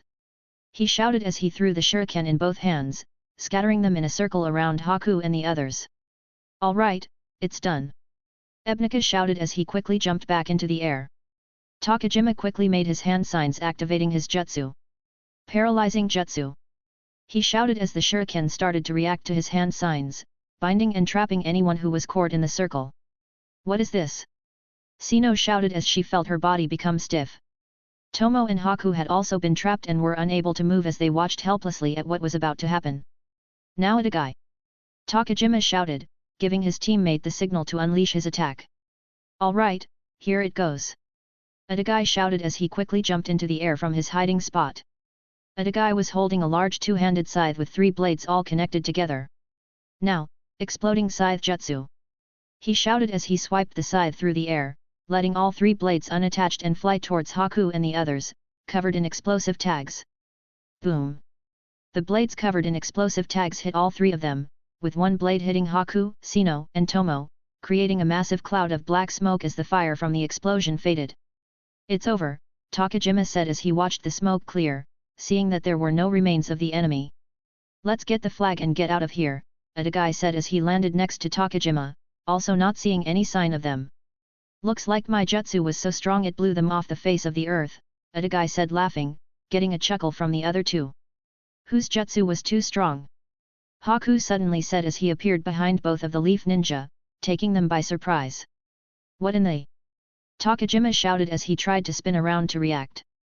Adagai did the same thing as his eyes opened wide before a senbon needle hit him in the neck, dropping him to the ground. Haku then kicked Takajima in the chest, sending him back through the air before he flipped and landed back on his feet. How the hell did this guy survive our attack? He said, looking to his teammate who was now down and out. Tomo now! Haku shouted, giving the signal for his teammate to attack. Tomo suddenly burst out from under the ground, gripping Takajima's foot. Earth style, underground trap. He said as he pulled Takajima underground with him, only leaving his head above so he could breathe. That just leaves one. Haku then said as he turned around, looking at Ebnika. How did this happen? Ebnika said to himself as he slowly took a step back, knowing there was no way he could fight them now. You should have been killed in that surprise attack. How did you survive? He shouted, not accepting it. That's simple, Haku said with a smile. Sino over there is a sensory ninja, she could tell you were coming before you even got close. Giving us time to swap out with clones and watch your little surprise attack from a safe distance. Haku explained as he started walking over towards Ebnika. Why, you missed scum! Ebnika shouted as he pulled out more shuriken in an attempt to throw them at Haku, letting them rip into the air towards him. Haku watched the shuriken come towards him before quickly throwing 2 senbon needles that hit 2 shuriken, starting a chain reaction that changed the direction of both shuriken and caused them to hit the others, changing their direction before they were knocked back around and now flew at Ebnika. How? He shouted in utter shock as he could do nothing other than protect himself with his arms from his own shuriken. The shuriken hit home, slashing and stabbing into him as he was forced to absorb the blow with his body. I need to escape. The Rain Ninja thought as he bit through pain, trying to turn and run away. It's over for you. Haku then said as he quickly dashed behind him, getting a surprised look before he chopped the pressure points in his neck with a knife hand, dropping Ebnika to the ground unconscious. Flag defended successfully. Haku then said as he looked at both of his teammates, smiling at them. Sino was amazed at just how strong he was, with the flashback of him putting all this into plan in an instant replaying in her mind before the enemy had even gotten close to them. So now what, Haku? Sino asked, crossing her hands behind her back. We should press on the attack. I have a good feeling that other squads will have suffered casualties by now, giving us the advantage. He said. Tomo agreed as he walked over to them. I will come with you this time. He said, giving Haku a thumbs up. Haku agreed and looked at Sino. Using your sensor abilities we should be able to find another flag before anyone else can find ours. Let's move in fast and get back safe. Right. Both Sino and Tomo shouted as they agreed on his plan before they then followed him and dashed off, leaving their base unprotected. A few moments passed by after they left, revealing prying eyes. Looks like they are gone. Muse of the Hidden Rain said as he slowly released his camouflage jutsu. Horame also appeared as the camouflage faded around her. That stupid Sino, she thinks her sensory abilities are so good. I knew she wouldn't be able to find us with your jutsu. She said with a smug look on her face. Anyway. Muse then said as he looked over to both of the flags. We should take those and get back to Chika. He said, snapping Horame out of her little trance. Yeah, you are right, let's take them and get back. She said. I can't wait to see the look on Sino's face. She thought before the two of them jumped down to steal the flags. Far in the distance from where the genin were currently battling among one another, Fugaku Uchiha, who was the head examiner, watched like a hawk from above, using his Sharingan so that he could see all. Both the Hokage and Fuyona also stood atop of a large cliff, looking down at the battleground as they watched everything that was going on with their keen senses. My lord Mizukage, your genin are very impressive, Sarutobi said as he had watched Haku turn the tables in an instant. Fuyona had also watched Haku and was of course impressed by his ability, expecting nothing less from him. Fuyona had also watched the battle between Kimimaro and Hatori, paying close attention to their abilities and strengths. Thank you, Lord Hokage. I wish I could take credit, but honestly, they possessed the potential all along. I simply helped guide them along the way. He admitted, being humble. That may be so. But if not for your guidance and rule, who knows what would have become of them? Hiruzen said before taking a large puff on his pipe. Fuyona knew that was true. Both Kimimaro and Haku should have been living completely different lives right now. Haku should have been with Zabuza, undergoing his training, and Kimimaro should have been with Orochimaru, compelled to die in a few years due to his illness. As for Hatori and the others, Fuyona had never heard anything of them, thinking that they might have never made it past childhood under the fourth Mizukage's rule, or perhaps due to the many civil wars they had avoided thanks to his rule. Still, the battle is not over just yet. The Hokage then said as he could see something interesting about to happen in the distance. Fuyona looked up as he let his eyes zone in across the land, paying close attention to what the Hokage was getting at, allowing a small grin to spread across his face. Very interesting indeed. Chapter 97, Hatori's backstory. Hatori was currently led flat on his back, looking up through the trees at the blue sky. The wound Kimimaro had inflicted upon him was not life-threatening, however, it was still enough to deter him from any further movement. Besides, it was best he stayed still for the time being, as every time he shifted, the wound seemed to open and bleed more. As he remained still, he couldn't help but reflect on his life so far. His past and memories, something he had tried to forget, slowly crept into his mind as the memory took him back to a time he had tried to forget. Flashback. It all started 8 years ago, while Yagura was still at the height of his reign as the fourth Mizukage. Hatori had been the second born of a noble family, living a comfortable life in the land of water on his family's estate. Hatori's father was a noble who was loyal to the daimyo, appearing to live a just and honest life as he strived for a better life for the people of the land. Hatori spent his days playing with his older sister, who was 5 years his elder. His memories of her were pleasant, remembering that she always made time for him no matter what. Their mother had unfortunately passed away while Hatori had been too young to remember, leaving his sister to fill part of the role in his mind. Life was good and they were happy with nothing that seemed to dampen their spirits. Until that fateful day. Hatori's father had been fighting for the rights of the people for years, little to Hatori and his sister's knowledge, coming under threat of assassination many times over. Soon enough a request from the Mizukage had come through that she be sent to the academy, requesting that even nobles were required to provide at least one child to bolster the ranks of the nation. Of course, Hatori's father fought this, refusing the Mizukage's request thanks to his noble rank, even taking it to the daimyo himself, as he pleaded for his daughter to have a normal life of his choosing. The daimyo, having his own daughter, accepted his plea and outruled the Mizukage, allowing Hatori's family to be exempt from the request. However, the show of power from the daimyo towards the Mizukage would not be attained kindly. Time had gone by slowly, with a dark cloud of fear seeming to consume his father. Word had spread of his rebellious behavior towards the Mizukage, and that was something that would not be tolerated by a tyrant such as Yagura. Hatori had not noticed it at first due to his young age. But now that he was older, there was no mistaking the fear in his eyes. Each day he and his sister would wake, they would be greeted by strangers. Hired bodyguards that his father had secured for their protection. Their father would remain locked away for days on end until it was time to travel to another safe location, or a country house as he would call it. During this time Hatori had noticed his sister's kindness towards him had diminished, only appearing every so often before she was taken away by strangers on a daily basis. Hatori had been kept in the dark that his father was having his sister trained by the best money could buy, forcing her to become a shinobi so that she could one day protect their family. He would watch her return home beaten and bruised each day as she was trained without mercy, and he noticed that each time she would grow colder and colder as the teaching of the ninja sank into her very existence. Soon 2 years had gone by and their life of moving around had come to an end, finally returning to their main home.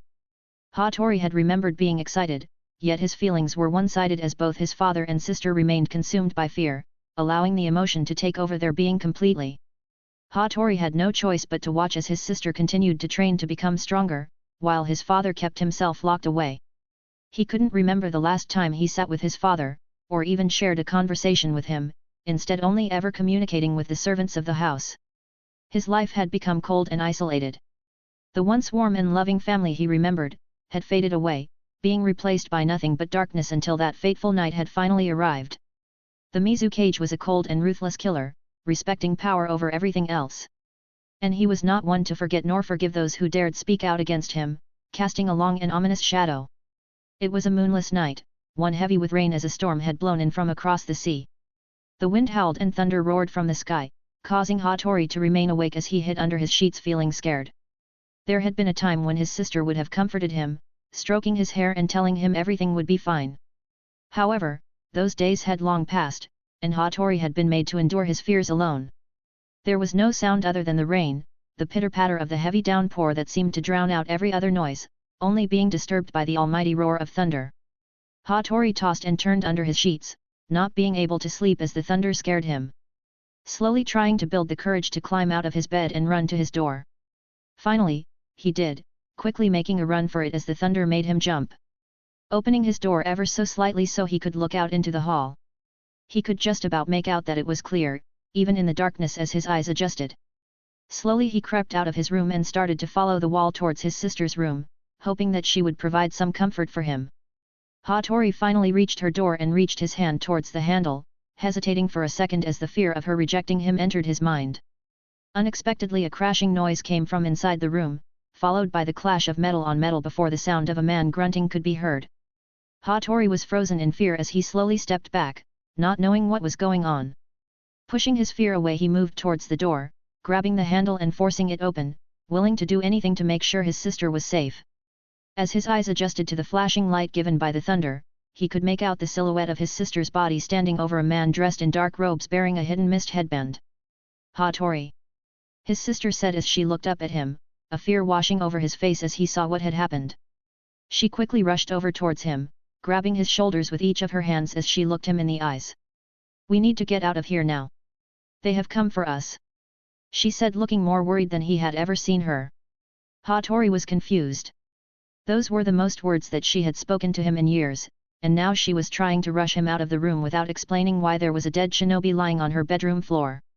"Quickly, Hatori, there is no time to explain," she shouted as she grabbed his hand, dragging him out of the room and into the hallway. Hatori struggled to make sense of what was happening as he was dragged along by his sister. "We need to find father and get out of here," she said as she tried to drag him even faster. "I can't." Hatori tried to shout as he couldn't run any faster, pulling away from her before he fell to his hands and knees. His sister turned around with an angry expression on her face, trying to hurry him back to his feet before she suddenly pushed him back down again. "Hatori, stay down!" she shouted as she suddenly blocked two kunai that came from the shadows aimed at both of them. Hatori was scared for his life as he looked behind him, seeing another man dressed in dark robes running towards him with a sword. Time seemed to slow down for him as the man got slower and slower, only snapping back into full time as his sister suddenly appeared next to him and slit his throat. "Hatori, look out!" she shouted as she let the man's body fall to the ground, causing Hatori's attention to shift to another shinobi who appeared from the shadow of the wall next to him. Hatori didn't have time to react as a kunai was suddenly thrust towards his face, only stopping a centimeter from his eye as his sister had appeared, grabbing the ninja's wrist to stop his attack. The enemy pulled back as he tried to throw a kick at her, however, she moved so fast that she disappeared, leaving him confused as he took a defensive stance. Hatori watched as his sister suddenly appeared below him, slicing his ankle with her kunai, causing him to drop to his knees with a painful screech. She quickly grabbed his head, lifting it up as she slashed his throat at a downwards angle so the blood didn't spray all over the place and let his corpse fall to the ground. Hatori remained on his hands and knees in shock at what he had just witnessed, never having imagined his sister could be capable of such a massacre. "Listen to me now, Hatori," she said as she slowly knelt down in front of him, looking him in his eyes. "I don't have time to explain everything now. But we are special, we have abilities that others don't. And because of that, the Mizukage wants us dead," she said, not making any sense to him. "Look, we don't have time. We need to find father and get out of here," she then said as she grabbed his hand again, dragging him to his feet as she ran through the hallway and down another corridor towards their father's room. As they came around the corner, they could both see the dead bodies that lay on the wooden floor, indicating that there had already been a battle. "Oh no!" Hatori's sister said as she let go of his hand before she told him to stay put, quickly running over towards their father's room. Hatori could see the bodies that littered the floor as the thunder broke through the sky, providing just enough light to see that they were both mist shinobi and the hired guards his father had hired. "Father!" Hatori snapped out of his shock as he looked up, hearing his sister's scream come from inside his father's room. Hatori quickly ran towards the door, entering the room as he rushed to see what was going on. He could see his father on his knees surrounded by 5 shadows with more bodies that littered the large room. "Father!" his sister shouted again, getting the attention of all 5 of the shadows who stood around him.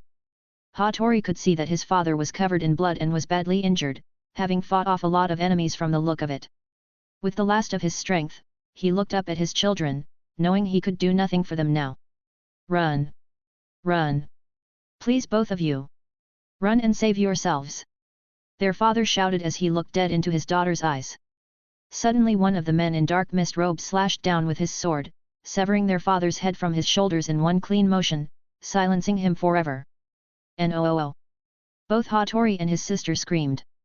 "Kill them both!" the leader of the shinobi said to the others, giving them the green light to make a move. Hatori watched in horror as his sister suddenly burst forth in a fit of rage, moving so fast that she became nothing but a blur. "Look out, she has the same ability as her father," one of the shinobi said before he was cut down by her, forcing the others to watch as she vanished again. "Arg!" another screamed before he fell, revealing a large gash on the side of his neck as blood sprayed into the air. "Formation B!" one of the other men shouted, getting the others to change position as they formed a circle and pressed their backs to one another, giving them a better chance against her speed. "Hidden mist jutsu!" another of them then said as a thick layer of mist suddenly burst forth, encasing the entire room in fog. Hatori couldn't see anything now as he wiped his eyes trying to get them to focus. Nonetheless, it was no good as the mist was too thick. "Look out! Arg!" Sounds of metal clashing. "Where the hell is she?"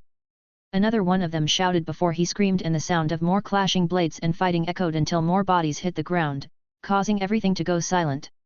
Now the only thing that Hatori could hear was the heavy pitter-patter of the rain as the room had fallen silent from the sounds of battle. Hatori slowly stood up from his hands and knees, feeling that his hands were wet. He looked at his hands as another flash came from the thunder, revealing the blood on his hands. "Arg!" he screamed as he fell back with tears in his eyes, feeling scared for his life. "Hatori!" his sister's voice sounded through the mist, snapping him out of his terror for a moment. "Sister?" he asked, trying to see her through the thick mist. "I'm over here, Hatori," she said. "Follow my voice." Hatori slowly started to walk in the direction his sister was calling him from, doing his best not to trip over the dead bodies as the mist slowly started to clear up. "Where are you, sister?" Hatori shouted again, not being able to find her as he panicked. "Over here, Hatori, you're almost here," she said again, weakly. Hatori turned around and quickly ran over towards the sound of her voice, feeling that she was close now. Sister! He shouted as he reached her, seeing her shadow come into the darkness. I'm here, Hatori. It's okay now. She said with a small smile on her face. Hatori could see that she was sitting on the ground with her back propped up against a wall. You're hurt? He said as he noticed the blood coming from her stomach, causing more tears to start falling from his eyes again. It's okay, Hatori. It's okay now. She said as she raised her hand. Come closer, I need to tell you something. She said as she flicked her fingers, signaling him to come closer to her. Hatori nodded as he knelt down and leaned in closer to his sister so he could hear what she had to say. I need you to do something for me, Hatori. His sister said softly. Hatori leaned in closer as he looked his sister in the eye. Anything, what is it, sister? He said through teary eyes. I need you to die. His sister suddenly shouted as she thrust a kunai towards him, revealing its sharp tip that resulted in his life flashing before it. Hatori screamed and fell back, watching in horror as his own sister was about to impale him with a kunai, not being able to do anything about it. Suddenly another kunai flew across the room and hit the kunai in his sister's hand, knocking it out of her hand and into the air where it landed on the floor with a dull thud. What the? His sister shouted as she quickly stood to her feet. However, a sudden barrage of shuriken slammed into her chest and face, knocking her to the ground with a thud and causing her body to burst with white smoke. Hatori watched in anguish as the smoke vanished, revealing one of the mist ninjas who had transformed into his sister and tried to kill him. Hatori! His sister's voice suddenly shouted again, this time followed by his sister as she slowly limped out of the shadows. Hatori didn't know what was going on and fell back in fear, scared that she might not be real again. It's okay, Hatori, it's me. He was using a transformation jutsu to look like me. She said before she suddenly dropped to her knees. Hatori could see that she was hurt, having a large gash across her stomach and her leg. Sister! He shouted as he quickly scrambled to his feet and dived towards her, hugging her tightly as he sobbed into her neck. I'm scared, sister. Please, I don't like this. He cried, holding her tightly with his small arms. It's okay, Hatori. Everything is all right now. She said as she returned his embrace, holding him tight in her arms for as long as she could. Listen, Hatori, I don't have much time. She said as she let go, coughing up a large amount of blood. I'm hurt, Hatori. Hurt badly and I won't get better. She said as she looked into her brother's eyes. No.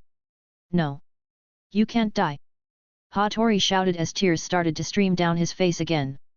Listen, Hatori. You have to listen to me. She then said with a serious tone. You come from a clan of nobles who possess the swift style. This is our Kekii Genkai, Hatori. You have the same blood as me. She said before she started coughing up more blood which caused her to fall to the ground. Sister! Hatori screamed again as he tried his best to help her. I'm okay. She said as she wiped the blood from her lips. But that's not all, Hatori. Listen. Your mother and mine are not the same. She said, clearly losing her strength. Hatori was shocked at her words, not understanding what she meant. Your mother had another ability, another Kekii Genkai. You must learn to use both and restore our clan to power, Hatori. You must survive. She said, stroking the side of his cheek with her hand, using the last of her strength. I love you, Hatori. I'm sorry I couldn't always be there for you when you needed me. She said, smiling at him before the light in her eyes faded away. Hatori watched as her hand dropped to the ground, feeling her body become limp as she had finally surrendered of her wounds. No. Sister! Sister! He screamed. Not even the sound of the heavy rainfall was enough to drown out his cries, not was the roar of the thunder. End of flashback. Hatori! A voice said in the close distance, seeming to snap him out of his memories. Hatori opened his eyes and slowly sat up, seeing that he had been daydreaming for longer than he intended. Yuri? He asked, seeing his teammate appear over him. Hatori could see the way she was looking at him, knowing what she was thinking. Don't give me that look, Yuri. I lost fair and square. He said as he slowly sat up, clutching his wound. Yuri frowned before she reached into her weapons pouch and pulled out a bandage. You're supposed to be on another team for this exam, you know, Hatori said as he closed his eyes. Be quiet, Yuri said as she started to apply the bandage, wrapping it around his body to help stop the bleeding. "That doesn't matter now," she said softly, keeping the small smile that formed on her face hidden behind her scarf. Hatori also smiled as he let Yuri wrap the bandage around his body, feeling the medical ninjutsu that was contained in the bandage start working. "Yuri, I may have lost the battle, but I won't lose the war," Hatori suddenly said as he lifted his hand for Yuri to see, allowing it to turn dark as he used his steel release, getting a shocked glance from her. "With this new power, I will defeat Kimimaro and become a Chunin, never allowing the people I care about to be hurt in front of me again," he said with a fierce look in his eye. Yuri knew that he meant every word, not being able to help remember the day that their sensei was killed and how it changed her world forever. Chapter 98, Chapter 98. So far 3 hours of the exam had passed, meaning that there were only another 3 hours left to gain as many flags as possible. Currently, Kimimaro's squad had 2 flags. Haku's squad had 2 flags that had now been stolen by Chika's squad mates, Muse and Horime.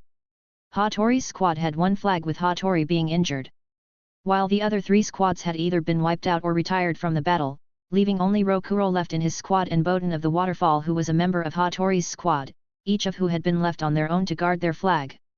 "Which way, Sino?" Haku asked as he and his squad ran through a large meadow. Sino was helping to lead the way with her sensory abilities, pointing them in the direction of another squad. "I can sense 3 individual chakras coming from different directions," she said, unsure of where would be best to go. All right, we already know which way Rokuro's squad was, leaving us with 2 choices left."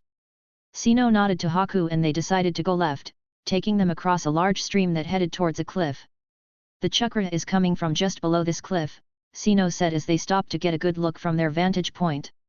"That's Chika," Haku said as his eyes zoomed in on his fellow mist shinobi. "But it doesn't look like she is protecting a flag," Sino then said as she got a better look. "No. Someone else must have stolen it.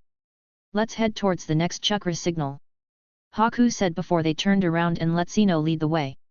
Back in the forest, Hatori and Yuri were still sitting in one of the large trees as Hatori continued to rest, letting the healing bandage do its work for as long as possible before he decided to fight again. "Are you going to turn on your squad to help me?" he asked Yuri, turning to look into her eyes. She nodded, not hesitating in the slightest. "I owe you my life, Hatori, I will follow you until the end." Hatori sighed before he lowered his head. "I thought I told you that didn't matter."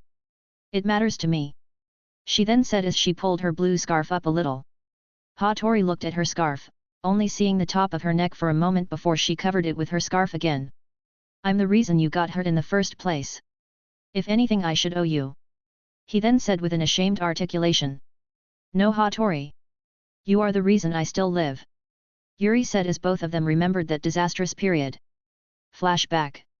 3 years ago, Hatori, Yuri and Miko had all been in the academy together, finally graduating and being placed on the same squad as one another. During his time growing up after his family had been slaughtered under Yagura's orders, Fuyona had staged his rebellion, overthrowing the tyrant and bringing order to the village hidden in the mist, righting his wrongs as best he could. Hatori had been restored to his position as a noble of the Land of Water, being made the head of his clan as the sole survivor once he had been discovered. Due to this, Hatori had looked up to Fuyona as a savior to the people, striving to be just like him. It was for this reason that he pleaded to be placed into the academy, as he had now made his sister's dreams his own. With the inspiration of becoming like Fuyona added, he strived to become a powerful shinobi who would work to make the village and Land of Water a great place. The 3 of them had been assisted to a Jonin instructor once becoming genin. It was the new order of Fuyona who had changed everything, including that all new genin be assigned to a Jonin instructor permanently until promoted to Chunin, rather than the old ways as using them as cannon fodder. Their sensei was a woman by the name of Emi. She was a newly promoted Jonin who had fought among Fuyona's forces during his rebellion and had been entrusted with the 3 of them to help them mature into strong shinobi. They had spent a good year and a half with their sensei, honing their skills as they continued to be sent on missions that were suited to their ability as genin. Thanks to Fuyona's new imposed rules on the nation's mission ordeals, there had been a large influx of missions that suited all ranks of shinobi. Fuyona had lowered the cost that the mist charged for missions by such an amount that no other nation could match it. This had indeed worked, helping the nation to generate so much work that they almost didn't have enough shinobi to cover it. This meant that even genin would be out completing both D and even C rank missions as much as possible, doing their part to help. Hatori and his squad had been busy, in fact, they had been so busy that they had missed the opportunity to attend the first Chunin exam that had been held in the hidden mist by Fuyona. Although they were disappointed, their sensei had reassured them that it would do them good to have more time to train and improve their skill. Having completed missions from simple escorts, animal capture and bandit clearing, they had now been tasked with guard detail duty, classed as a C-rank mission. A noble had asked for a low-level escort as he traveled from his home to a country house in the Land of Fire. The Council of the Hidden Mist had determined that due to their established success rate on their previous missions they would be a perfect fit for a low-level C rank that expected no trouble. Both Yui and Miyako were both excited by the chance of proving themselves on a C rank mission. As was Hatori, who also relished at the chance to prove himself. Emi on the other hand was a little apprehensive of the mission details, wondering why a noble would only want a low-level escort rather than the adequate security for this kind of trip. Still, she couldn't ignore her genin's excitement at the chance to excel. And she was sure with their abilities all would be well. With that, Team Emi accepted the mission and reported to the appointed location so they could report for duty. They had arrived and greeted the noble, who had in turn greeted them, as well as thanked them for their efforts. The trip had gone off without a hitch, getting clear of the Land of Water with no hardship at all. Soon they had crossed the sea to the Land of Fire, all in all, the journey taking around 2 weeks. Miyako had complained the whole way, saying how she had expected some action by now. While Yui had constantly told her to be quiet, saying that she shouldn't wish for that, and that they should hope for a quiet trip. Hatori had remained quiet, trying not to complain due to his boredom. He did, however, remain alert in case something occurred. But nothing did, causing his attention to dissipate throughout the trip. It was the middle of the day now and the sun was coming to its highest point. Everyone could feel the heat getting to them, causing them to become sluggish and let their guard down, continuing to move in their caravan as the servants and staff hauled all of the nobles belonging through the road. Even Emi-sensei had let her guard drop a fraction due to the heat, lifting her arm to her head to wipe the sweat from it. Suddenly a masked man with long black hair appeared before the caravan, seeming to appear from the very ground itself, causing the caravan to come to a halt at his manifestation. "There you are," he said as he looked directly at the noble, who seemed to know what was about to happen. "G guards!" he yelled as he started to panic, even trying to scramble out of his seat. The masked man was Obito, little to everyone else's knowledge. Emi and her squad quickly sprang to action as they created a formation in front of the noble, ready to defend him from the imminent threat. "How cute," Obito said from behind his mask before he activated his Sharingan. "Fools, fall into my genjutsu," he said with a simple wave of his arm, placing everyone who was watching into a genjutsu without trouble. Obito could see that everyone there had fallen for his trap, seeing that he could do as he pleased with them. "Time for you to die. After all, we can't have loose ends," he said as he approached the noble, slowly walking as he drew his sword. Suddenly a kunao passed through his head as he phased out of the attack. "I don't think so," Hatori shouted as he tried to attack from behind. However, he had not expected his attack to have no effect whatsoever, quickly sliding along the floor as he regained his balance, taking a fighting stance. "You broke out of my genjutsu," Obito said, interested in the boy. "No matter," he then said as he raised his sword. Hatori could feel his body become stiff as he felt the power difference between them, knowing he had no chance in hell. "Hatori, look out!" Yuri sudden shouted as she threw a bunch of senbon needles, targeting Obito's vitals. Once again the attacks had no effect as they simply passed through him before striking a tree. Obito was growing tired of these insects getting in his way and decided it was time to finish them once and for all. Hatori could see him move quickly, too quick for Yuri to see. But Hatori possessed an ability that others did not. The swift style, allowing him to move at incredible speeds. "Yuri, look out!" he yelled, moving as fast as he could as he tried to save his teammate. Obito's blade was but an inch away from taking Yuri's head off, with Yuri's eyes having realized that she was about to die. Even at Hatori's max speed, he was not sure if he would make it in time. Moving across the ground as he reached his hand out, desperate to push her out of the way. "Yuri!" he yelled as he hit her, pushing her shoulder just enough to knock her out of the way of his blade. However, the tip was longer than he had judged it to be, cutting clean across the front of Yuri's throat before she dropped to the ground choking on her own blood. Obito looked surprised as he had sworn that he aimed to take her head off. Did the boy really cover that much distance to push her out of the way? He asked as he turned to face him again. Hatori was in shock as he watched Yuri clutch at her throat as she tried not to choke. Why Yuri? He shouted as he ran over to her, trying to help put pressure on her neck. It's going to be alright Yuri, I won't let you die. He said as tears started to form in his eyes. Foolish children, Obito said as he watched from the side, deciding to leave them to it as he turned his attention back to the noble. I don't think so. Emi-sensei said as she had also broken out of the genjutsu, quickly dashing in as she formed a water-style whip in both of her hands, using them to attack Obito and bind him. That should hold you. She shouted as she watched her water whips wrap around his arms and legs, binding him in place. I no longer have time for these childish games. Obito suddenly said as he appeared behind her, stabbing his sword through her heart as he finally got serious. Emi's eyes opened wide in shock as she watched his body turn to smoke. A clone. She said with the last of her strength before she dropped to the ground dead. Hatori watched as his sensei had also fallen to the masked man, feeling a fear he had never felt before. Sensei! He said in terror, as the night of his family's murder started to come back to him, causing him to freeze. Now no one was left to stand in his way as he drove his sword through the noble's chest, killing him in an instant. Obito watched as the light faded from his eyes, making sure the work was done before he turned around to look at Hatori and Yuri. Seems you are already broken. Obito said as he sheathed his blade. My work here is done. He then said before he slowly sank back into the ground, leaving the battlefield. Hatori was still frozen in fear, slowly trying to shake the terror from his mind. Meanwhile Meiko was still under genjutsu, Emi-sensei laid on the ground in a pool of her own blood while Yuri was choking on hers. HH. AATT, OOO.RI. Yuri said, gargling the blood in her throat as she tried to form the words. The sound of her struggling words snapped him out of his fear, as he slowly looked down at her suffering form. Yuri. He said softly. Yuri. He then said as he sprang into action, gripping his blue robe and ripping a large length of it as he used it as a makeshift bandage to wrap around her wound. I won't let you die, Yuri. I promise I won't let you die. End of flashback. Both Hatori and Yuri remained silent as they had both remembered the past, feeling the heartache that the memories brought. You saved my life that day, Hatori, Yuri said softly as she broke the silence. If not for you I would have been left with more than just this scar.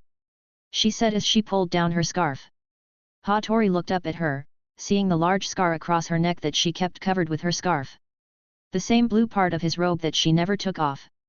He knew she was right, but he still blamed himself for not being strong enough. Yuri suddenly raised her head as she could sense a group approaching their location, snapping her out of their conversation. Enemies inbound at 11 o'clock. She then said as she pulled her scarf back up. Hatori slowly nodded as he too stood to his feet, turning around to greet whoever was coming towards them. I guess our little break is over, Hatori said as he watched Haku and his squad appear from the distance.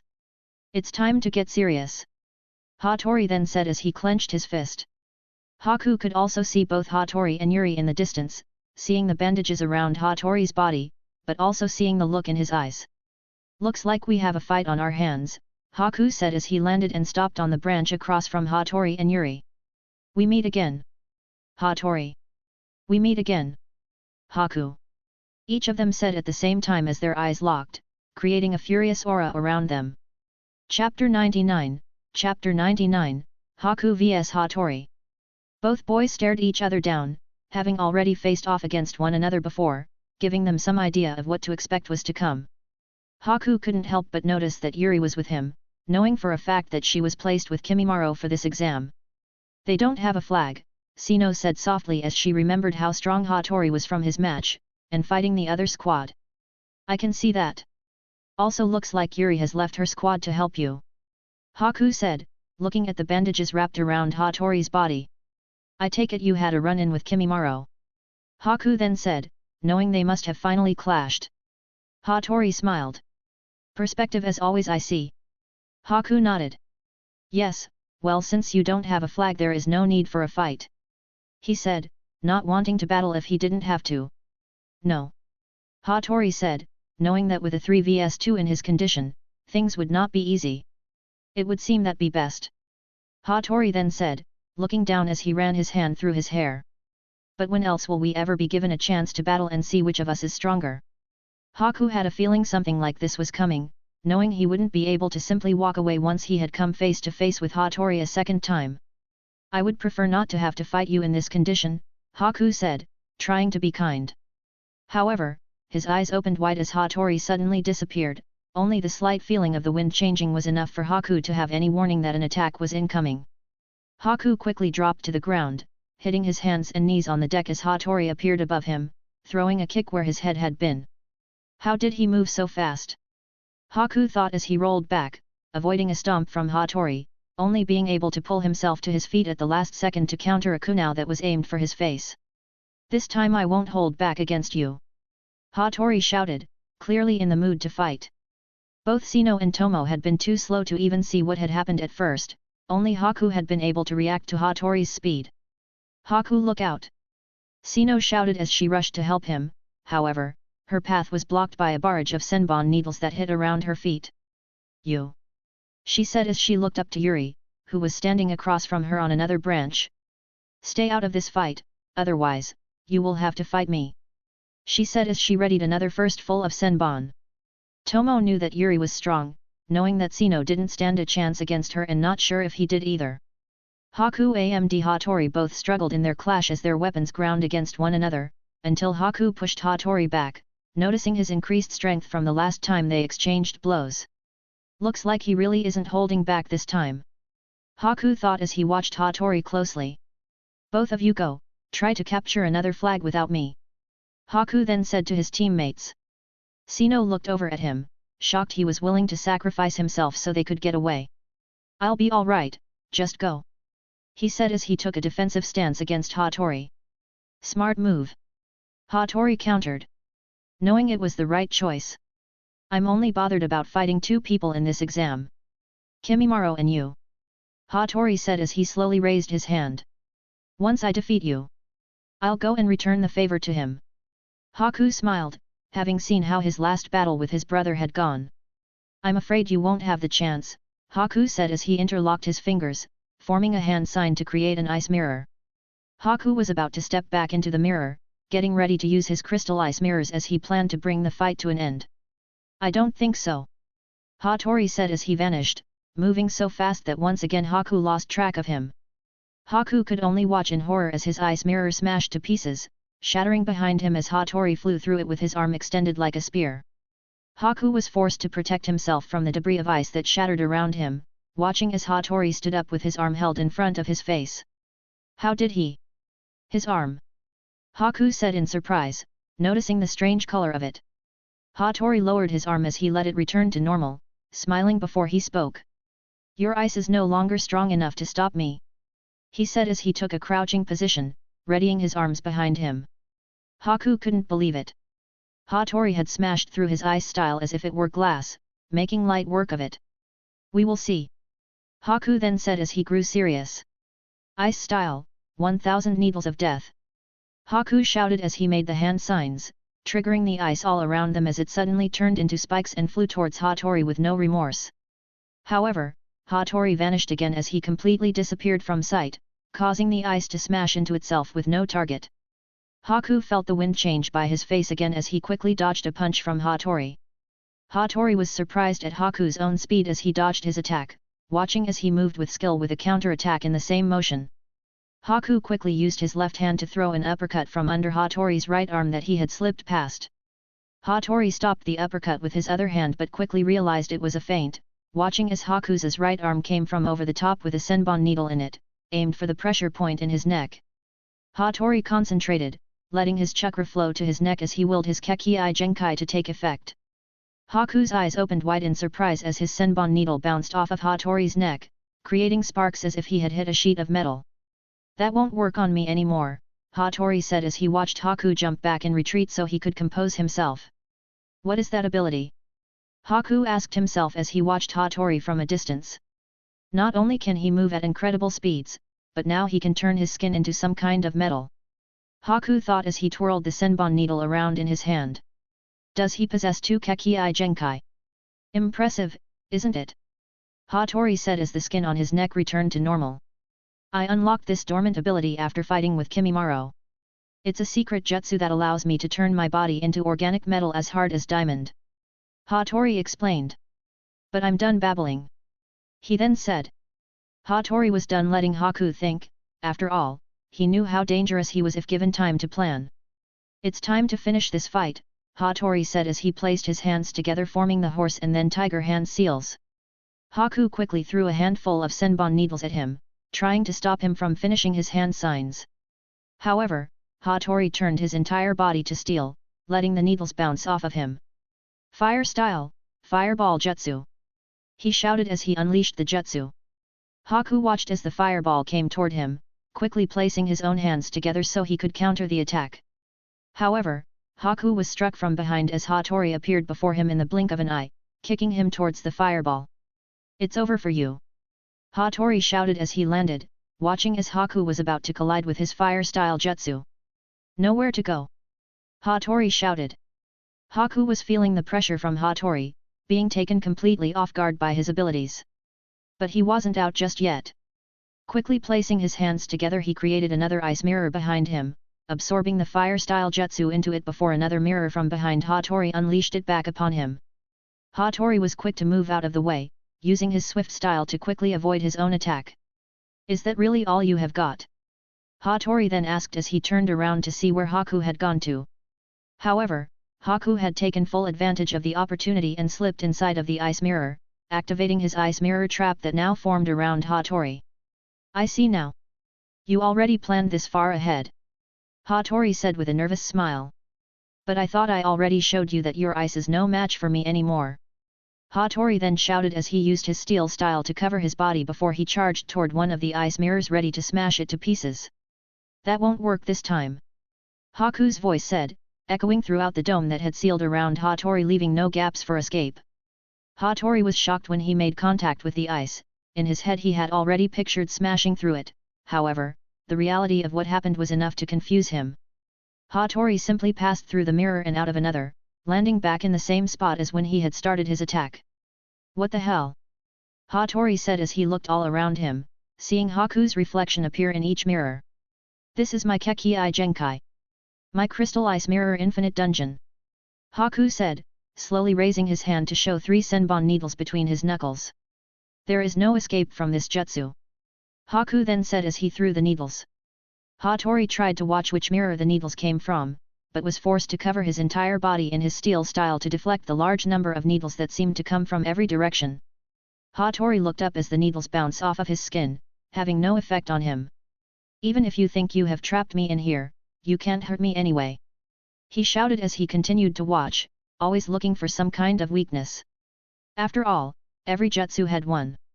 Hatori quickly pulled out a handful of kunao as he tossed them at different mirrors, hoping one would reveal a way out. However, each of the kunao simply passed through the mirrors and shot back out of another, forcing Hatori to block them with his arms. "It's no use.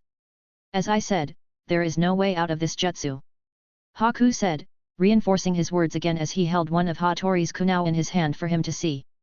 "Even if I explained how this jutsu worked to you, you would not understand it," Haku said as he threw the kunao back at Hatori's feet to get his attention. "Try as many times as you like, but you will not escape this jutsu until I allow it." Meanwhile, My, what a tricky jutsu indeed," the Hokage said as he and Fuyona watched from the distance. Fuyona agreed as he watched with interest.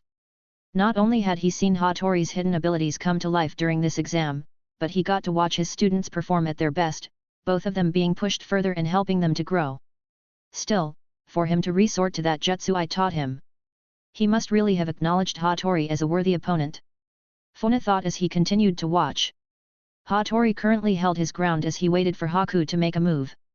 He knew that his steel style gave him an almost invincible-like armor around his skin, making anything that Haku could throw at him useless. However, he also knew that there was a time limit to how long he could make it last, knowing that his chakra would run out with its continued use. "You are thinking that if you can somehow outlast me I might run out of chakra and you could escape, am I right?" Haku suddenly said, seeming to take the words from Hatori's own thoughts. "I'll tell you now that will not work," Haku said.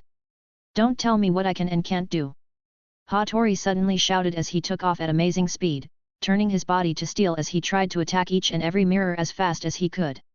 "One of them has to have a weakness," he shouted as he continued to be disappointed, simply stepping through one mirror and out of another in what seemed to be an infinite loop. "Maybe I can melt the ice with my fire style," He thought. But if I try that and it doesn't work, I will have used a lot of chakra for nothing. No, I have to bait him out to attack me so I can take him down. Hatori said as he stopped in the middle of the ice mirror trap, allowing his steel style to revert and expose his body to attack. That won't work either, Haku said, knowing what Hatori was trying to do. Seems to me that you are afraid to face me head-on. Hatori shouted at him. No. The simple fact is that you are already defeated. You just don't know it yet. Haku spoke as he placed his head in his hand. You haven't defeated me yet. Hatori shouted as took a fighting stance. I'm sorry, Hatori. But I grow tired of this.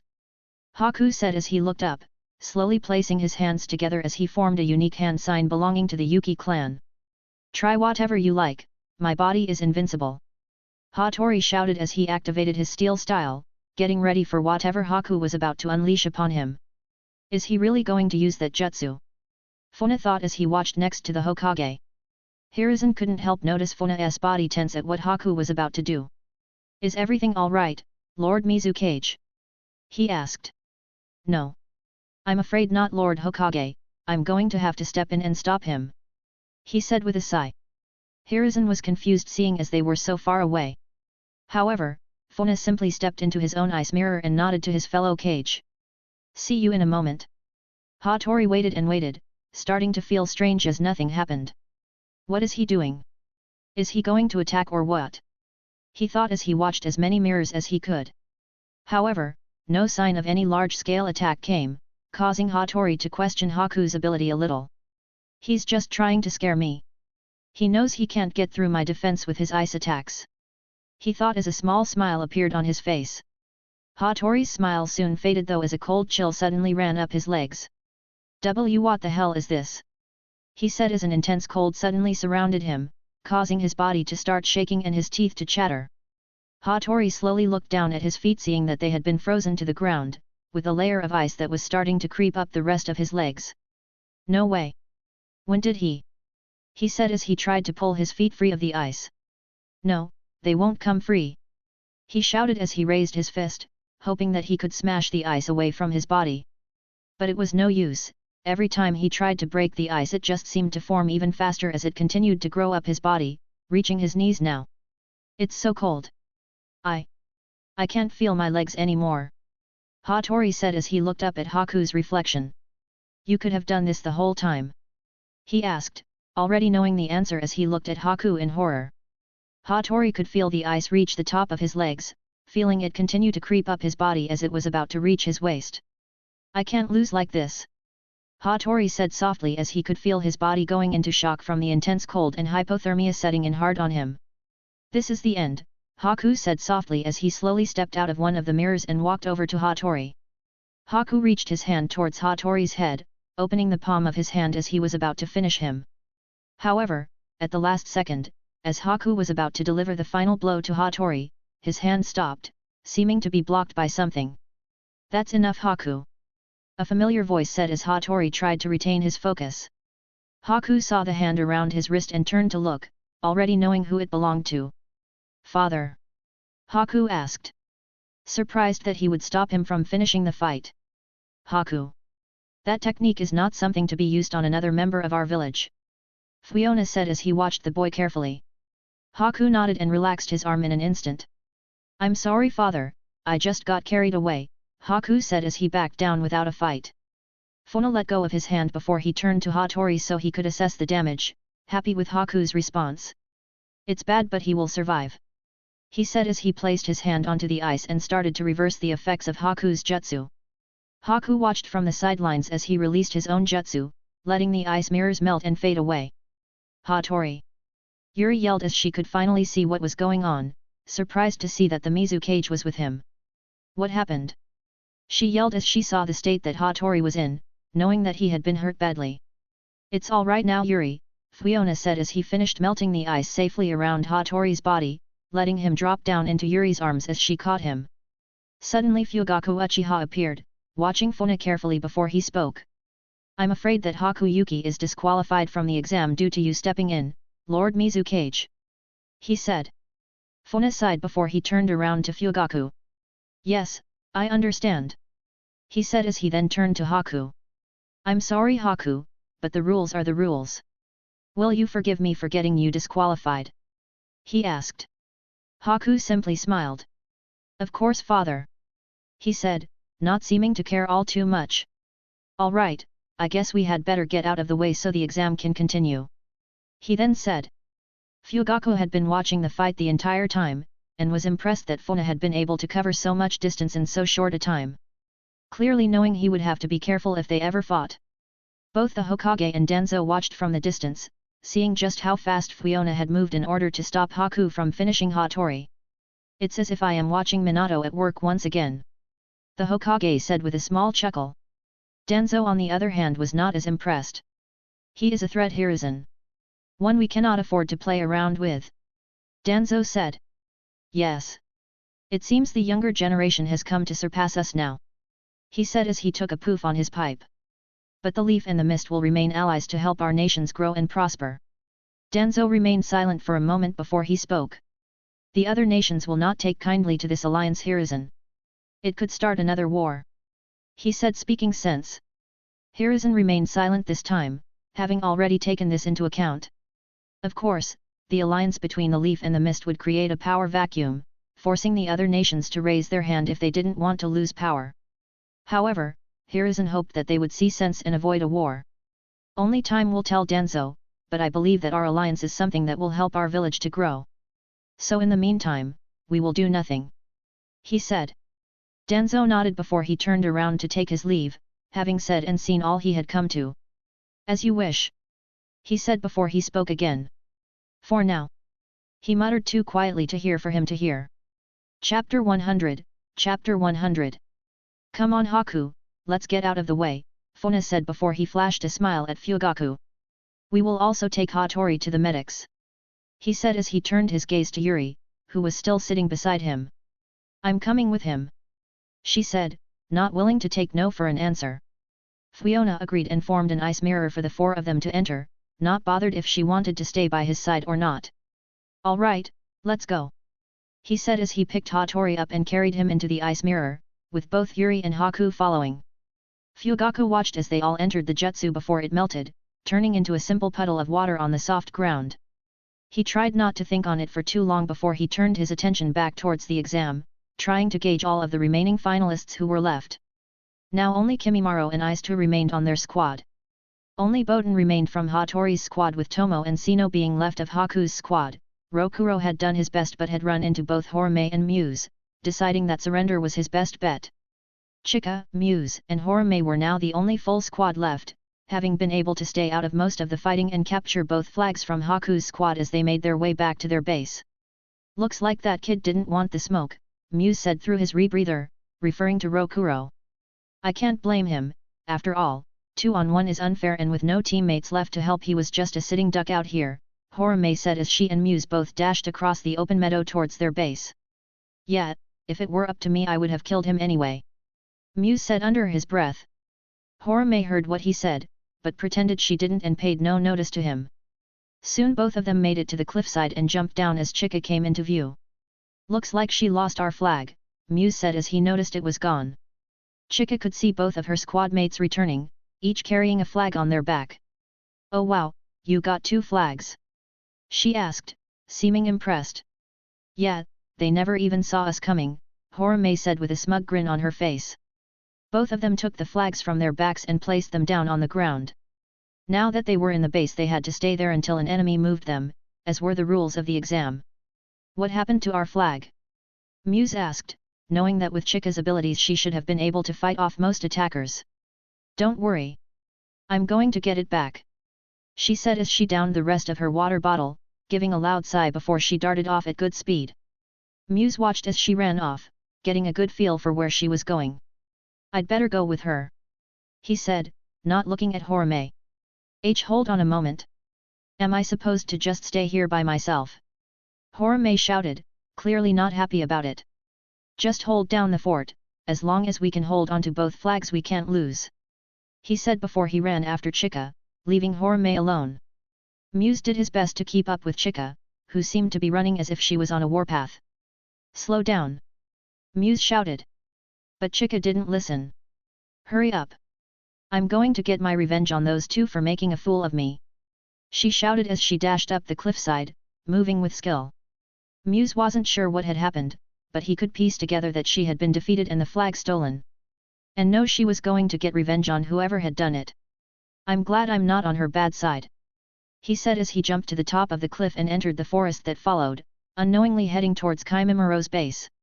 Meanwhile, Boden of the Hidden Waterfall had done as instructed by Hatori and Gaji, staying with their flag while they went on the offensive. However, they had now been gone for a long time now, meaning that something must have happened to them. I know I already have a flag, but I can't just sit around and do nothing for the entire exam, he said as he kicked a small rock on the ground. Screw this, I'm going, he then said after a moment. I want a chance to prove myself after all, he said to himself before he took off, heading out across the rive before jumping onto the bank and running across the grassland. Boden followed the river downstream for a while until he came to a small shore of rocks and pebbles, seeing that there had been a battle not long ago taking place. Looks like there was a fight, he said as he examined some of the kunao and scorch marks on the ground. Whoever it was, there is no sight of them anymore, and their flag is gone, he said as he stood back to his full height. Guess I'll keep looking, he then said as he took off again, leaving what was Haku's base behind. Sino and Tomo had escaped from the battle between Haku and Hatori, with Yuri simple letting them go, not bothered so long as they didn't try to interfere with the fight.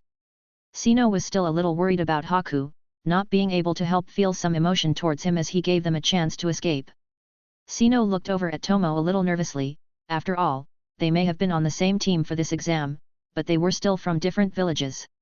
I'm sure he is fine, Tomo of the Hidden Grass spoke, as if he had read her mind. We must do our best to honor his sacrifice by capturing another flag and passing this exam, he said as the two of them continued to run through the forest. Sino nodded as she agreed with him, regaining her focus before she looked up ahead.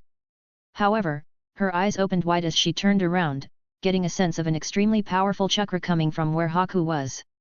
What is that chakra? She muttered as she even stopped running so she could try and focus. What is it, Sino? Tomo asked as he noticed her distress. So big. Whoever that chakra belongs to.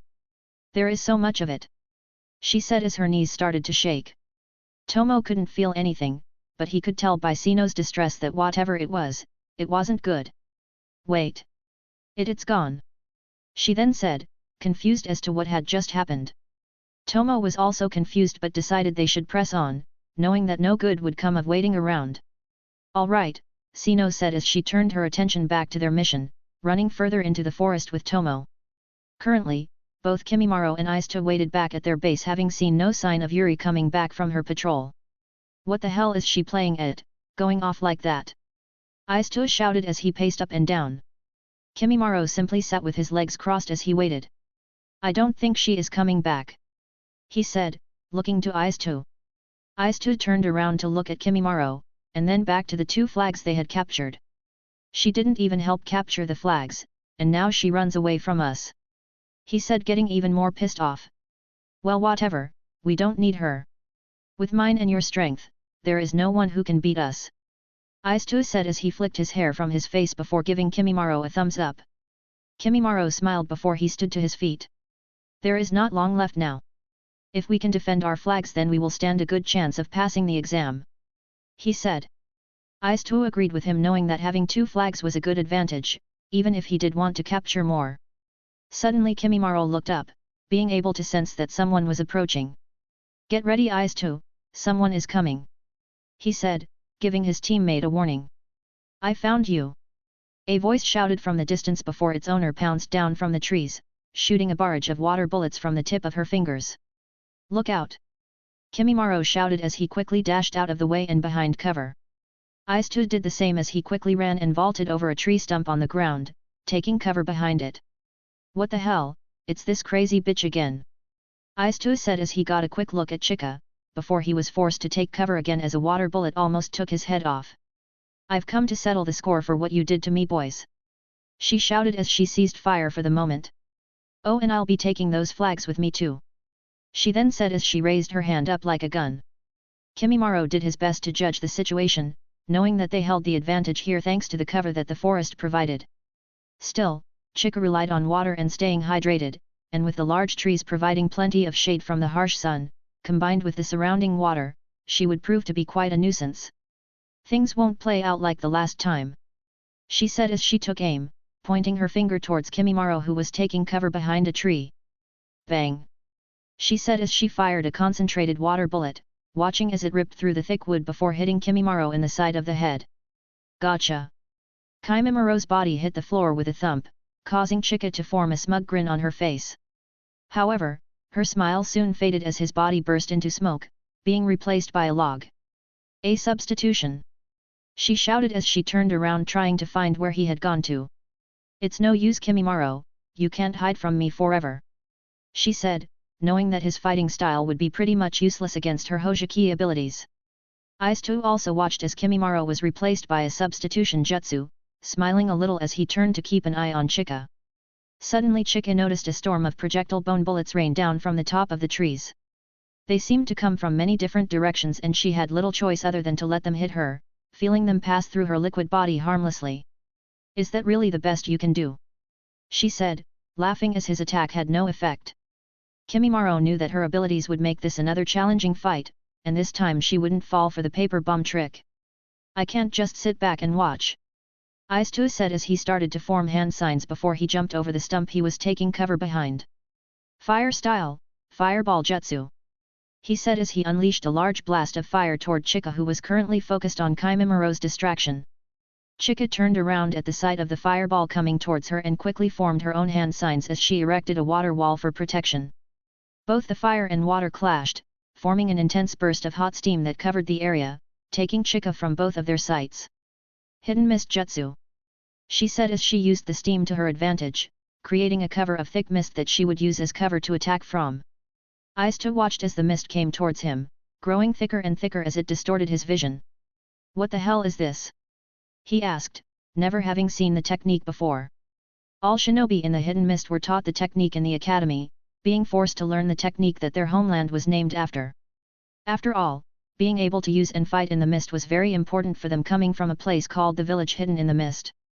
Chika knew that Kimimaro wouldn't have much problem finding his way through her mist, however, Aizu on the other hand would have no idea what to expect and would make for an easy target.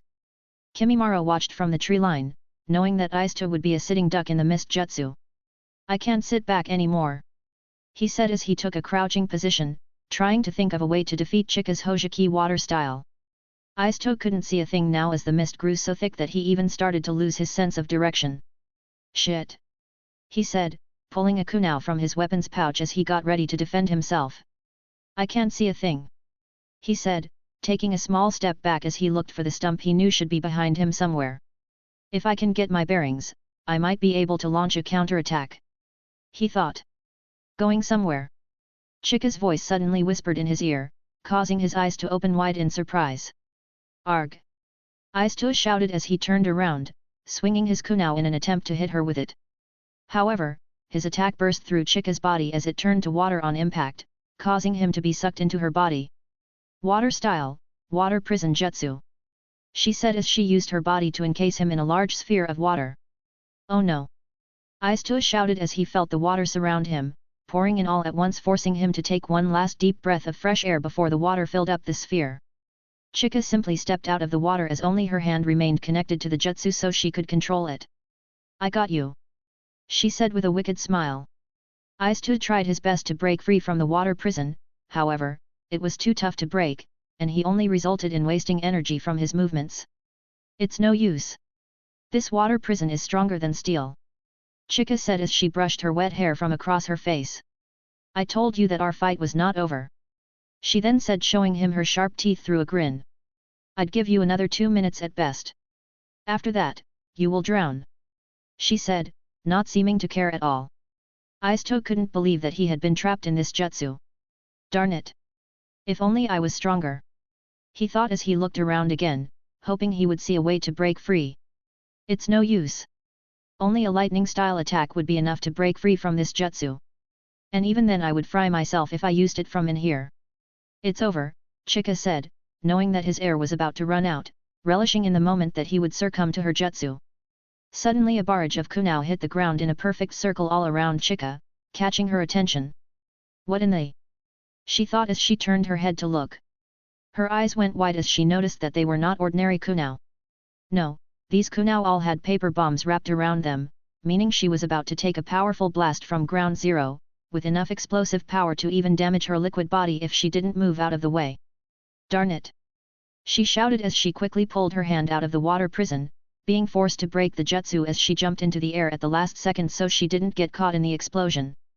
However, the said explosion didn't seem to happen as all of the kunao burst into smoke, showing they were only bones that had been transformed into kunao. A transformation jutsu used on bones. Chika shouted, enraged that she had been played like a fool. Aisto was freed from the water prison and took a huge breath of fresh air, gorging on it as he tried to catch his breath.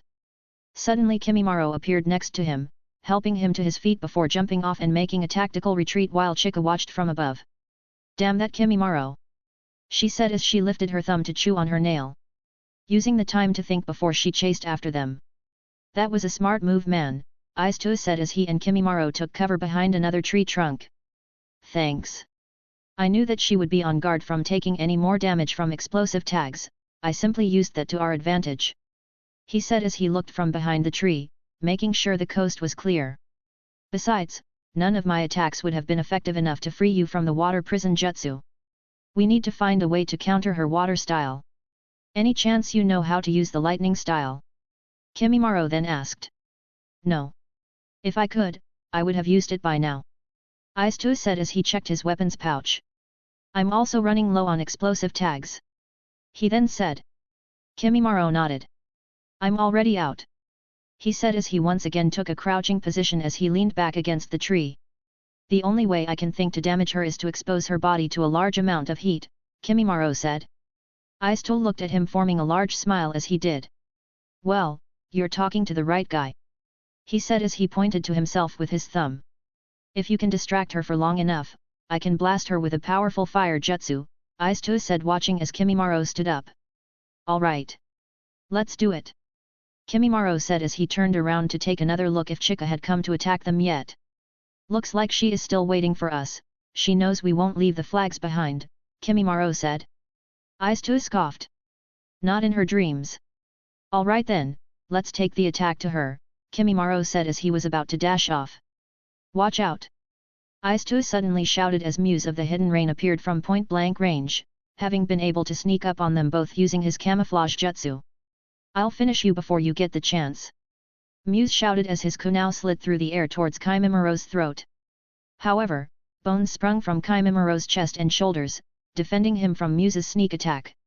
"So fast," Muse said as he was only just able to react in time in order to avoid being skewered. "When did he?"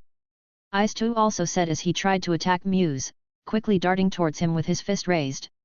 Muse, however, quickly threw a poison smoke bomb onto the ground, using it to make his escape as he activated his camouflage jutsu once more to disappear. "It would seem he can mask his entire being with that jutsu," Kimimaro said as he allowed his bones to retract. "Yeah, that's a tricky one, I mean he got that close to us without us even knowing, how the hell are we supposed to fight someone we can't see?" Aisto said as he tried to keep an eye out in case of another attack. "I found you!" Chika's voice suddenly blurted out from above as she dived down towards them at speed. "Looks like he isn't the only one to worry about," Aisto said as he looked at Kimimaro. "Let's stick to the plan," Kimimaro said before he fired a round of bone bullets at Chika in an attempt to slow her down. "I'm on it!" Aisto shouted as he quickly jumped back into the air, performing a well-executed backflip as he did. Kimimaro watched as hit bone bullets simply passed through Chika's body once more, having no effect. "Here I come!" she yelled as she crossed her arms over her face, smashing into the ground and causing a large explosion of water to erupt from where she hit the ground. Kimimaro quickly jumped out of the way, watching as Chika's body reformed itself before she flew towards him, ready to attack with everything she had. "You may be a taijutsu whiz, but you don't stand a chance against me," she shouted. Kimimaro smiled as he allowed his bones to spring from his body, suddenly twisting around as fast as he could. His attack slashed at Chika over and over again, ripping her body to shreds as it turned to water to allow the attacks to have no effect. Chika may have been invulnerable to physical attacks, but her body still needed time to pull back together before she could form an attack herself. Kimimaro quickly pressed on the attack, pushing even harder as he planted his hand onto the floor in order to spin his legs around, quickly switching hands so he could continue his attacks in an almost unlimited fashion. It almost looked as if he was break-dancing from the way he was moving. However, this was a form of taijutsu that Fuyona had taught to him, one which allowed him to utilize his entire body as a weapon by mastering the art of continuous movement. Of course, it was only so effective due to his Kekii Genkai, allowing him to grow bones pretty much anywhere on his body to attack with whenever he wanted. Chika was overwhelmed by the sudden barrage of attacks, not being able to form into her solid form to launch a counter-attack. He's so fast. How can he attack me like that? She thought as his bones continued to chip away at her body. There was a reason all Hojiki clan members carried around a large water bottle most of the time. They had to stay as hydrated as possible in order to maintain their body's ability to turn to liquid. It may have provided immunity to physical attack, but each time it was hit, some of the water in a Hojiki's body would be lost, in fact, dehydrating them over time the more they came under attack.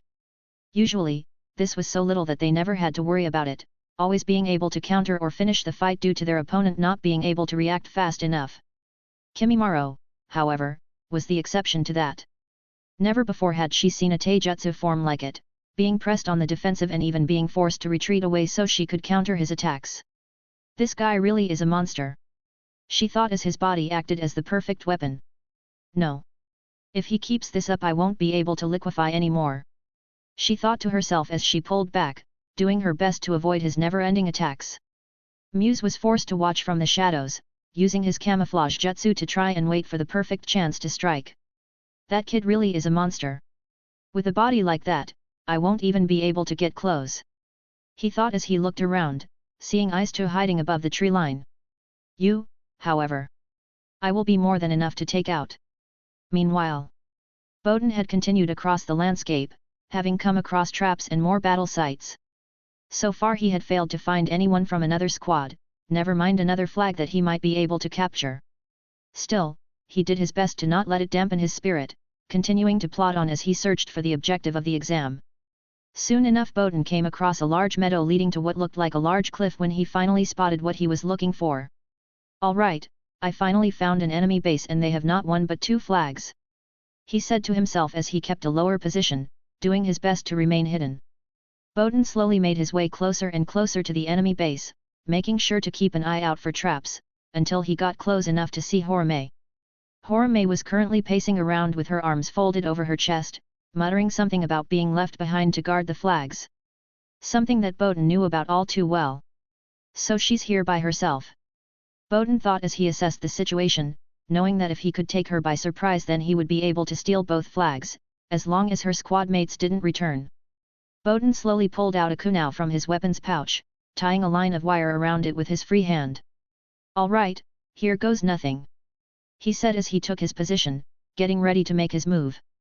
Now, he said in his head, quickly tossing the kunai towards Horame, who had no idea of the incoming attack. Horame turned around still in her own little world as the kunai whizzed right past her, causing her to stiffen as her body went into alarm mode. However, it was too late. Bowden tugged on the wire, causing the kunai to pull right and wrap around her body multiple times until the wire wrapped tightly around her arms and body. Got you. Bowden said as he pulled the wire, forcing Horame to the ground before he jumped out and placed a kunai to her neck. Surrender, and I will let you live. He said. Horame suddenly started screaming, kicking her legs around as she failed to hear his words. How dare you? Let me go. Somebody help me.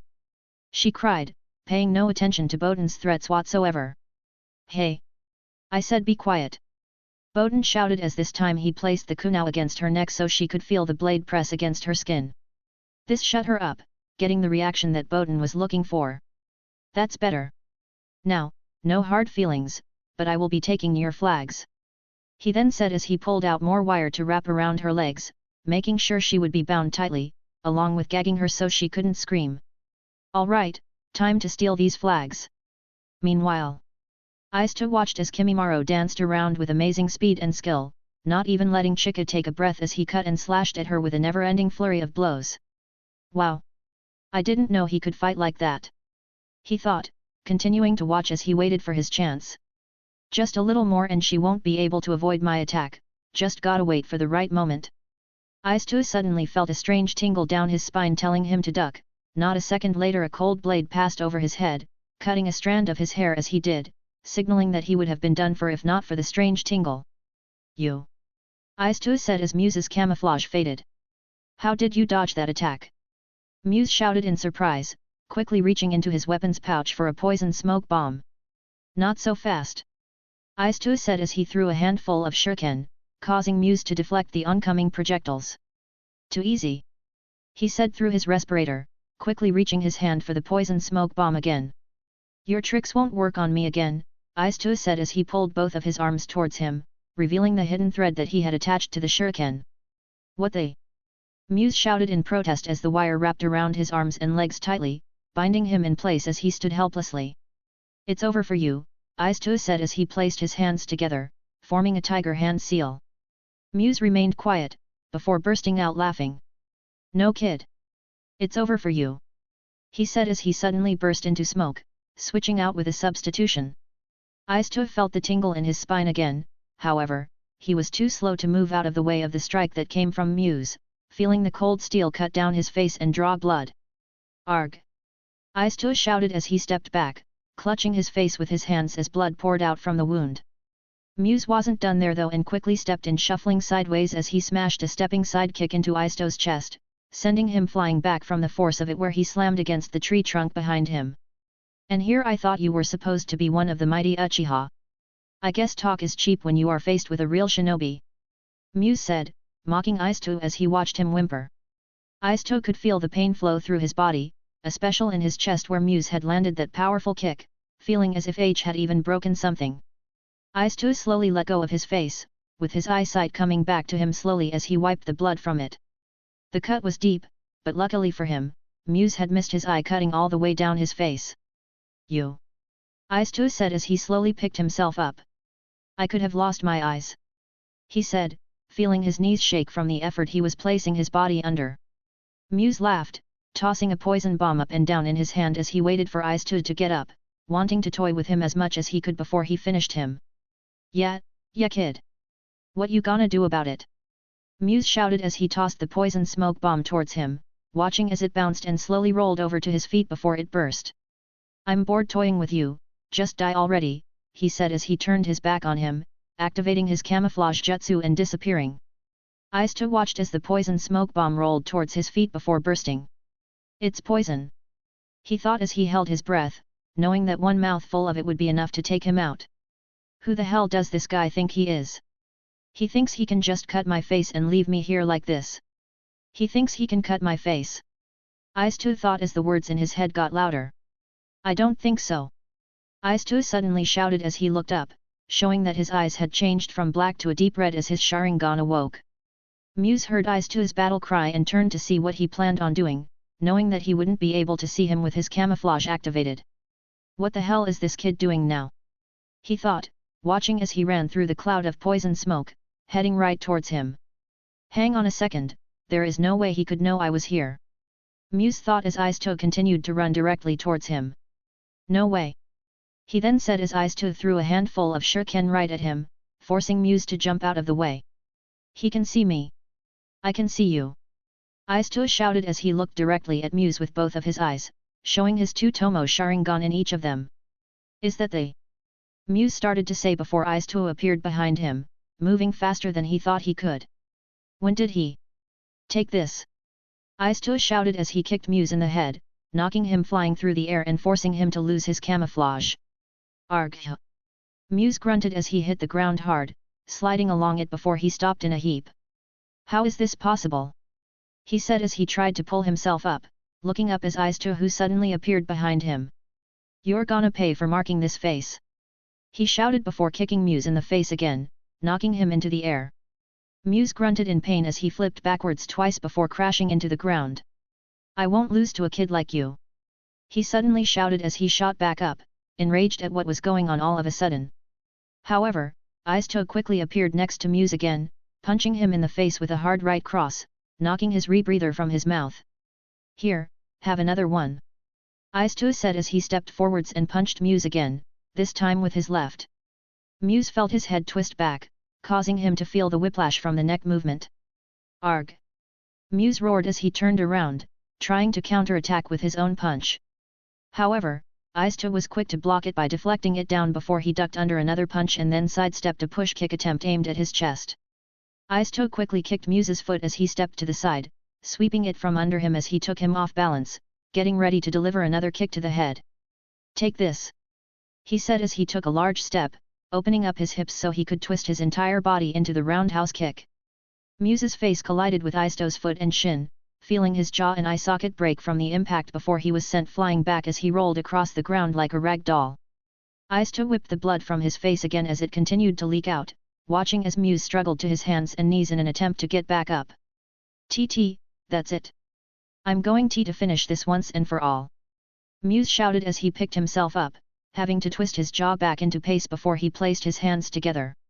"Secret Black Rain Jutsu," he said as he made the hand signs. Aisto watched with his Sharingan, instantly being able to see all of the hand signs, watching and waiting to see what would happen. As the name of the jutsu implied, black rain started to fall from the gaps in the trees, covering everything it touched in a thick black substance. Aisto wiped some of the black rain off of his clothes, giving it a sniff before looking back to Muse. "What the hell is this stuff?" Aisto thought before he looked up at Muse, seeing that it had turned into a downpour, covering the both of them in the black ooze. "I'm done with you. I'm done with all of this. If I'm going to lose here, then I'm taking you with me," he said as he suddenly pulled out a demon shuriken, letting it open to reveal that it was covered in paper bombs. "Wow! That's one serious bit of artillery," Aisto said as he braced himself, taking a defensive stance. "It's over for you now. It doesn't matter what this thing touches, once it explodes everything here will be destroyed in an instant. Now die!" Muse screamed as he threw the demon shuriken, aiming it right at Aisto. Aisto watched with his Sharingan, waiting until the last moment, only moving at the very last second as he needed the large shuriken to be as close as it could be to him. With amazing timing he quickly tossed a kunai through the circle handhold of the shuriken, ducking under it as he did. "It doesn't matter if you dodge it, you're still gonna get blown to hell. In fact, we will both die together," Muse shouted as he waited for the shuriken to hit the first thing it came into contact with, knowing that once it exploded, it would trigger a huge explosion, setting his black rain on fire that was in fact some kind of flammable oil, causing a chain reaction that would incinerate everything that had been touched by his black rain. "Now!" Aisto shouted as he caught the kunai he had thrown through the hoop of the shuriken, pulling tight on it, letting the wire that he had passed through it pull the shuriken away from the tree it was about to hit. "In that case, you can have it back," Aisto shouted as he pulled with all of his might, spinning around and unleashing the demon shuriken back towards its owner with even more force. What they? "No. You can't," Muse shouted as he shook his hands in a plea for Aisto to stop. However, it was too late and the last thing that Muse saw was his own shuriken cut through him, triggering the paper bombs to explode and create a blinding white light. Fire engulfed the area, causing a chain reaction with the black rain that set anything that it had covered on fire in an instant, causing a huge shock wave to erupt that leveled the entire area due to the intense heat. "Shit!" Aisto said as he watched the fire from the explosion come his way in slow time thanks to his Sharingan, traveling towards him with a fury he had never seen before. Aisto did the only thing he could do as he covered his head with his arms, knowing that there was nothing else he could do before the shock wave consumed him. Meanwhile, Kimimaro was still fighting with Chika, keeping her on the defense as he pressed his never-ending assault. "What the hell is Aisto doing? He needs to use his fire-style attack now before she figures out a way to counter me," Kimimaro thought as he flipped in the air, performing a perfect butterfly kick that he chained into more flipping and acrobatic movements. Chika couldn't even move as each and every time she tried to counter or get away, Kimimaro seemed to attack her, slashing and cutting her with his bones. She could already tell that the effect of it was draining her body of too much fluid, knowing that if he kept this up she would no longer be able to maintain her liquid form. "I only have one option," Chika thought as she watched Kimimaro twirl his arms and feet, attacking with a large amount of bone that was sticking out of his back. Chika suddenly pressed forwards, allowing her body to become a full mass of water, drawing on every last drop of it in her body so that she could fully engulf Kimimaro. "Hojiki style, full water body prison," she shouted, activating her jutsu as her very body became a water prison that captured Kimimaro. Kimimaro did his best to fight it, cutting and slashing at every angle he could, allowing his entire body to sprout bones in an attempt to stop her. However, it was no use and his effects had been in vain as they passed through the water. "I've got you now," Chika said as her face swirled around the water prison, smiling at Kimimaro who simply remained still holding his breath. "Looks like she got me," Kimimaro said as he slowly allowed his bone to retract, knowing it would do no use in using more chakra than he needed to. "There is only one way I can escape this jutsu. But I didn't want to use it here," he said to himself, knowing he would have to use the power of the three tails if he wanted to escape. "It's over, Kimimaro. I win," Chika said as she allowed her body to take solid form outside of the water prison, keeping only her hand inside the water. "I'm sorry, father. But I have no choice," Kimimaro said to himself as he closed his eyes, preparing to call upon the power of the three tails inside of him best he could. Chika felt so confident now that she had captured him, she failed to notice the black rain that had started falling around her, until a small drop of it fell on her arm, distracting her from her enjoyment of Kimimaro's struggle. "What is that?" she said as she looked at the strange black substance. Suddenly more of it started to fall in a small downpour, causing it to mix into the water prison and cover her body. Kimimaro opened his eyes as he felt the water prison start to weaken, watching as the strange black rain mixed with the water, seeming to make it thicker. Is this oil?" Chika said in shock, knowing that if so it would affect not only her jutsu but her ability to liquefy, making her body too heavy to change properly. "No," she shouted as Kimimaro took his chance, summoning all of the bones around his bone to burst out all at once. He had been right in his assessment, also coming to the conclusion that the oil mixing with the water would change its structure and allow him to escape the jutsu. "Arg!" Chika shouted as he burst free with one of his bones hitting her arm and turning it to a soggy light blue water. "Oh no! I can't hold my form," she said, watching as her arm was unable to return to its solid state due to the black rain mixing with her body. "It would seem you are done for," Kimimaro said, knowing that this was now his win. "No. It's not over," she yelled as she was about to charge in for one last-ditch attempt at beating him. "I wouldn't do that if I were you," Kimimaro countered though as he pointed a bone blade at her throat, knowing that it wouldn't take much to turn her into a pile of ooze right about now. "I think you should give up," he said, giving her the chance to surrender before finishing her off. After all, they were both shinobi of the hidden mist. Chika slowly lowered her head, feeling the extra weight in her neck as the oil had ruined her body's liquid mixture. "All right. You win. I surrender," she said, lowering her head all the way. Kimimaro nodded in satisfaction, slowly lowering his bone blade as he knew that the battle was his. "Well, that takes care of that," Kimimaro said as he turned to look for eyes too. Boom! Suddenly the explosion from Muse's jutsu hit home, causing the shock wave of intense flame to travel towards them both, only giving them a few seconds before the fire would engulf the both of them. "What is that?" Chika shouted in terror as she watched the fire come her way, knowing that it would kill her in her current condition. Kimimaro's eyes were also wide in shock as he watched the all-consuming fire from the explosion travel towards them, giving him only a second to react. Kimimaro turned to look at Chika, diving towards her as he knew he only had one option to survive. "Isabu! Lend me your power!" he yelled as he wrapped his body around Chika to shield her. The intense fire suddenly washed over them, consuming everything that was covered in the black rain. The explosion was in fact so powerful that it totaled the entire forest area in the small diameter that the black rain had covered, wiping out everything. Sino and Tomo had watched as the fire from the blast stopped just before them, only getting hit by the shock wave. However, the blast was still immensely powerful and was enough to knock both of them flying, doing massive damage as huge pieces of debris hit them. The blast was so large that even the instructors, including both Hiruzen and Fuyona, were shocked by the destruction that it had caused. "That's where Kimimaro was fighting," Haku said as he watched by Fuyona's side in horror. "Get a medical squad to that location immediately," the Hokage shouted, giving the order without hesitation. Fugaku also watched from a distance as he was forced to shield his face from the shock wave of the blast. How could a genin create such a powerful attack? He shouted as the shock wave and heat from the blast finally subsided, allowing him to drop from his cover. "All Chunin report to that blast zone. I repeat, I want everyone at that blast zone now," Fugaku shouted through his radio, ordering all of the Chunin to meet at that location as he too took off towards the area as quickly as he could. Funa also watched, thinking the worst as he saw the power of the explosion. He also knew that Kimimaro was at ground zero and that his chances of surviving a blast like that were slim to none at best. Stay here Haku, Fuyona said in a serious tone. Haku didn't see him get serious like that too often and knew it was best that he listens, even if he didn't want to. Why yes, sir.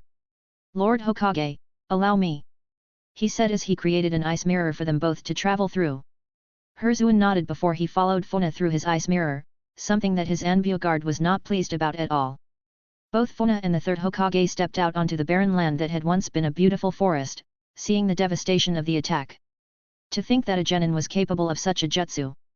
The Hokage said as he covered his nose from the smoke that was coming from the small pockets of fire that still burnt. Fuyona could also feel the irritation from the fire and decided that he should do something about it. Ice style, cooling mist jutsu, he said as he placed his hands together, allowing his chakra to spread as a large cloud of mist started to form in the air, helping to cool the air down at a rapid rate and start to put all of the surrounding fire out. Lord Hokage! A number of the Chunin who were under Fugaku's orders shouted, arriving from the surviving forest area. Spread out and look for any survivors. The Hokage shouted, giving the order at once. Yes sir. They shouted before they quickly dispersed, doing as he asked. Fuyona let his mist disperse as the fire had now been put out. Taking a good look around at the scorched land, he knew that anyone who had been in this area was most likely dead. Fearing the worst for Kimimaro. Sir. We have located 2 survivors that were outside of the blast zone. One of the Chunin said as he appeared before the Hokage. Are they alive? Hiruzen asked, giving the shinobi a serious look. Yes sir, but only just. We have medics working on them as we speak. Good, get them to the village hospital right away. He shouted. At once sir.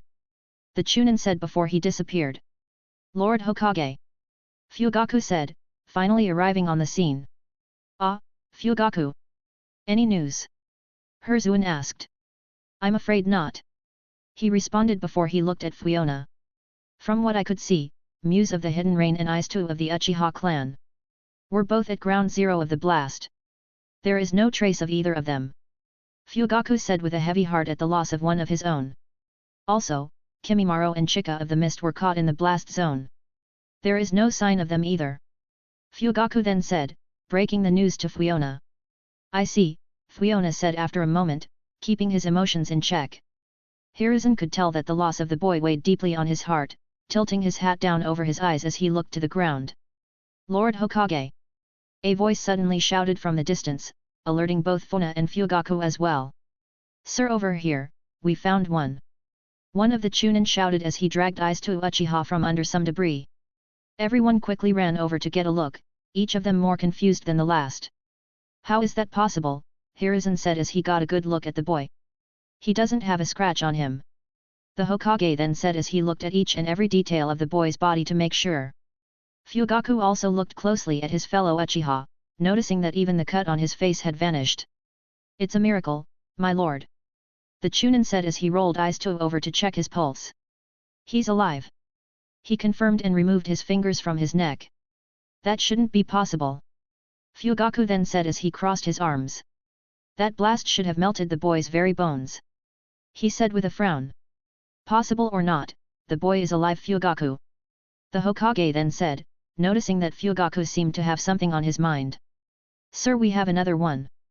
Another Chunin shouted, alerting the 3 of them again. No, we have 2. He then shouted as he and another 2 Chunin helped to remove some of the debris. What the hell is that?